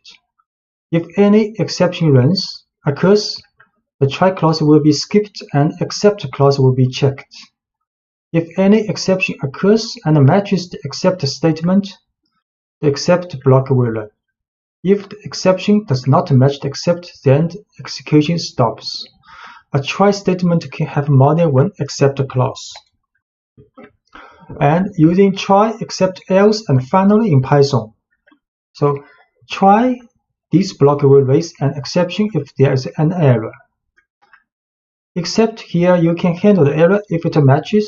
An else block runs only if the try clause does not raise an exception.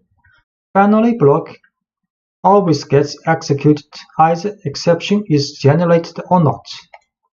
So we see an example called division x by y. It's a function called division x by y. Say inside the function, first try this division, then if this has error, then we'll check the except block if it is 0 division error. If it matches, then you will show the message you are dividing by 0. And if try block has no error, then else block will be run. And finally block will always be run either there is an exception object raised or try block successfully run. So we try to do this, divide 3 by 2 and 3 by 0.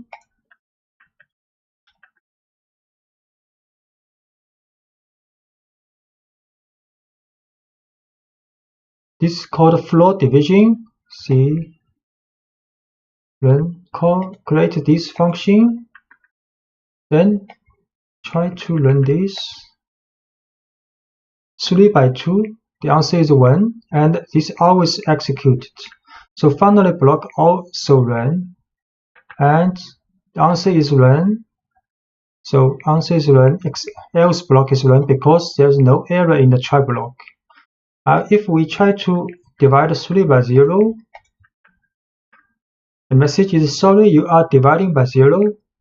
So except block is run, and this is always executed. So finally block is also run.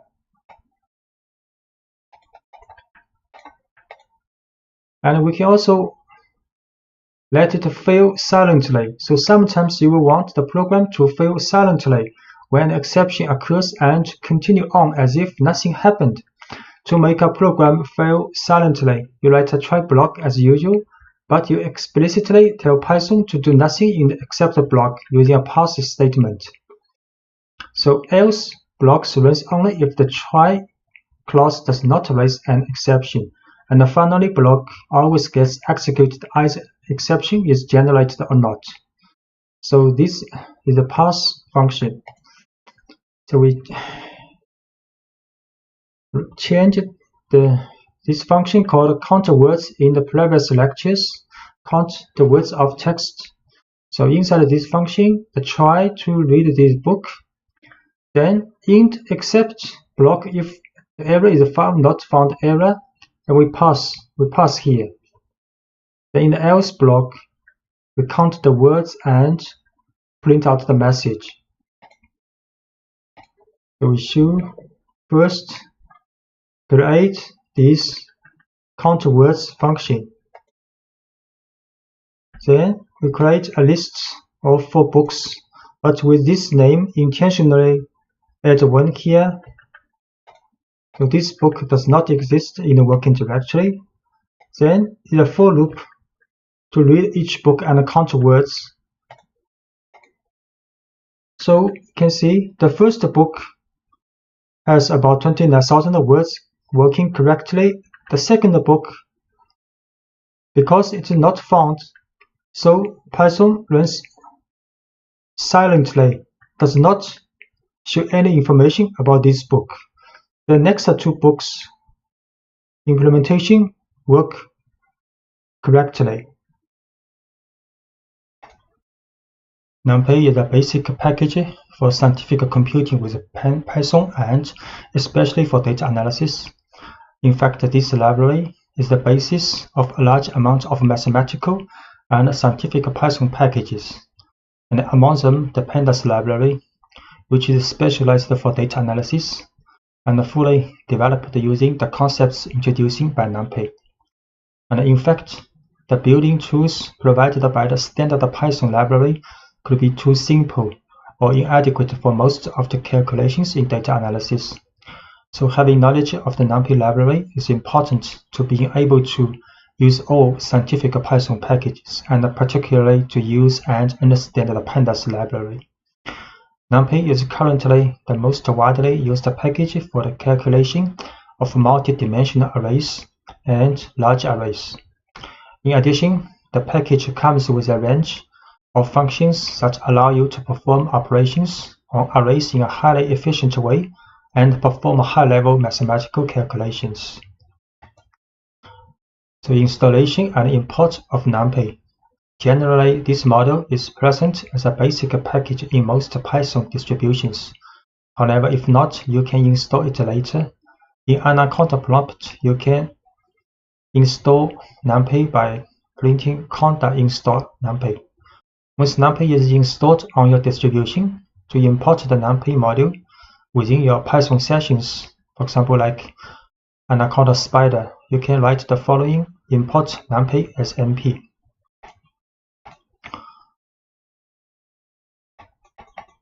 So we can import NumPy.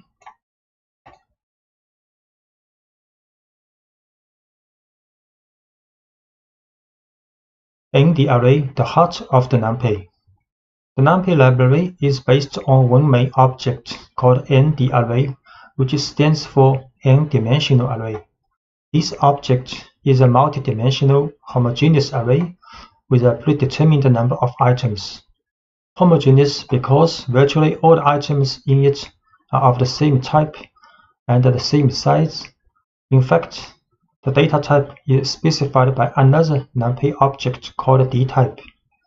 So each n_the_array is associated with only one type of dtype, and the number of the dimensions and items in an array is defined by its shape, a tuple of n positive integers that specifies the size for each dimension.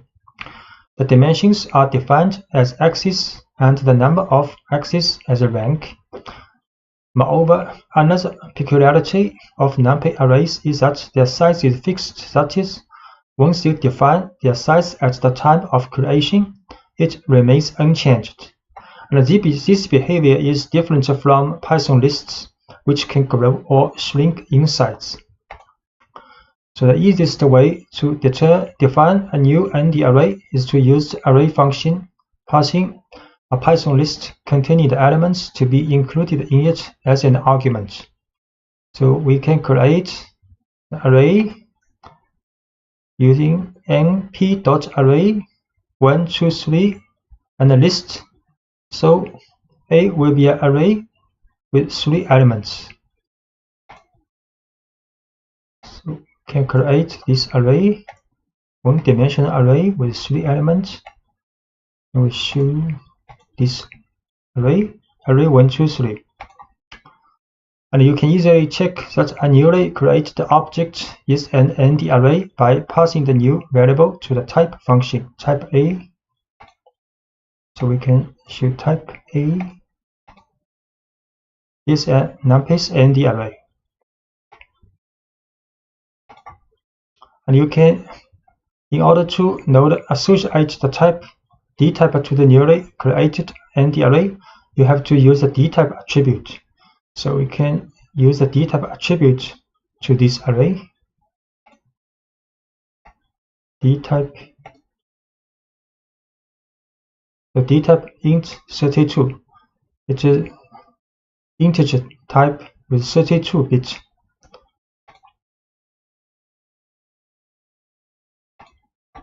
And the just created array has one axis, and then its rank is 1. So while its shape should be 3, 1. To obtain these values from the corresponding array, it is sufficient to use the ndim attribute for getting the axis, the size attribute to note array length, and the shape attribute to get its shape. So if we use ndim to this array, only one, so one-dimensional a.size 3 elements, and a.shape 3, so one dimension, the first dimension has 3 elements. And define a two-dimensional array. We can also define a two-dimensional array using toListInt NP array function. So we can also show dtype, ndim, size, and shape. Two-dimensional array.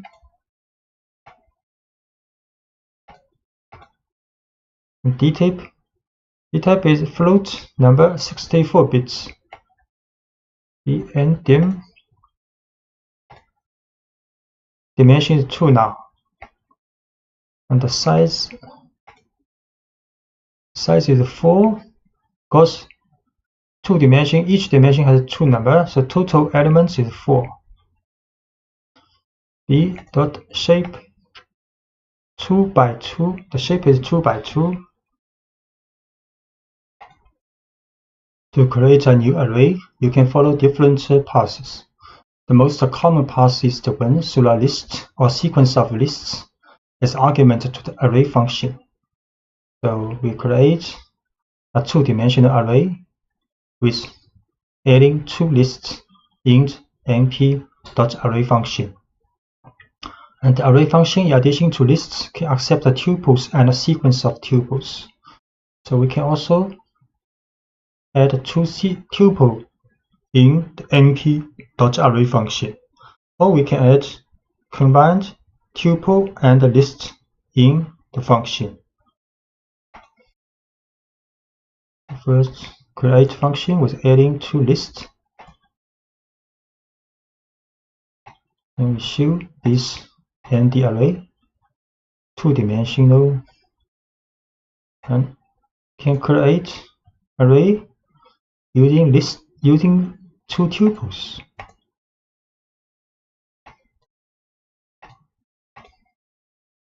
Get the same result as using lists.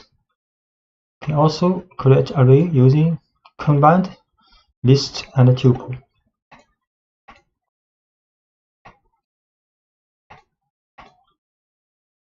Also a two-dimensional array.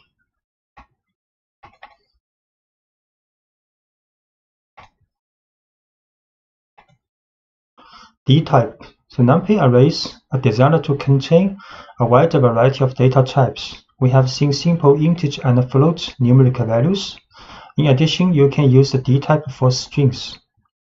So we create an array, two-dimensional array with the value of strings in the list. So dtype will like u1, less than u1, and have also a name attribute for the dtype.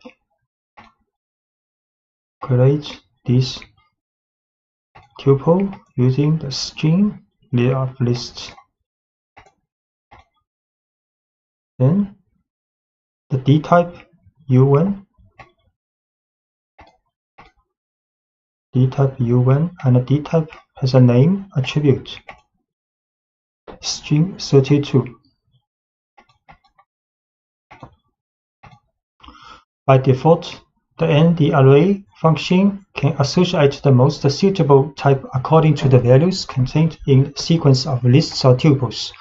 Actually, you can explicitly define the dtype using the dtype option as argument of the function. For example, if you want to define an array with complex values, you can use the dtype option as follows. So if we add the dtype equals complex, so these numbers will be stored as complex number in the array. We'll create this array. So complex number now stored in the array. The NumPy library provides a set of functions that generate ND arrays with initial content created with different values depending on the function. The zeros function, for example, creates a full array of zeros with dimensions defined by the shape argument, while the ones function creates an array full of ones in a very similar way. So if we write np.033, a two-dimensional array of 3, and all the values are 0, and similarly write a three-dimensional array of the shape 2 by 3 by 4 with all the values are 1. And np.arrange 010 will create a sequence of values between 0 and 10. And arrange 4, 10. So we'll create a sequence of numbers starting from 4 to 10. So np zeros 3 by 3, the shape all values 0 and ones, all values are 1, 3-dimensional, and sequence number using arrange. So number 0 to 9 created in array, arrange 4 to 10. So the number 4 to 9 created in this array.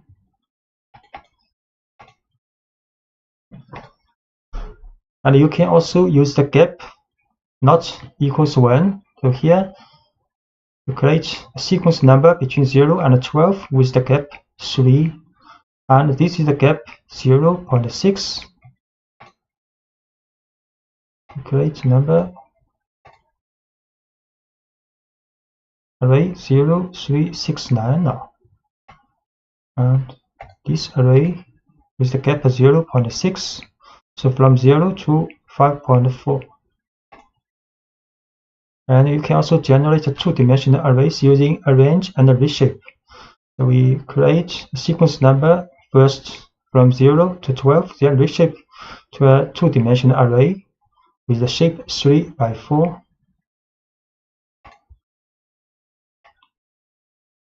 So the two-dimensional array is a number from 0 to 11.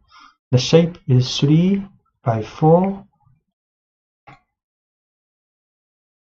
And line space generates a sequence of numbers based on the number of elements in a certain argument.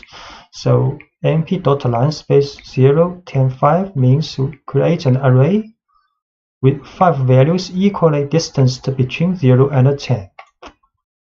np linespace 0, 10 with 5. So this is the resulting array with 5 numbers equally distanced between 0 and 10. Just note, in arrange function, the 10 is not included, but in line space, the 10 is included.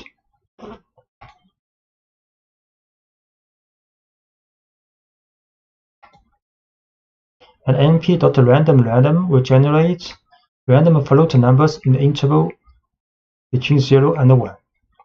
So we can write np.random3 will generate 3 random numbers between 0 and 1, and np.random 3 by 3 will generate two-dimensional array with random numbers between 0 and 1. np.random3, so 3 random numbers in a one-dimensional array. So this will create two-dimensional array with a shape 3 by 3 with all the values and random numbers between 0 and 1. arithmetic operators. The most obvious are adding and multiplying an array by a scalar, and these operations are element-wise. Such as, the operators are applied only between corresponding elements. So this is a NumPy array with the number from 0 to 3. Then we can add a with 4 or multiply a with 2. NumPy array.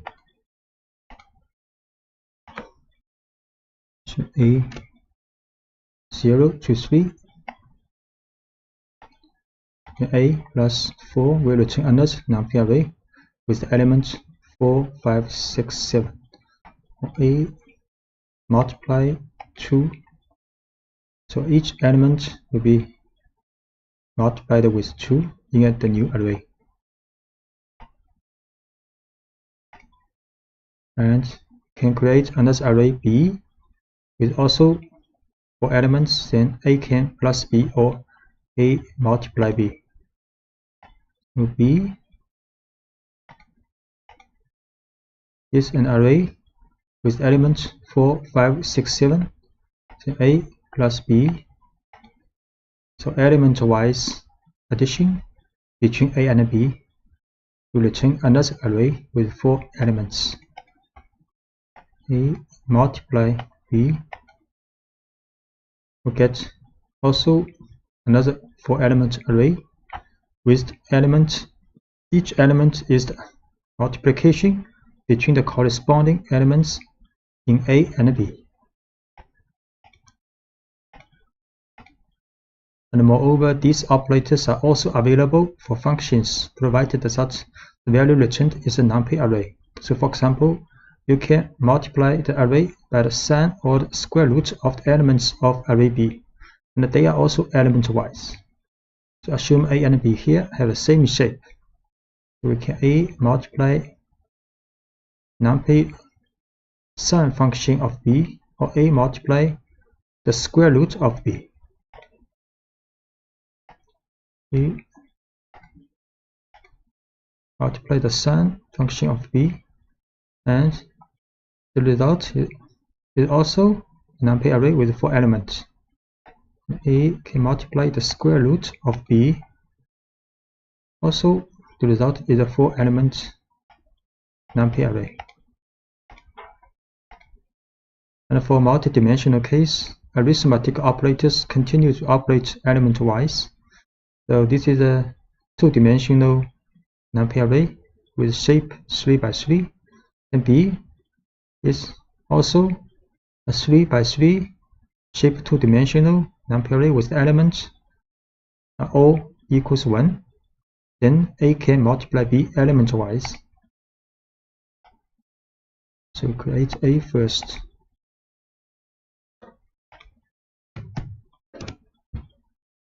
A is a 2-dimensional array, and B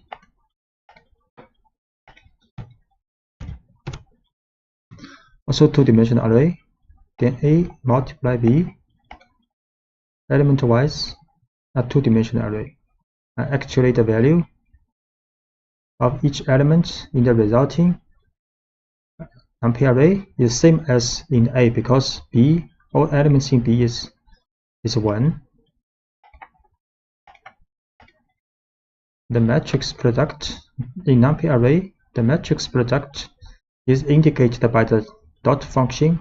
This operation is not element-wise, such as the result at each position is the sum of the products of each element of the corresponding row of the first matrix with the corresponding element of the corresponding column of the second matrix.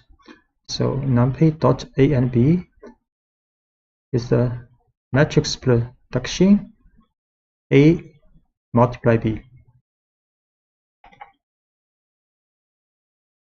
You see, so this is the result of matrix multiplication A and B.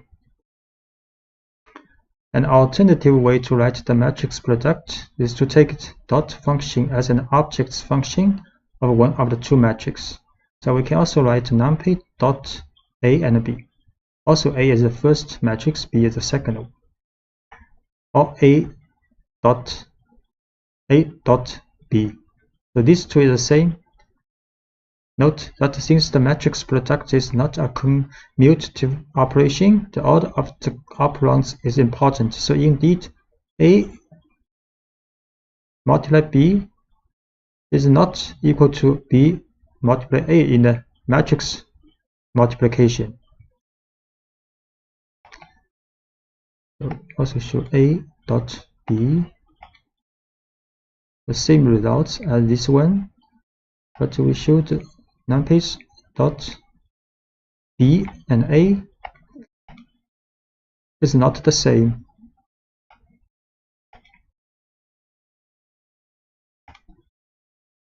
And increment and decrement operators. To increase or decrease values, we have to use operators such as plus equal or minus equal or multiplication equal. Instead of creating a new array with the results, they will reassign the results to the same array.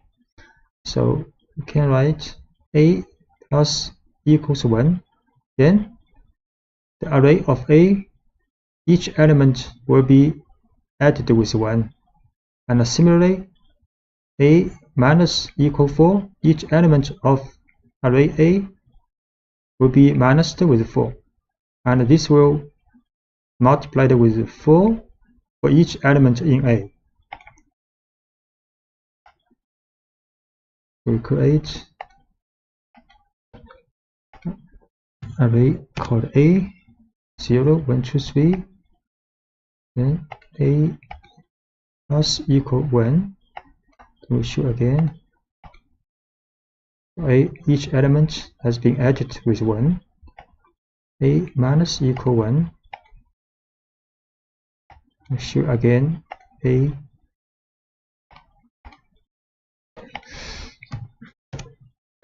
then the value is being changed back.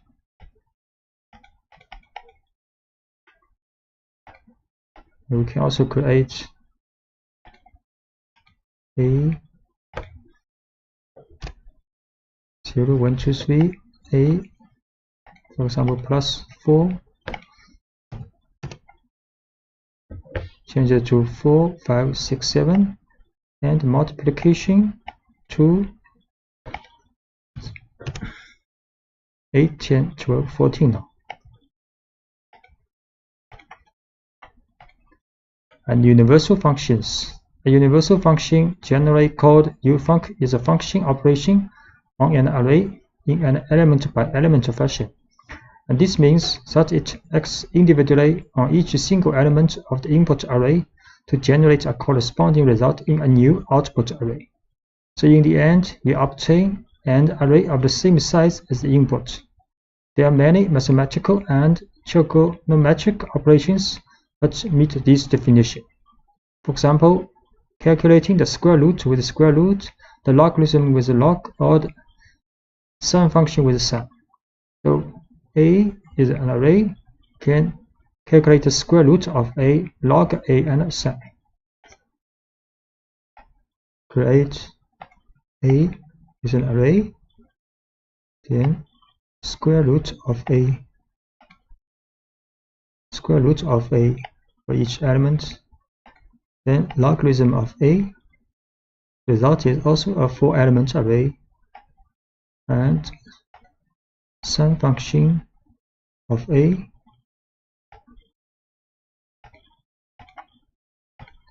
Aggregate function.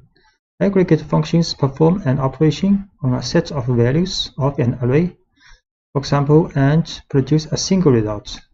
So many functions of this kind are implemented within the class and the array.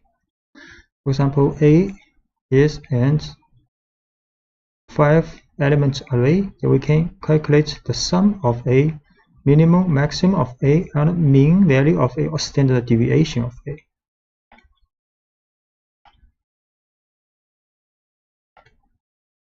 A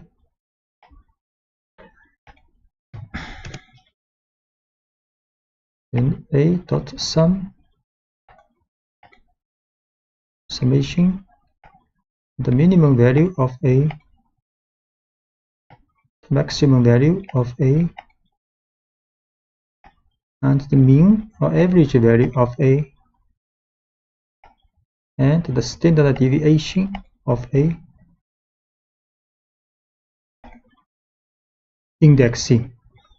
Array indexing always use square brackets to index the elements of the array so that the elements can then be referred individually, or various uses such as extracting a value, selecting items, or even assigning a new value.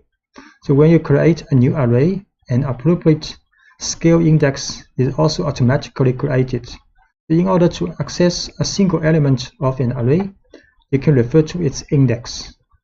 So this is an array created with 6 numbers from 10 to 15. So we can write A bracket 4. Then the 5th element of this array will be selected. So create an array first.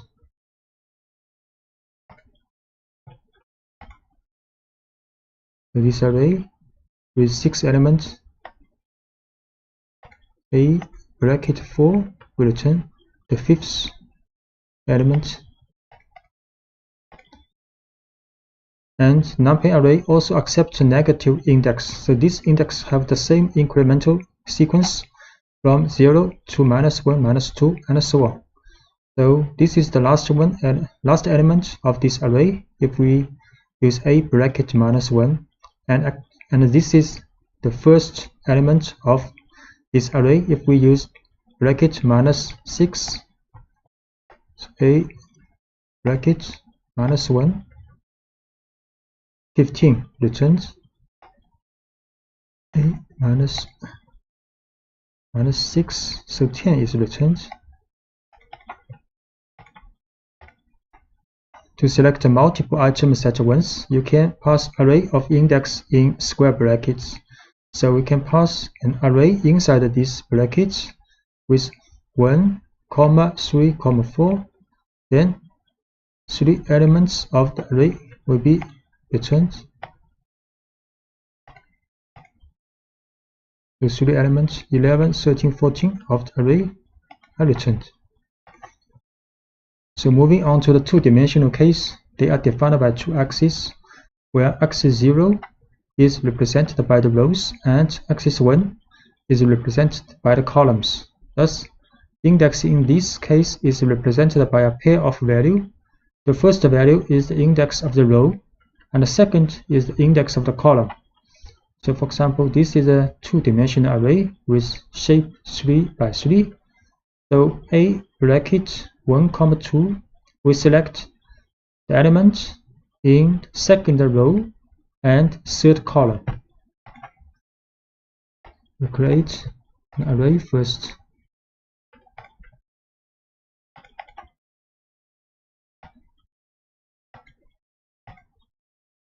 A, the two-dimensional array, then A bracket 1, 2, so the value element of 15 is returned.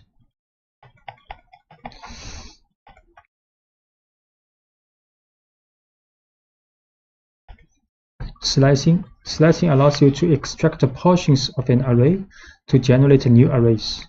So when you use the Python lists to slice arrays, the resulting arrays are copies.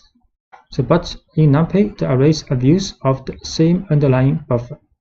So depending on the portion of the array that you want to extract or view, you must use the slice syntax, such as you will use a sequence of numbers separated by column within square brackets. For example, this is an array with 6 elements. So if we write A1, 5 in the bracket, then it will return a slice of this array from 2nd to the 5th element. Create an array with 6 elements. The A1, 5 will return this part of the array.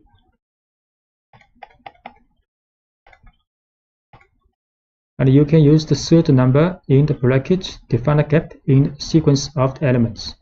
So if we write A bracket 1 column 5 1 column 2, this last 2 means the gap of the elements returned. So array will return an array with 11 then 13. So the difference between these two are 2 for this element. So A 1 column 5 2, this will return 11 and 13. In the slicing bracket, if you omit the first number, NumPy implicitly interprets this number as 0. That means from the initial element of the array. If you omit the second number, this will be interpreted as maximum index of the array. And if you omit the last number, this will be interpreted as 1 for the gap. So if we do not write the first and second element in the bracket, then it means from the first to the last element of this array with the gap 2. It will return an array with 3 elements 10, 12, 14. Similarly, this will start from the beginning to the 6th element of the array and with a gap 2. Actually, the result is the same as this one. And this will from the beginning to 5th element but with gap 1. So A column 2 10 12 14, A column 5 column 2 also 10 12 14, A column 5 column. So from 10 to 14 returns. And in the case of a two-dimensional array, the slicing syntax still applies, but it is separately defined for the rows and columns with comma. For example, if you want to extract only the first row or the first column, so A is a two-dimensional array, then this will return the first row but all the column of this row, and this will return the first column and all the rows of this column.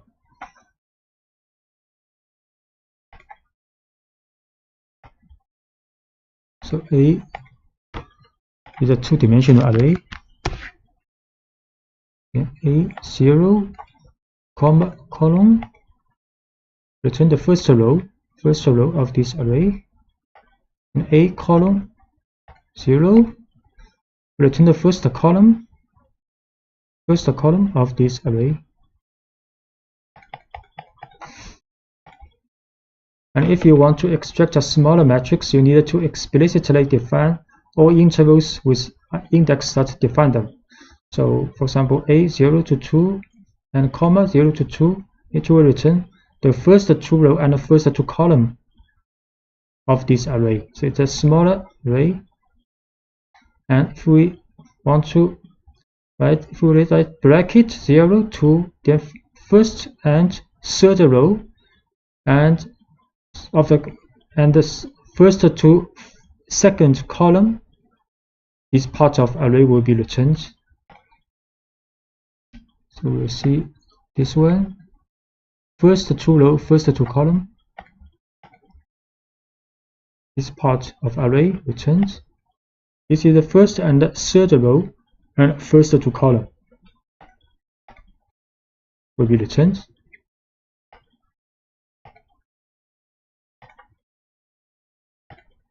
Iterating an array, you can use the for constructor to do the iteration of the items in an array. So you can write for I in A, print I. You can write for I in A, print I. But similar as NumPy's for loop in the list, but similar as the for loop for the file list.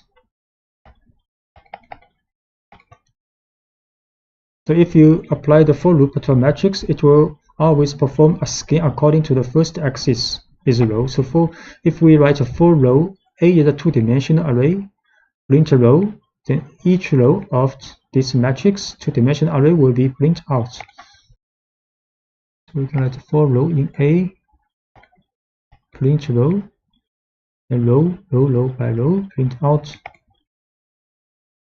And if you want to make an iteration element by element, you can use the following constructor using the for loop in a.flat. So a.flat will get all elements of this two-dimensional array and put in an one-dimensional array, then print this item out. Okay, right, a.flat for elements. So element by element, each element is printed out from this two-dimensional array. And if you want to launch an aggregate function that returns a value calculated for every single column or on every single row, there is an optimal way that leaves it to NumPy to manage the iteration. You can use apply along axis function. So this function takes three arguments: the aggregate function, the axis on which to apply the iteration, and the array. So if the option axis equals 0, then iteration evaluates the elements column by column along the column, whereas if axis equals 1, then iteration evaluates the elements row by row. So for example, you can calculate the average values first by column and then by row. So if you write numpy dot apply along axis mean x0 array A, you see how it's going, and if we set axis 1, so we show matrix A first, 3 row, 3 column, then we apply a mean value for axis 0 for this matrix. Mean value 13, 14, 15, actually along the column. So along the column by column, then we mean value axis equals 1 along the row.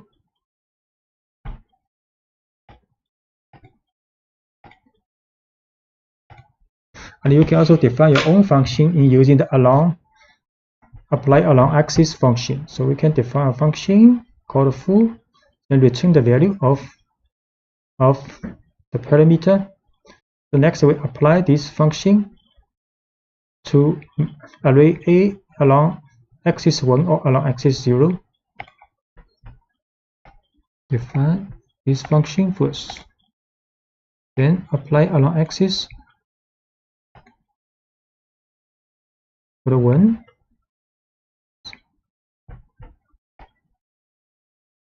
and apply this function with 0.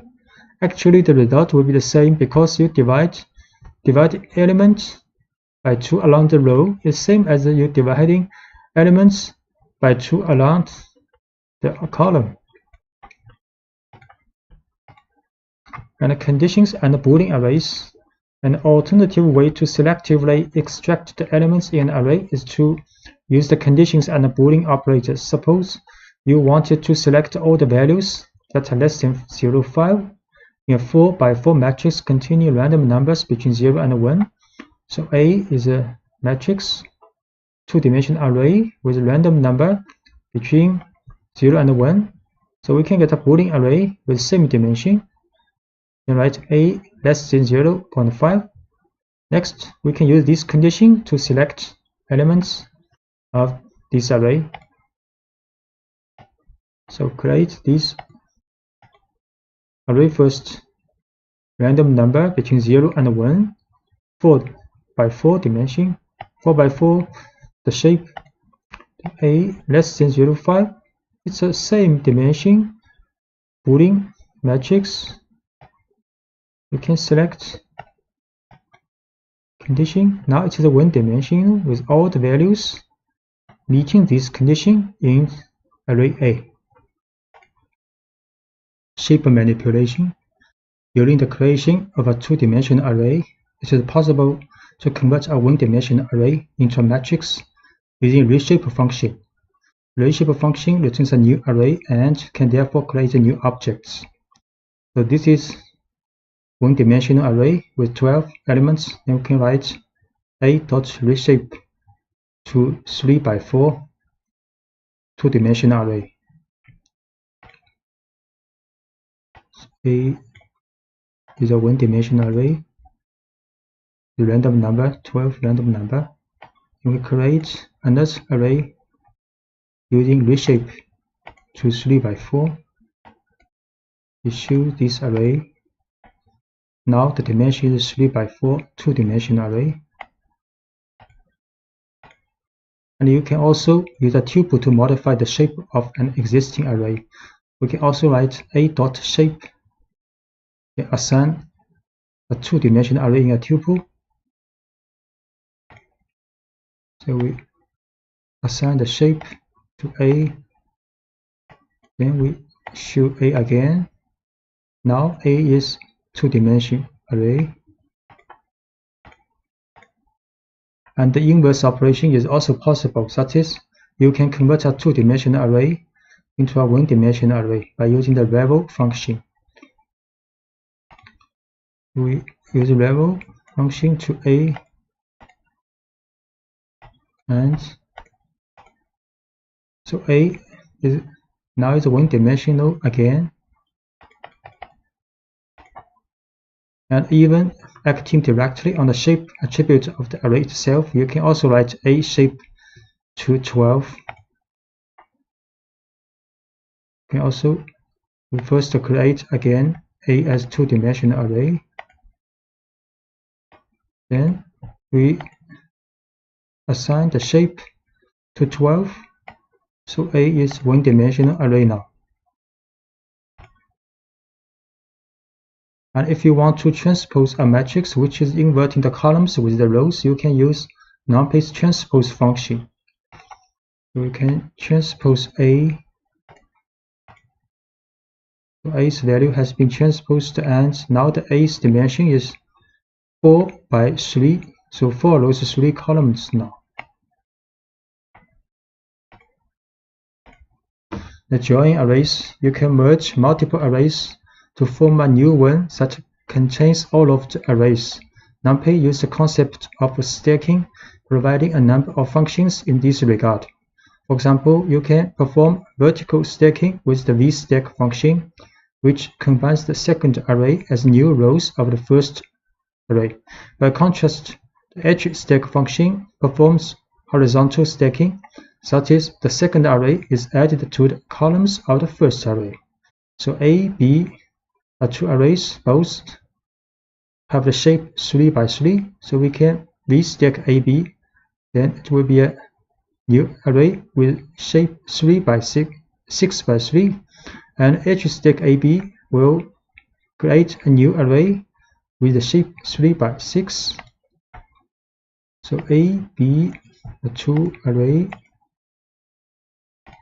so A, B, both 3 by 3, then NP vstack AB. So the shape in the new array is 6 by 3.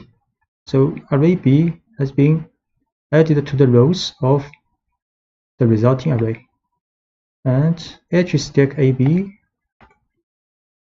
you see the array A and array B has been stacked, and the dimension is 3 by 6 now. Two other functions performing stacking between multiple arrays, a column stack and a row stack. These functions operate differently than the two previous functions. So generally, these functions are used with a one-dimensional array, which are stacked as columns or rows in order to form a new two-dimensional array. So can create 3 array all by one dimension. Then we can use column stack ABC or row stack ABC, row C. So ABC, 3 one-dimensional array. Then you can column stack ABC. So they now become a two-dimensional array. The row, each row represents, each column represents these 3 array, and we can also NP row stack ABC. So this also is a 3 by 3 two-dimensional array, and with each row represents A, B, C.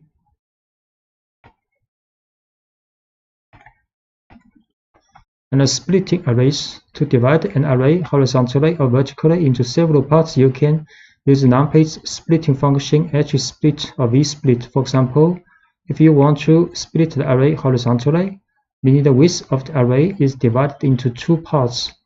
So the 4 by 4 matrix A will be split into two 4 by 2 matrix. We create A is a two-dimensional array, then B and C, these two are the part of the hsplit A into two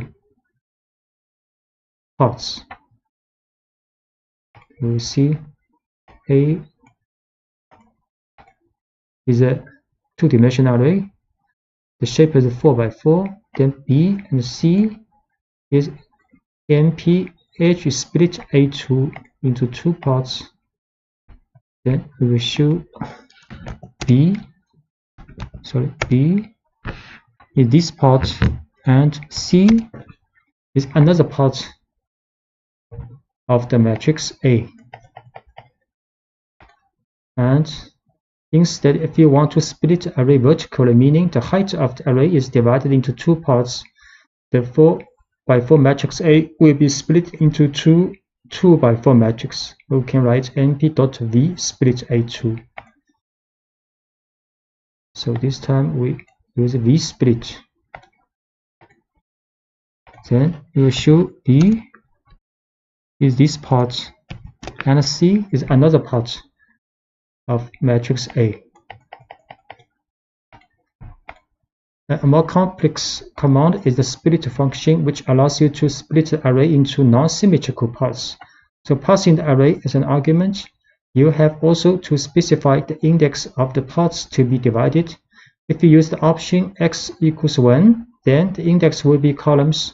If instead the option is axis equals 0, then there will be row index.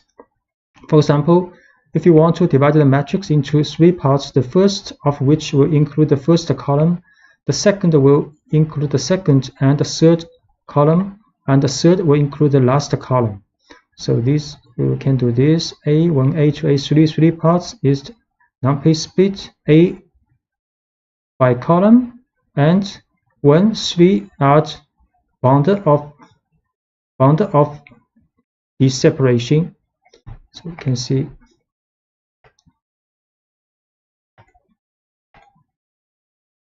so A1 is this part, A2 is 2 and 3 column, and A3 is the last column of matrix A. And similarly, you can also do the same thing by row. So this time we can split by the row, with first row and second to third row, then the last row of matrix A. Copies or views of NumPy arrays. If you assign one array A to another array B, you are not copying it. Array B is just another way to call array A. In fact, by changing the element of A, you change the value of B too, and vice versa. So A is an array, then we assign A to B, B equals A. Now if I change the element of A, then B is also changed. Create an array A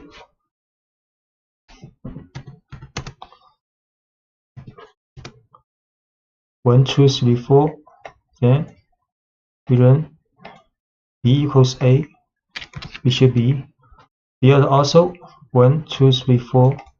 Now we assign the element, one of the elements in A to 0. Then A will be 1, 2, 0, 4, and B is also 1, 2, 0, 4. So when you slice an array, the object returned is also a view of the original array. So if we create a C, it's a slicing of A, and now we also assign elements, change one of the elements in A to 0, then C is also changed. So C, then C is array 1, 2, and A is array 1, 2, 0, 4. Now we assign the first element of array A to 0. A, now A is 0 to 0, 4. Then we'll choose C. C will be 0, 2, because C is the slicing of first and second array element of array A.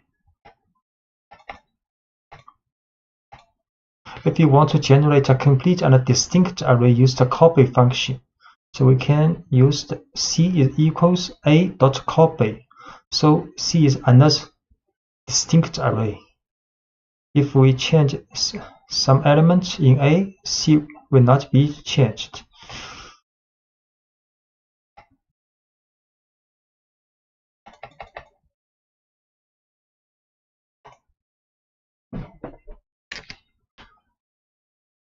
C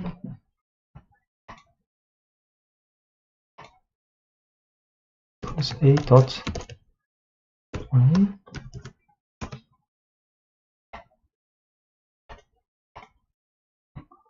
then A 0 C. If we change A to 100, A changed to 100, C not changed now.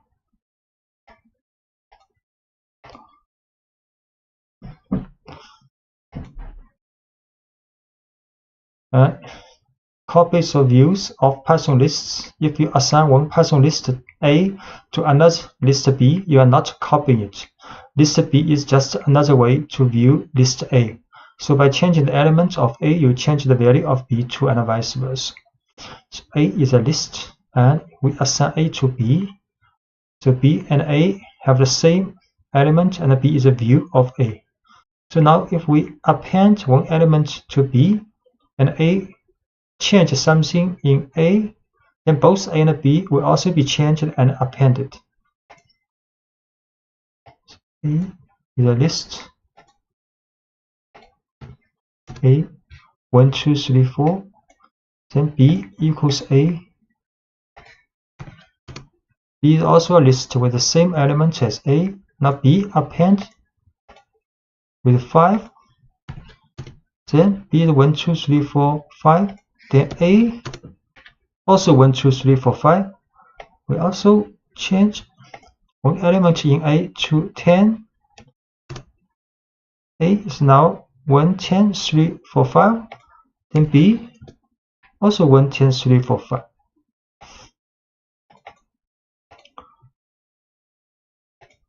And when you slice a Python list, the returned list is a distinct and a new object. So A is 1, 2, 3, 4 list. Then F is a slicing part of A. Then we change element of A to 10. F append 100, and A and F will be changed individually. So A is a list. F is slicing of A. A is 1, 2, 3, 4, and F 1, 2, 3. Then we change one of the element in A to 10, and we append one element to F. So A 1, 10, 3, 4, and F 1, 2, 3, 100. So they are distinct objects. So when you use a copy to a Python list, the returned list is a distinct and a new object.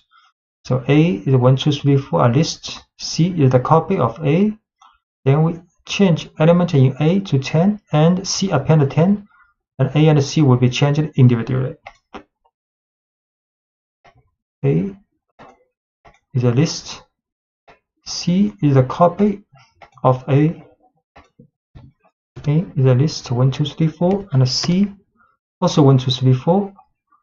Then change second element in A to 10 and append one element to C. Then A the 1, 10, 3, 4, C the 1, 2, 3, 4, 10. So they are independent. Broadcasting of NumPy arrays.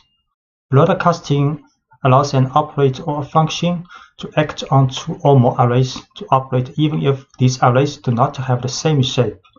2 arrays can be subjected to broadcasting when all their dimensions are compatible, which means the length of each dimension must be equal or one of them must be equal to 1. If neither of these conditions is met, you get an exception that states that the 2 arrays are not compatible. So when the rule of compatibility is met, then the size of the smallest array will be extended to the size of the biggest array so that the element-wise function or operator is applicable. So we see an example. A is a 2-dimensional array and B is a 1-dimensional array. A plus B is compatible and B will be broadcasted to the size of A and then get the addition implemented.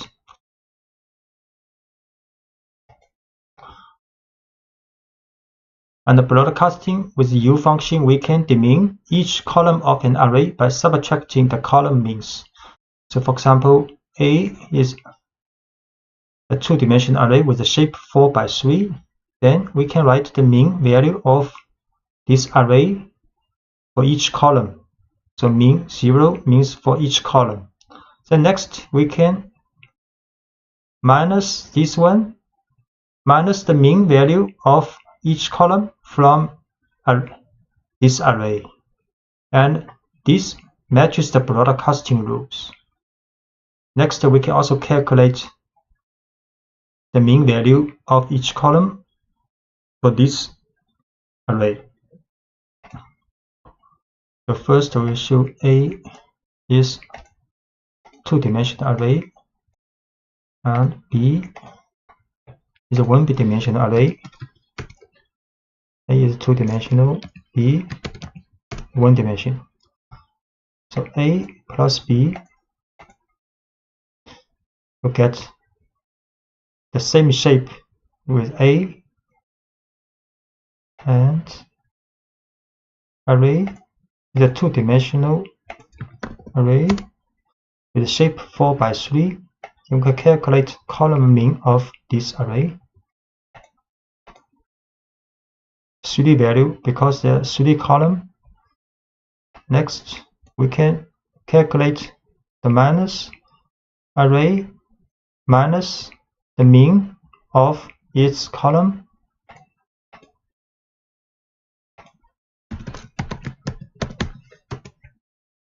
This is the result with the same shape as this array. So this minus is compatible with broadcasting automatically. Next we can calculate this array's mean value for each column. It will be 0 for each column because it has been demeaned. This value is very close to 0.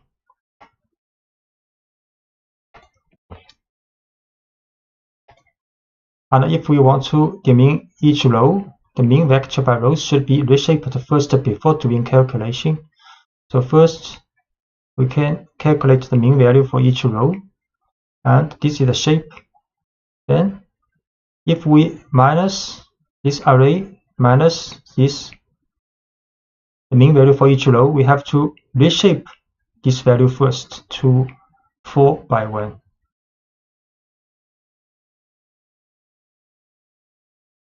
So we will show again this array 4 by 3. Then the row mean for this array, we have to put 1 here.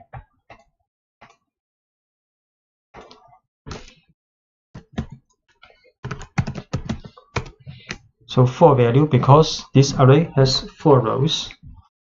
And we can also show the shape of this Shape is one-dimensional array with 4. If we want to calculate, then we have to reshape this row means to 4, 1. Then it is possible with the broadcasting.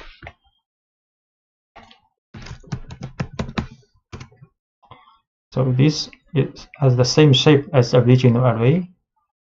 And we have to now calculate the mean value for this array.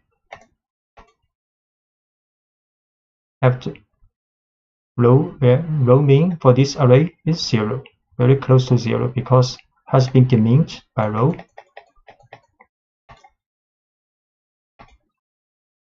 Okay, using NP new axis function to reshape NumPy arrays also. So in the 3-dimensional case, broadcasting over any of the 3 dimensions is only a matter of reshaping the data to be shape compatible. So using reshape is one option, but NumPy arrays offer a special function called np.newAxis along with full slices to insert the new axis. So what this means? We show one array in 2 dimensions, then we can change the shape of this array to 3 dimensions by adding np.newAxis here. Then the shape will be 4, 1, 4. So this array, the 2 dimension, 2 dimension, all the values 0. Then we can create another array based on this array with 3 dimensions. Add np.newAxis here. Then show the shape of this array like 4, 1, 4.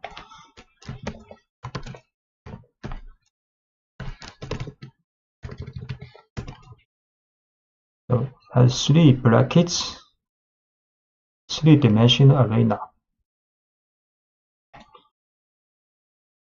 And we create another array with random normal distribution for 1 dimension. Then we can change these arrays, can create another array based on this array, but the dimension to 3, 1. We can also create another array based on this array, but dimension is 1, 2, 3. So this is an array with 1 dimension. But if we run this, it will be a 2-dimensional array with the shape 3, 1. If we will run this, add 1 np.newAxis here.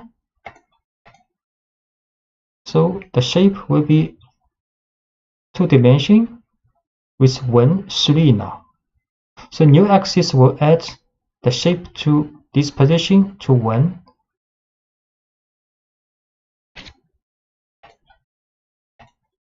Thus, if we had a 3-dimensional array and wanted to demin axis 2, say we would need to write.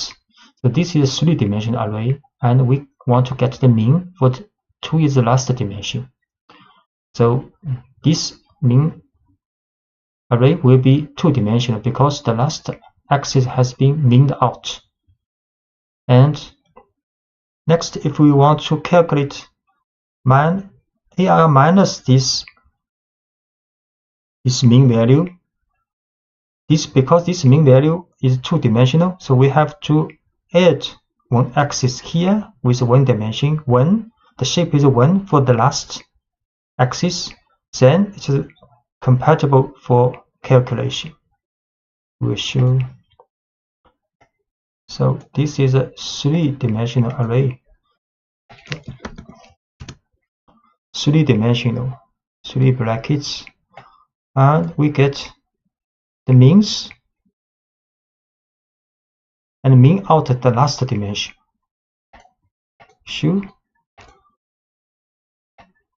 So this mean matrix is 2-dimensional with 3, 4, we show the shape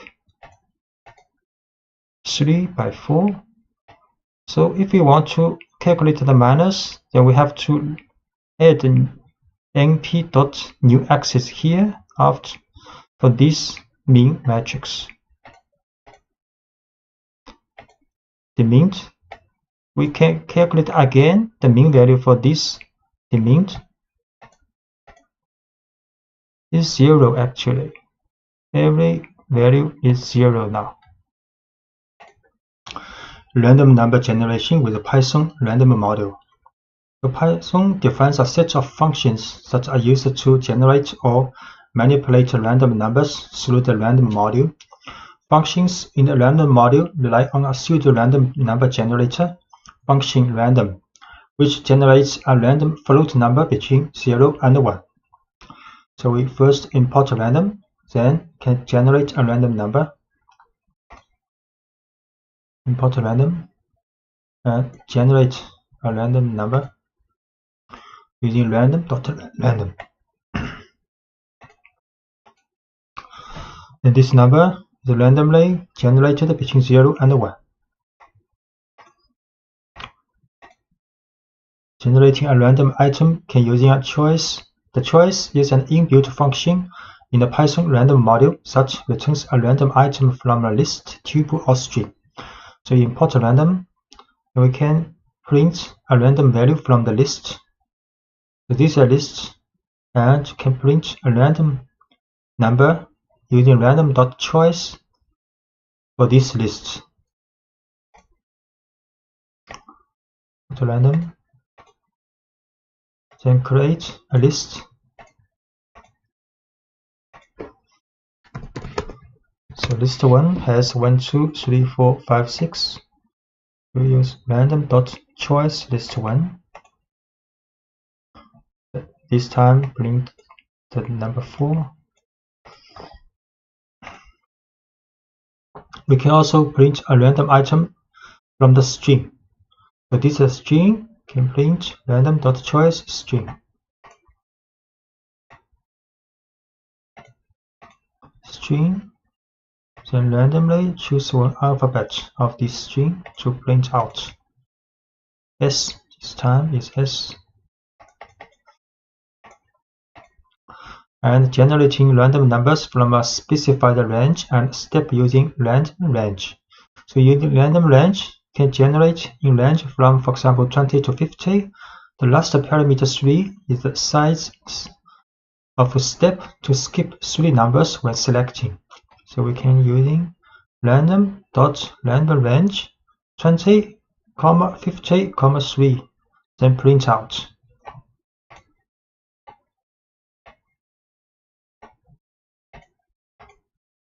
So it's 47. So you can see the 47 minus 20 can divide it by 3. So this number is between 20 to 50 and with step 3 over 20. The seed function is used to save the state of a random function so that it can generate the same random numbers on multiple executions. So for example, we set random.seed to 7, then print a random number, and we set random seed to 5 and print a random number. Then we set again to seed to 7, then this time the number will be the same as this time. We show random seed 7. So we print a random number 0.3323, then set a random number to 5, then print 0.622, then we set to 7 again, then get a random number, same 0.323, and generating random number list in Python using shuffle if you want to change the position of the elements of a choice. So this is the list A, B, C, D, E. So we can random.shuffle sample list for this list. So we'll see.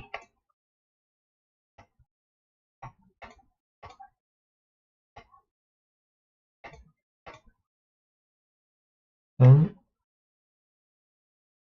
print. This is the original list. And random shuffle sample list. We shuffle this list, then print again. So after the first shuffle, now the sequence of elements has been changed. Second shuffle also changed. Sequence.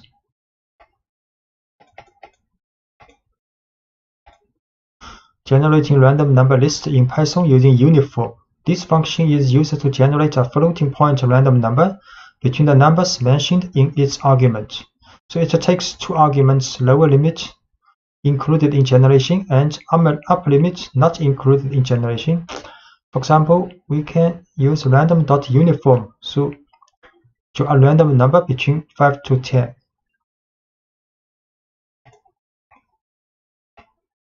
Uniform 5, 10, 9.54.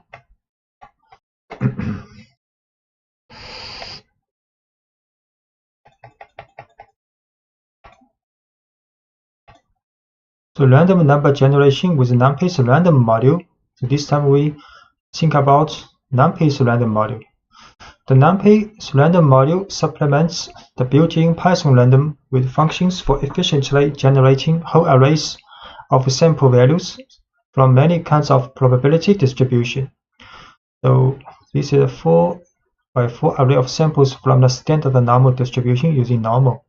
So we can run this using random.normal to draw a two-dimensional array with shape 4x4 and the value are standard normally distributed. So import NumPy here. Then we can use NumPy's random module random.normal to a two-dimensional array.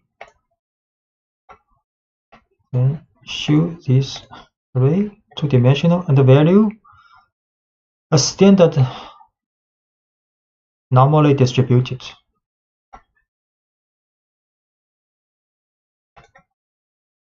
And we can also draw a 4x4 array of samples from the normal distribution with mean equals 5, standard deviation equals 2.